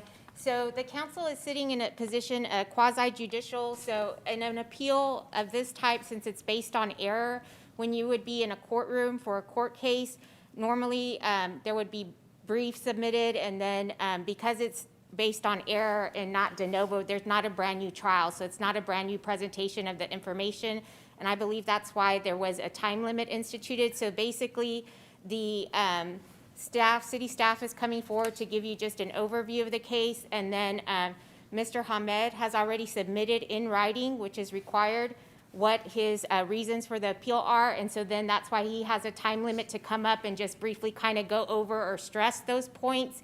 And then I represent the city or code enforcement, and so as their lawyer, I provide rebuttal for Mr. Hamed's appeal. And then at that point, once we've all spoken, then you do have the opportunity to ask us all questions. I think actually after Mr. Hamed speaks, you can ask him questions. And then after I present the city staff's response, there's an opportunity to ask myself questions, Ms. Garza, Mr. Hamed, more questions if you'd like. But just to give you a little bit of background, I think that's why they initially instituted time limits. And I think in the past, we could be here very long, unlimited. But no, it's totally your discretion. It's not anything that's in writing or in law that there has to be a certain minute time limit. It was just to help move it along. But that's Thank you. to help explain. So Thank that's you. why she will answer any questions you have later in the process. Great. Okay, thank you. Thank you, Thank Ms. you. Garza. So then, Mr. Hamed? Yes. Mr. Would you Hamed like would to go come up? next. Madam Mayor, City Council members, I purchased this property when it has severe damage into the fire damage. Oh, I'm sorry. Yes. When I purchased it, it had severe damage, but from experience, I'm a general contractor. My intention was to rehabilitate the property and get it up to code, and that's what I did when I went to got the permits. This building will be energy code with all the compliance with the current codes. Now, I know we started that rehabilitation. I didn't meet the deadlines set by the board. I had some financial issues that caused it prior to COVID-19, and then we were hit by COVID-19, and I couldn't do any work. So literally, eventually the amount of time from 2019, 2020, which was all pretty much COVID-19, prevented us from working on it more, just due to financial problems. Now, I've done work for the city of Corpus for here last year and finished it this year. I have a project with the state. My business is growing. I didn't have all the capitals to put in the property. I'll be frank with you. So, in all honesty, that's what my main problem is. To go finish it, if I had the finances available, I would have knocked it off. But right now, once again, that was the main thing, the problem with finishing it out. Now, if you give me the time to finish it, and it's in an area that it's not best side of town, but if I finish that property that has 4 units, okay, give me 3 months, maybe 6 months, I'll finish it. You have that property where there's a lot of them that were torn down in the area. I don't know if you're familiar with the Glazebrook, but I don't want to tear it down. I spent over $40,000, $45,000, and you can see in the pictures that we did work on the property. We removed the whole roof, removed the whole framing, anything that had fire. So there's no really, the structure is strong now, stronger than any time before. I had a structural engineer inspect every portion of the structure for windstorm inspection, so that I have in records. My plan is just to finish it and have it ready. And if you give me the time to do it, I'll finish that building, and it will be nice, it'll be pretty too. Okay, and Mr. Hamid, what is your business, you said? I'm a general contractor. Actually, I just finished a project for you guys, for the city of Corpus, the Amy Rod's pipeline. You have 2 facilities in Woodsboro and Bloomington. I did the restoration of those buildings and the roofs and the doors. And I'm rebuilding the state park, Texas State Park, Mustang Island State Park. Okay. Yeah. What is your business name? Coast to Coast Construction. Coast to Coast Yes. Construction, okay. Yeah. So I know what Ms. Garza has presented. As far as the fence, honestly, the whole time I had fence around the building, the whole time. And people also will go and throw trash outside of my building. I'll go pick it up. I have trailers, I have people. We can clean it up. Never complained about it or anything. The next door property has, I'm not going to get into that, but pretty much I did everything I can to keep it in compliance. And I would be greatly appreciated if you give me the opportunity to rebuild it and finish it. Spent over $40,000 on it, and I don't want to lose that money, especially that now, you know, with all the materials going up and what's going on now, I would like to keep it and reuse it. But you purchased it, I purchased it a while back. Yeah. I know, but you purchased it, it had already been in the fire. Yes, right? after the fact. After the fire. Yes. Okay. And I did a lot of fire damage restorations. When I first looked at this property, I inspected it personally, and I took the engineer that is structural engineer, and he looked at it. He said, Sam, yeah, you got good potential here. Take it. And I did purchase it and try to turn it into good investment. Okay. Councilman Martinez? Yes, no, I'm just, you know, I'm reading the code of the ordinances and the appeal section, and what struck me is that when it talks about the appeal, and it says that we should look for when the enforcement would do manifest injustice and be contrary to spirit and purpose of the code. I think in light of the financial contribution that you've already made trying to do it, you know, I think that staff did a great job, did what they were supposed to do. But I think that under these circumstances, the fact that you have put so much money in, that you're not asking for a lot of time to get it completed. Do you really think you can get it completed Yes, in of 3 to course. 6 Yes, months? yes. You know, to me, that kind of falls within what the appeal process would allow, and personally, I would be in favor of giving him the time and the opportunity to finish these, or finish this project, and have that improved property there. Thank you. Councilman Smith? Thank you. I think one comment is been exposed to the elements, so to just be dried in, how long would that take for you? To dry it in? Yeah. Give me a month, and I'll do it. You mean on the outside, just to close it? Yeah, roof yeah, and be everything. dried in, so you're not Yeah. exposed your windows, Sure. and your envelope is 4 weeks. moisture-free. I'm sorry, 4 weeks if I can get the materials all in time. So if you give me 6 weeks, that'll be great. Now, you said you've had financial difficulties. Are those over with? Yes, I had. Is that in the past? Do you have the Yes. money to get dried in? Yes, sir. You know, this happened in the heart of COVID. You look at, he got his permit 11/22, and the virus hit the United States, 2 months later, and we were sitting beginning in March with it. I think that deserves a little bit of consideration from us. And you say everything has been built to code. Yes, and it's going to be windstorm, energy code efficient, and actually in the whole neighborhood, all those fourplexes, you're not going to see anyone with an AC and heat unit. This one will have a central unit for each apartment. Are you renting those out? Yes, that's the goal. And this is my first investment as far as building like a fourplex and rental property, so try to make the best of it. Okay. Well, and like I say, it happened in the middle of the virus. So if it hadn't happened for that, I'd be a lot more concerned. But I know all of us have been affected by that. Thanks. Councilman Molina. Thank you, Mayor. When was the property purchased? I think it's 2018. I can't remember exactly. Sorry, not a good memory, but if I had. April 2018? And when did you first start work? I think it was 2019. I can't remember the permit. Honestly, in all those, I would say 2019 is when I started applying for the permit, or the permit was issued, or 2020. Someone, please. Yeah, I'm sorry. He purchased the property in April 2018. Can you please speak at the microphone, Ms. Garza? The property was purchased in 2018. We gave Mr. Hamid May 2018 time to either demolish or repair the structure. Okay, so work started in May of 2018? In May of 2018 was when we gave him time.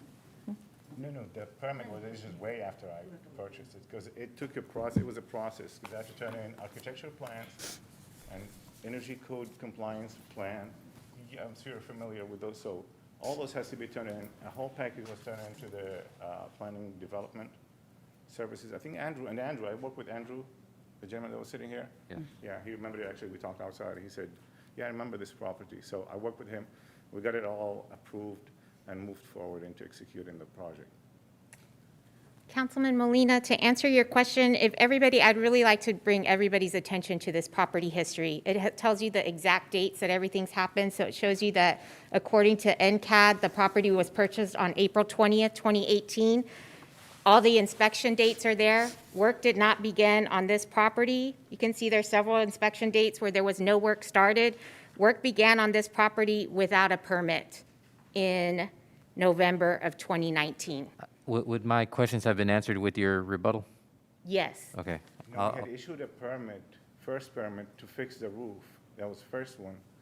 But then that was pulled, and we did a complete restore for the building, because it was impossible afterwards. Yes, Definitely not. that's in your timeline, that a roof permit was issued in August of 2018, and you'll see several inspections after that, no work done on the roof. And then the permit expired. Mayor, I'll withhold any further questions for The staff response? for the staff Yeah. rebuttal. Okay, very good. Does anybody have any further questions for Mr. Hamid before I'm sorry, Councilman Pusley. Yes, sir. Yeah, I tend to have, I'm a little sympathetic to your situation. What I'm not sympathetic to is the amount of time that our city staff has had to put forth trying to get you to comply with what you're supposed to do. That's cost to taxpayers. We have to pay that, and they have to spend time going out there to try to get you to do what you're supposed to do. And now you're back here asking for another 6 months. I'm not inclined to commit to that. Can you get this done in 60 days? 60, the whole thing? Yeah. 60 days? I mean, if you're dry it out. If you're serious about doing this, then you've got to give us a timeline that you can honor. I think because you haven't done that up to now. What's your? Okay, I could dry it out as council. No, I'm talking about finished. Finished, done. complete 60 days. That's you're pressing me. But what would be your best time realistically, right? Yeah, that's why I'm not telling you. Yeah, I'll do it, and then Right. I'll turn around and I won't be able to do it. I'm sorry. 4 months, 3 months. 4 months will be. 4 months would be yes, doable. Yes. Oh yeah. Mayor, can I just add to that so staff's clear? Is this term complete, meaning the interior is finished out as well, not just the exterior? 4 months, everything, yes. Yeah, I Everything, think it so means like a people are moving COO. in 4 months. 4 months, yes. People move in 4 months. Yes, yes.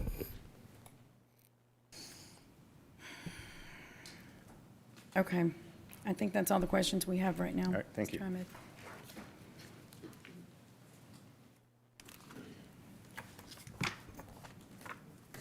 Good afternoon, Honorable Mayor and Council, and thank you. Since we've changed the format a little bit, I do have a 3-minute presentation, but you've asked some questions, and I feel like I need to answer some of those questions before we go any further. So one thing that I do want to point out to you all, so you have a point of reference, is I did provide everyone here with copies of the relevant provisions of the law.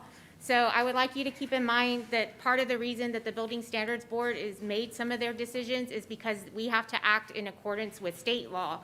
So the most important law that I need you all to review, because it's going to be relevant to your decision today, is the last packet there is from the Local Government Code. And if you flip over to the second page, I have highlighted the relevant provisions that apply to substandard buildings and the timetables that the Building Standards Board and that you all are also bound to when we're dealing with substandard properties. And these are the timetables that the Building Standards Board addressed every time we met with Mr. Hamed. And this is why we got to demolition. The very last time, in September of 2019, after it had already been tabled several times, and he failed to take advantage and comply with those timelines, and he had extended timelines after that because we didn't have quorums and we didn't meet. So we didn't meet for more than 60 days that the board had tabled the meeting. So that's why in September 2019, when it says what the board is authorized to do, there is a part here that says if they cannot complete the work within 30 days, that the board can give 60 days, but they have to specify that certain work be completed. And that's what was done in September of 2019. They had to give him a deadline because he failed to come with his own documentation to show, one, that the project, not that it cost too much money to get done in 90 days, but that the work that needed to be done required more than 90 days to get done.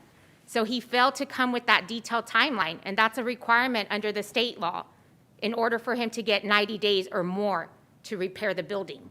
He failed to come with that after his representatives have been informed of that state law requirement on 2 BSB meetings by myself, given the exact provision of the code, failed to come with that documentation.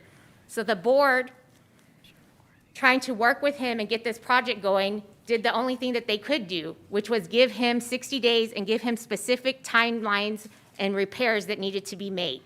We need windows, doors, insulation, roofing. We need all that in 60 days, and we need a completion date. And so that 60-day deadline was November 2019. And for his luck, we weren't able to hold the Building Standards Board in November of 2019. Then he had more time because the January 2020 Building Standards Board wasn't able to meet because there wasn't a quorum. And then we get into March, and now in March of 2020, all the way through September of 2020, there's no Building Standards Board meeting because we do not have enough members on the board to hold a meeting. And that didn't happen where we had sufficient members until a whole year after his deadline, November 2020. So he got into the COVID pandemic area, not because he was given extensions, but because he failed to comply with the deadlines the board gave him. So this didn't just happen that this actually occurred during the pandemic. All of this occurred prior to the pandemic. He failed to take advantage of the fact that the board couldn't meet, either because it didn't have quorums or because we didn't have sufficient members. So I just want you to keep that in mind, and I want you to keep in mind that if you're going to give him more than 30 days, or if you decide to sustain his appeal and reverse the order, the board's order, and give him time, that you're going to have to give him time within the guidelines that the state law has set. And you've heard from him today. I don't see a detailed plan here today. You don't even have, you couldn't even get him to buckle down on a deadline. We don't have an estimate of cost for repairs. We don't have anything definite. And we've been telling him about this statute and what he's going to need to give to the board to get that time he needs on 3 occasions that he's come to the board. So the fact is, he hasn't ever come to the board himself. This is the first meeting that he's attended personally. He's always sent somebody else.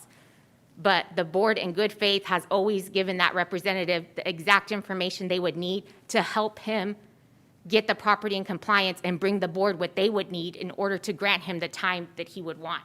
But he's never come forward with that plan, and he doesn't have it today either. So I want to stress that to you when you're thinking about what action you're going to take on this case. So with that said, can I go ahead and give my 3-minute presentation?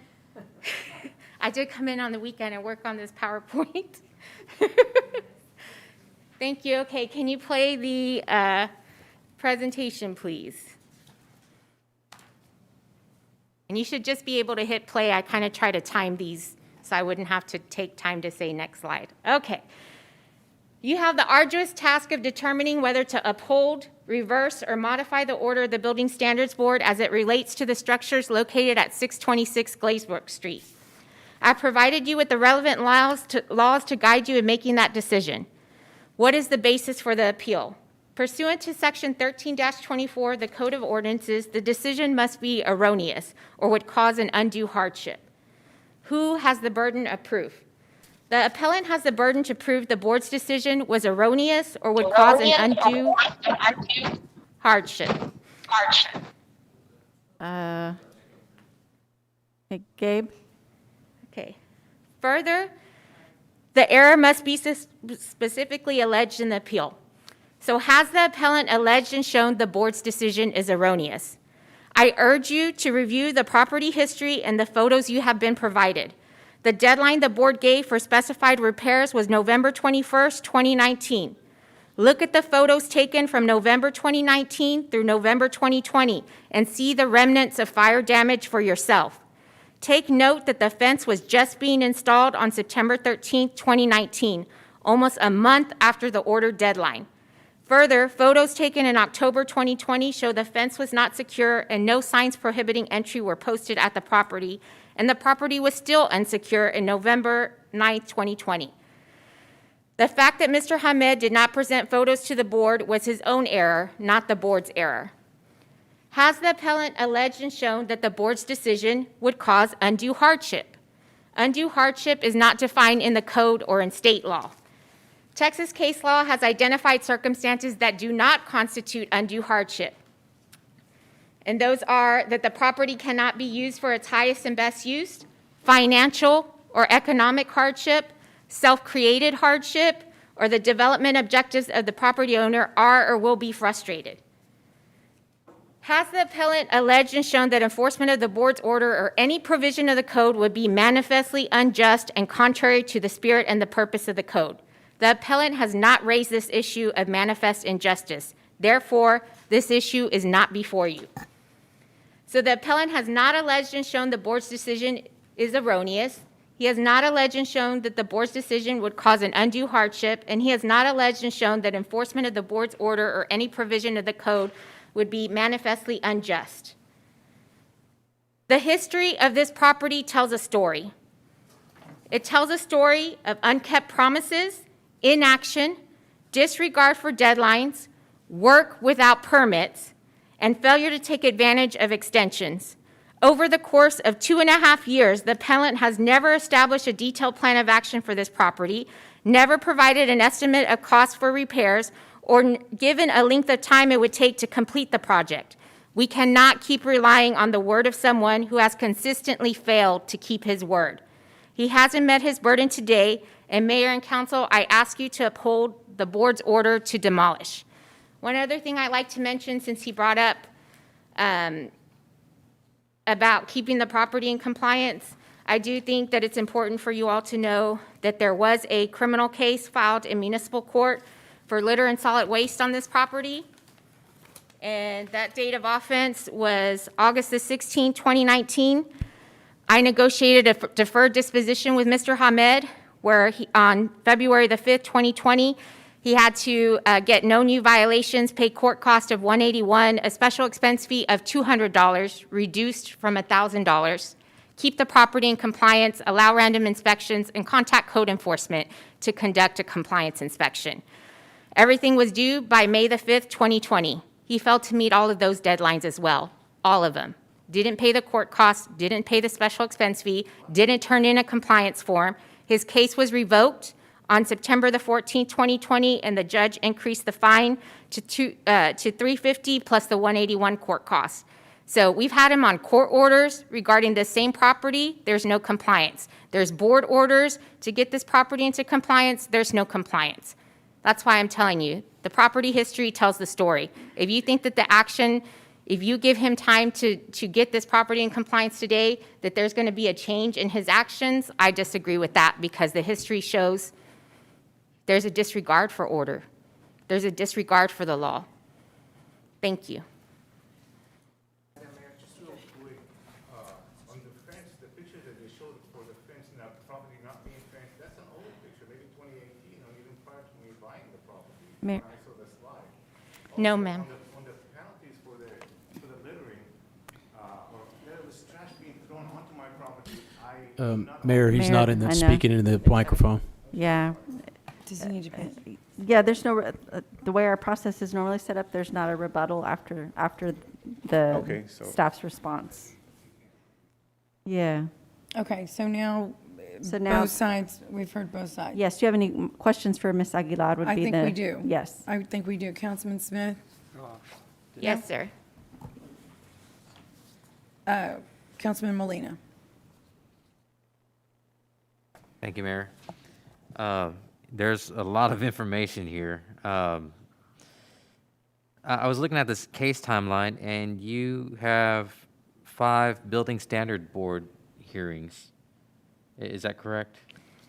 There's actually, I believe there's 8. There was 8 scheduled, but several were not held due to not having quorum. So I believe his property only got presented to the board four times, I believe. Okay. Which is the January 26th. Let's see. I have 124, 328, 523, 725, 926, and 123 of 2020. Those are all scheduled board meetings, and then they have the notes next to them which ones were actually held. So the meetings that were actually held was January 24th, 2019, July 25th, 2019, September 26th, 2019, and then the board didn't meet again for over a year after that, which was November 19, 2020. But yes, all of those dates in there were all scheduled meetings that his case would have been presented had we had a quorum. Okay. So the gentleman had bought the property in April of 2018. Yes. And when was the first permit issued? The roof first permit was issued in 2018 also. Yes, August 8th, 2018, the roof permit was issued. Okay.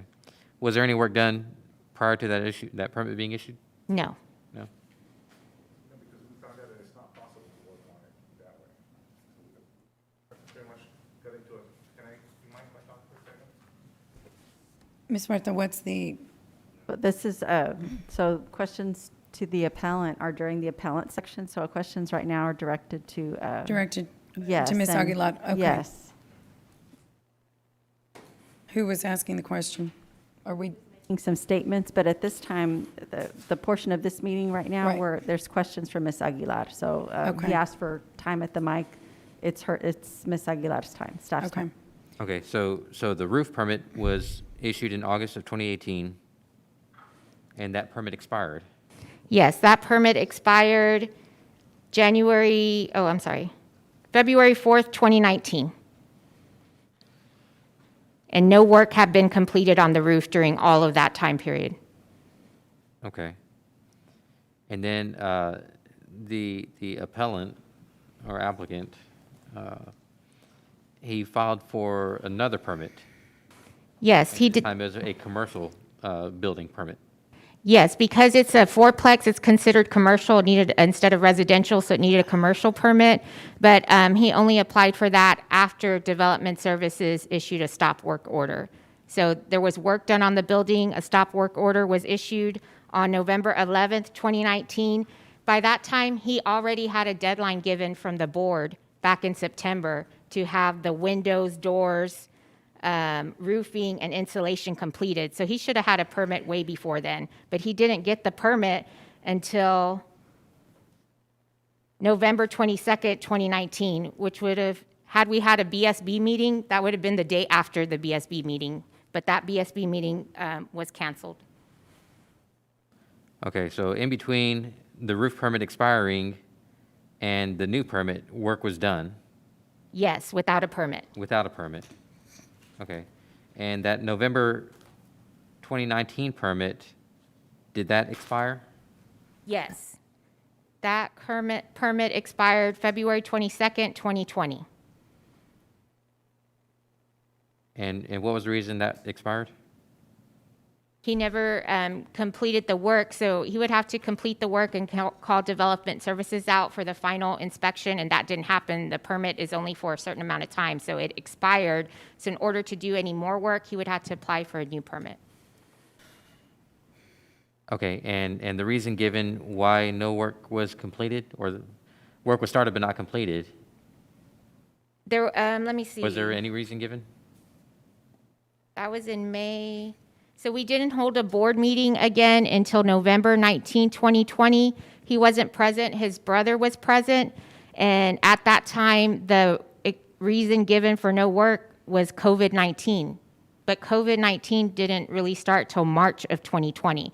So we did press him to provide information why there was no work completed in October 2019, November 2019, December, January, February, all pre-COVID, and there was no response. The response was the pandemic prevented us from working. So the board had no choice. There was no plan. At that time, there was no detailed plan for restoration.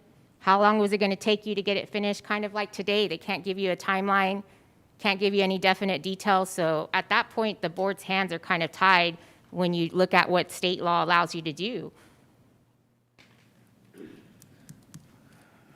Okay, thank you. Councilman Martinez? So I kind of look at it as there's an upside to giving him more time.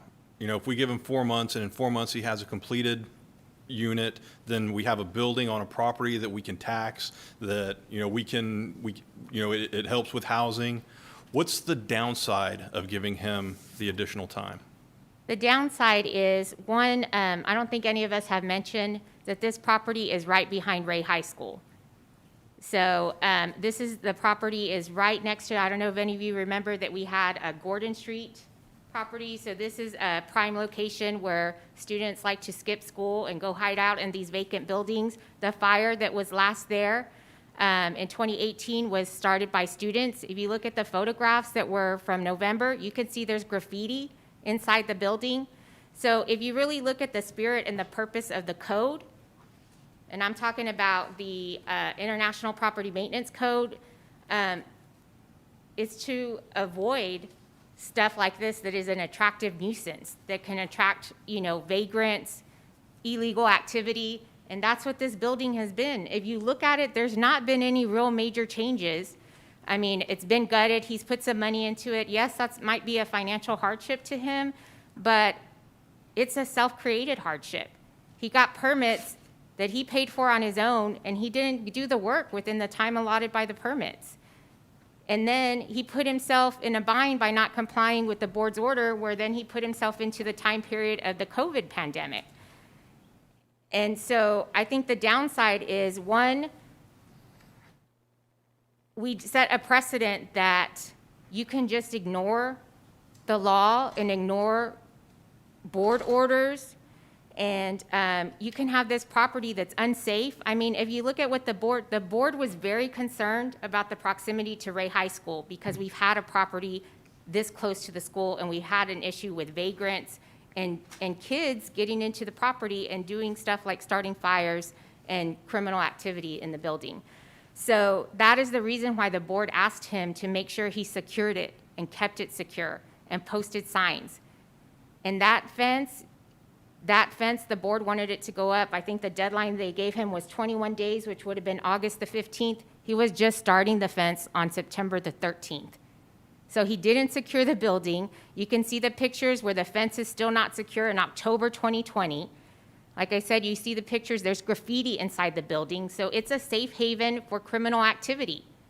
And what we want to encourage people to do, yes, we want affordable housing. Yes, we would like properties to be on the tax rolls, but we don't want that at the expense of our citizens who have to live next to there, or our children who make bad decisions sometimes and go commit crimes in these types of properties. So I think that's the downside, is that we're encouraging people to not comply with our laws and to have these areas that are attractive nuisances, and that our police have to go and patrol, that our fire has to go and patrol, that your code enforcement has to go out. For 2.5 years, we've been working on this property. That's the downside. So how many crime reports at that property have there been in that time? I would have to let Chief Blackman speak to that.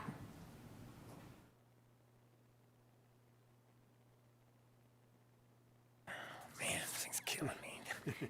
I like to come up here just so I can get a break.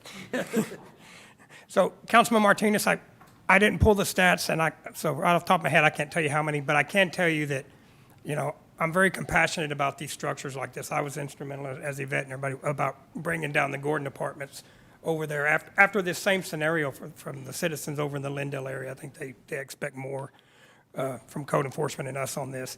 But so I went by this location today before I came in. I can tell you the back door is unsecured. The fencing around the perimeter is, quite frankly, a farce, because the whole back wood section is kicked out and people are coming and going. You can see where people are coming and going. Like I said, the building's unsecure, the inside of it. There's paraphernalia, it smells like marijuana, and it backs up to the school. So it is a problem for that community right there. This building specifically has drug paraphernalia in it? Yeah, you could smell it, and you could see where the rollings and stuff for the marijuana. And I'm allergic to marijuana, so I know it's marijuana. My eyes start to water. I'm a walking drug dog.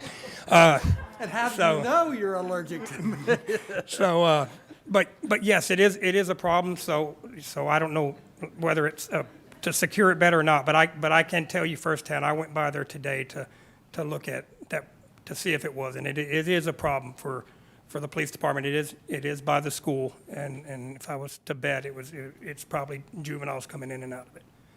So, but there's Coke cans and stuff in there. So I don't know when the last time the property owner has been by there to look at his structure.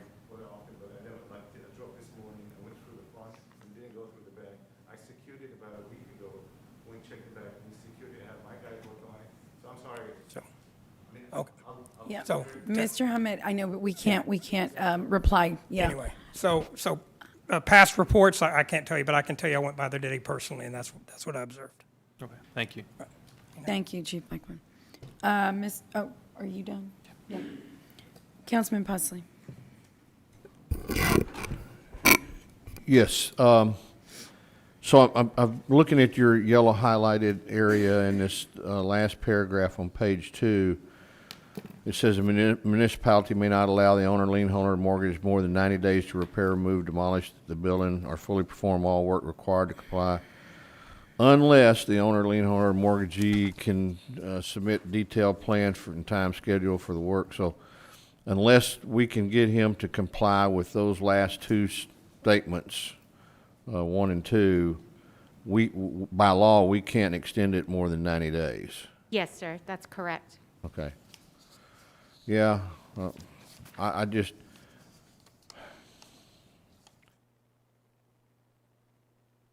so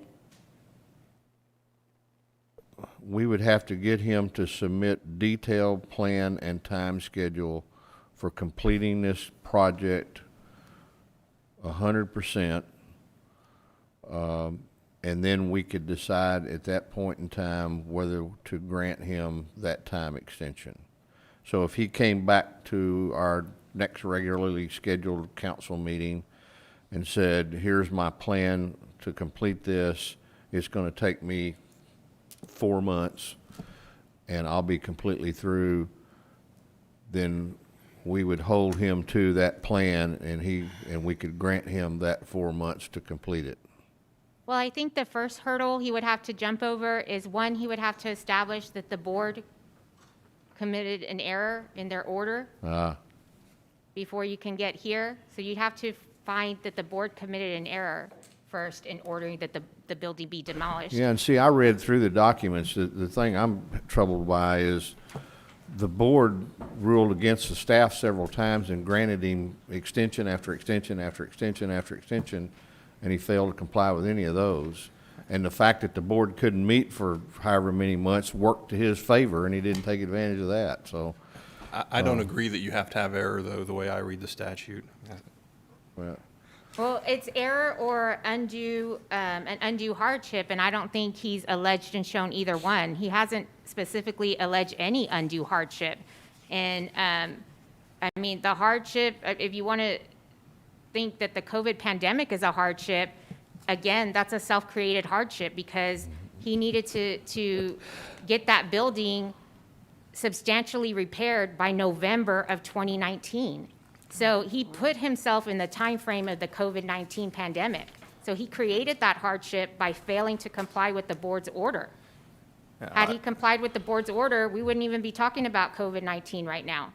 This building would be finished. Yeah, no, but what I think I went through it earlier, I was looking at the appeal that says when an appeal is pending, all orders shall be suspended. Okay. The city council on appeal may vary the application of any provision of this code to any particular case when the enforcement thereof would do manifest injustice or would be contrary to the spirit and purpose of this code, the Corpus Christi Property Maintenance Code or public interest, or when in its opinion the decision of the board should be modified or reversed. I mean, that gives us very broad discretion, and it doesn't limit us to error or manifest injustice or whatever the other thing was. It gives us broad discretion. Again, I would say it gives you discretion if he alleges it. He hasn't alleged that there's a manifest injustice. And what would be manifestly unjust? Look at what the scope of the IPMC is. And it tells you right there, to prevent vagrants, to have something that's habitable. Right. And really, it doesn't say in here to get something on the tax rolls. Right, but we're not limited the way you're saying we're limited. I mean, it says we can do it if we think it's contrary to the spirit and purpose of the code. I mean, that's as broad as you can get. Right, but is the spirit and the purpose of the IPMC and the Code of Ordinances to put property on the tax rolls? It's whatever we think it is. No, I disagree with that respectfully. Okay. Where were you reading that, Councilman Martinez? Which page? Okay, gotcha. Yeah, I'm sorry. Yeah, I provided a copy. Your first set of laws is the Code of Ordinances, and so on page 3 is 1324, and he's referencing 1324B. So it's at the very bottom of page 3 of your first set of laws that I gave you. I graduated from Open Meetings Act class last night. I'm going to start contracts tonight. She's got my diploma. So you're going to, and I would also add to that you can vary provisions of the code and the IPMC, but you can't vary provisions of the state law. So you're still going to be within the confines of the state law of what he has a burden to come in here and give to you in order for you to give him 90 days, 60 days.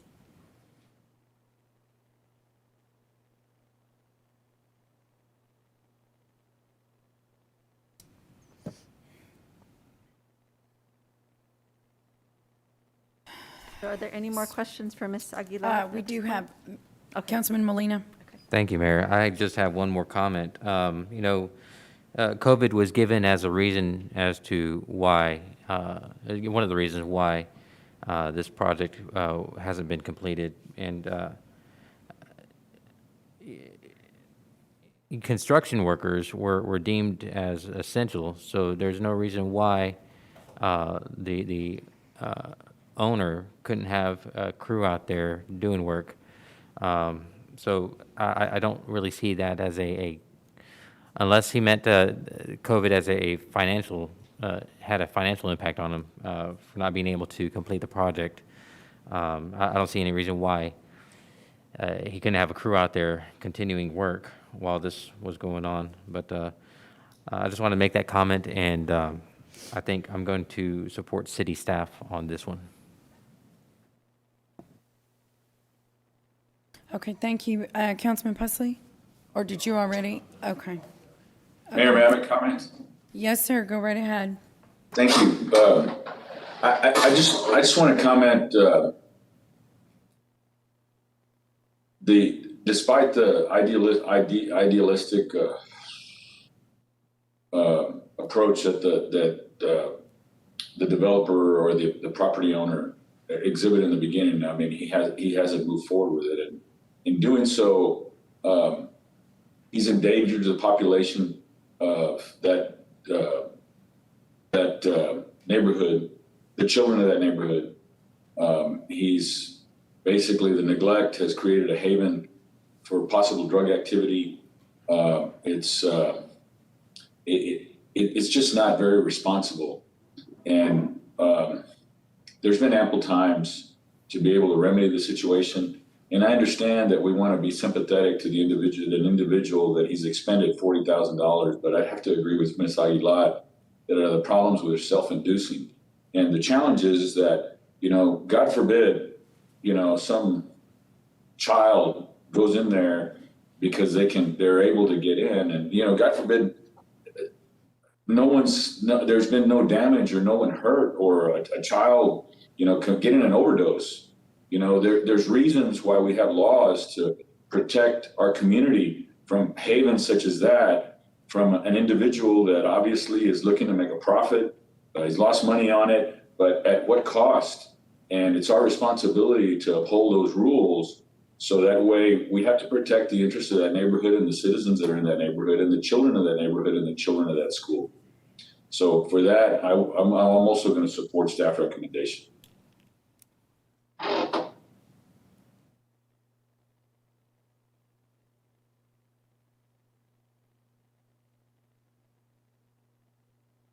Are there any more questions for Ms. Aguilar at this point? I think that's everything. Yeah, we don't have any other lights on. Thank you. Thank you, Ms. Aguilar. Okay, Mayor, at this point, this is where the council would take action if you're ready. And Mayor, do you mind if I say something before? Because I know she was allowed a lot of time. Just give me one more time. We don't have a rebuttal on another rebuttal from the. So then we'd have to go the other way. Yeah, and then we'd have to, so I think he said in the structure that we have, the next step would be to take council action, not to hear a rebuttal from Mr. Hamed, with all due respect. I think we have a clear picture, Mr. Hamed, of the events, of the timeline. So I think we're ready to move forward. Unless there are questions, but yeah, so at this point, we do have, the council has two options, as we've stated, Mayor and Council. You can deny the appeal, and you would deny the appeal by approving the proposed resolution included in your packet. So that resolution upholds the decision of the Building Standards Board to demolish the property. Or you could Mayor, sustain the appeal. I move for approval of the resolution that denies the appeal. Second. Okay, is there any discussion on that? All in favor, say aye. Aye. Aye. Any opposed? No. Say no. Mr. Martinez? The motion carries. Thank you.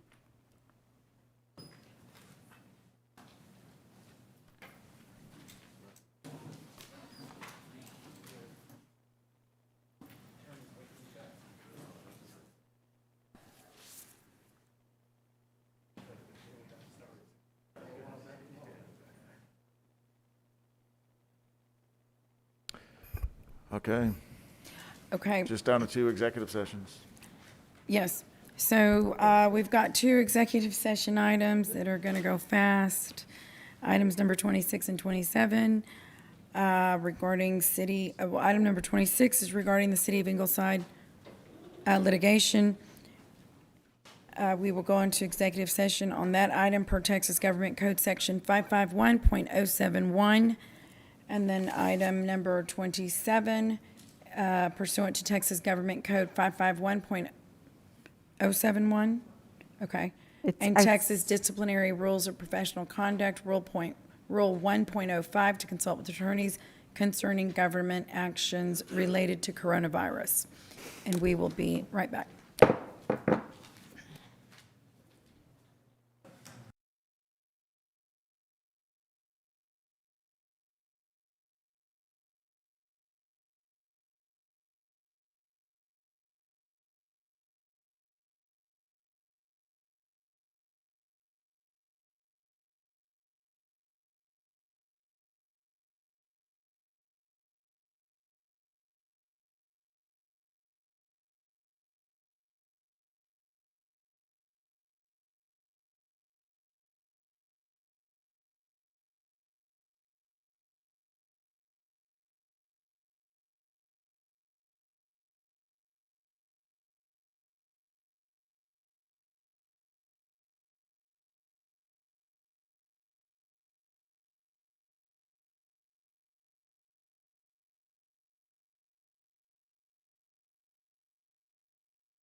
Okay, ready? I'd like to reconvene the council meeting. We do have action on item number 26. Councilmember Martinez? Yes, I have a motion to authorize the city manager or his designees to execute an amendment to the professional services agreement with Chavez, Obregon, and Perales LLP to provide for up to $85,000 additional funds for representation in the lawsuit of City of Ingleside versus City of Corpus Christi, including appeals of any rulings therein. Okay. For a Second. second? Okay. Okay, all in favor, say aye. Aye. Any opposed? The motion passes. Okay, well, there being no further business, this meeting's adjourned.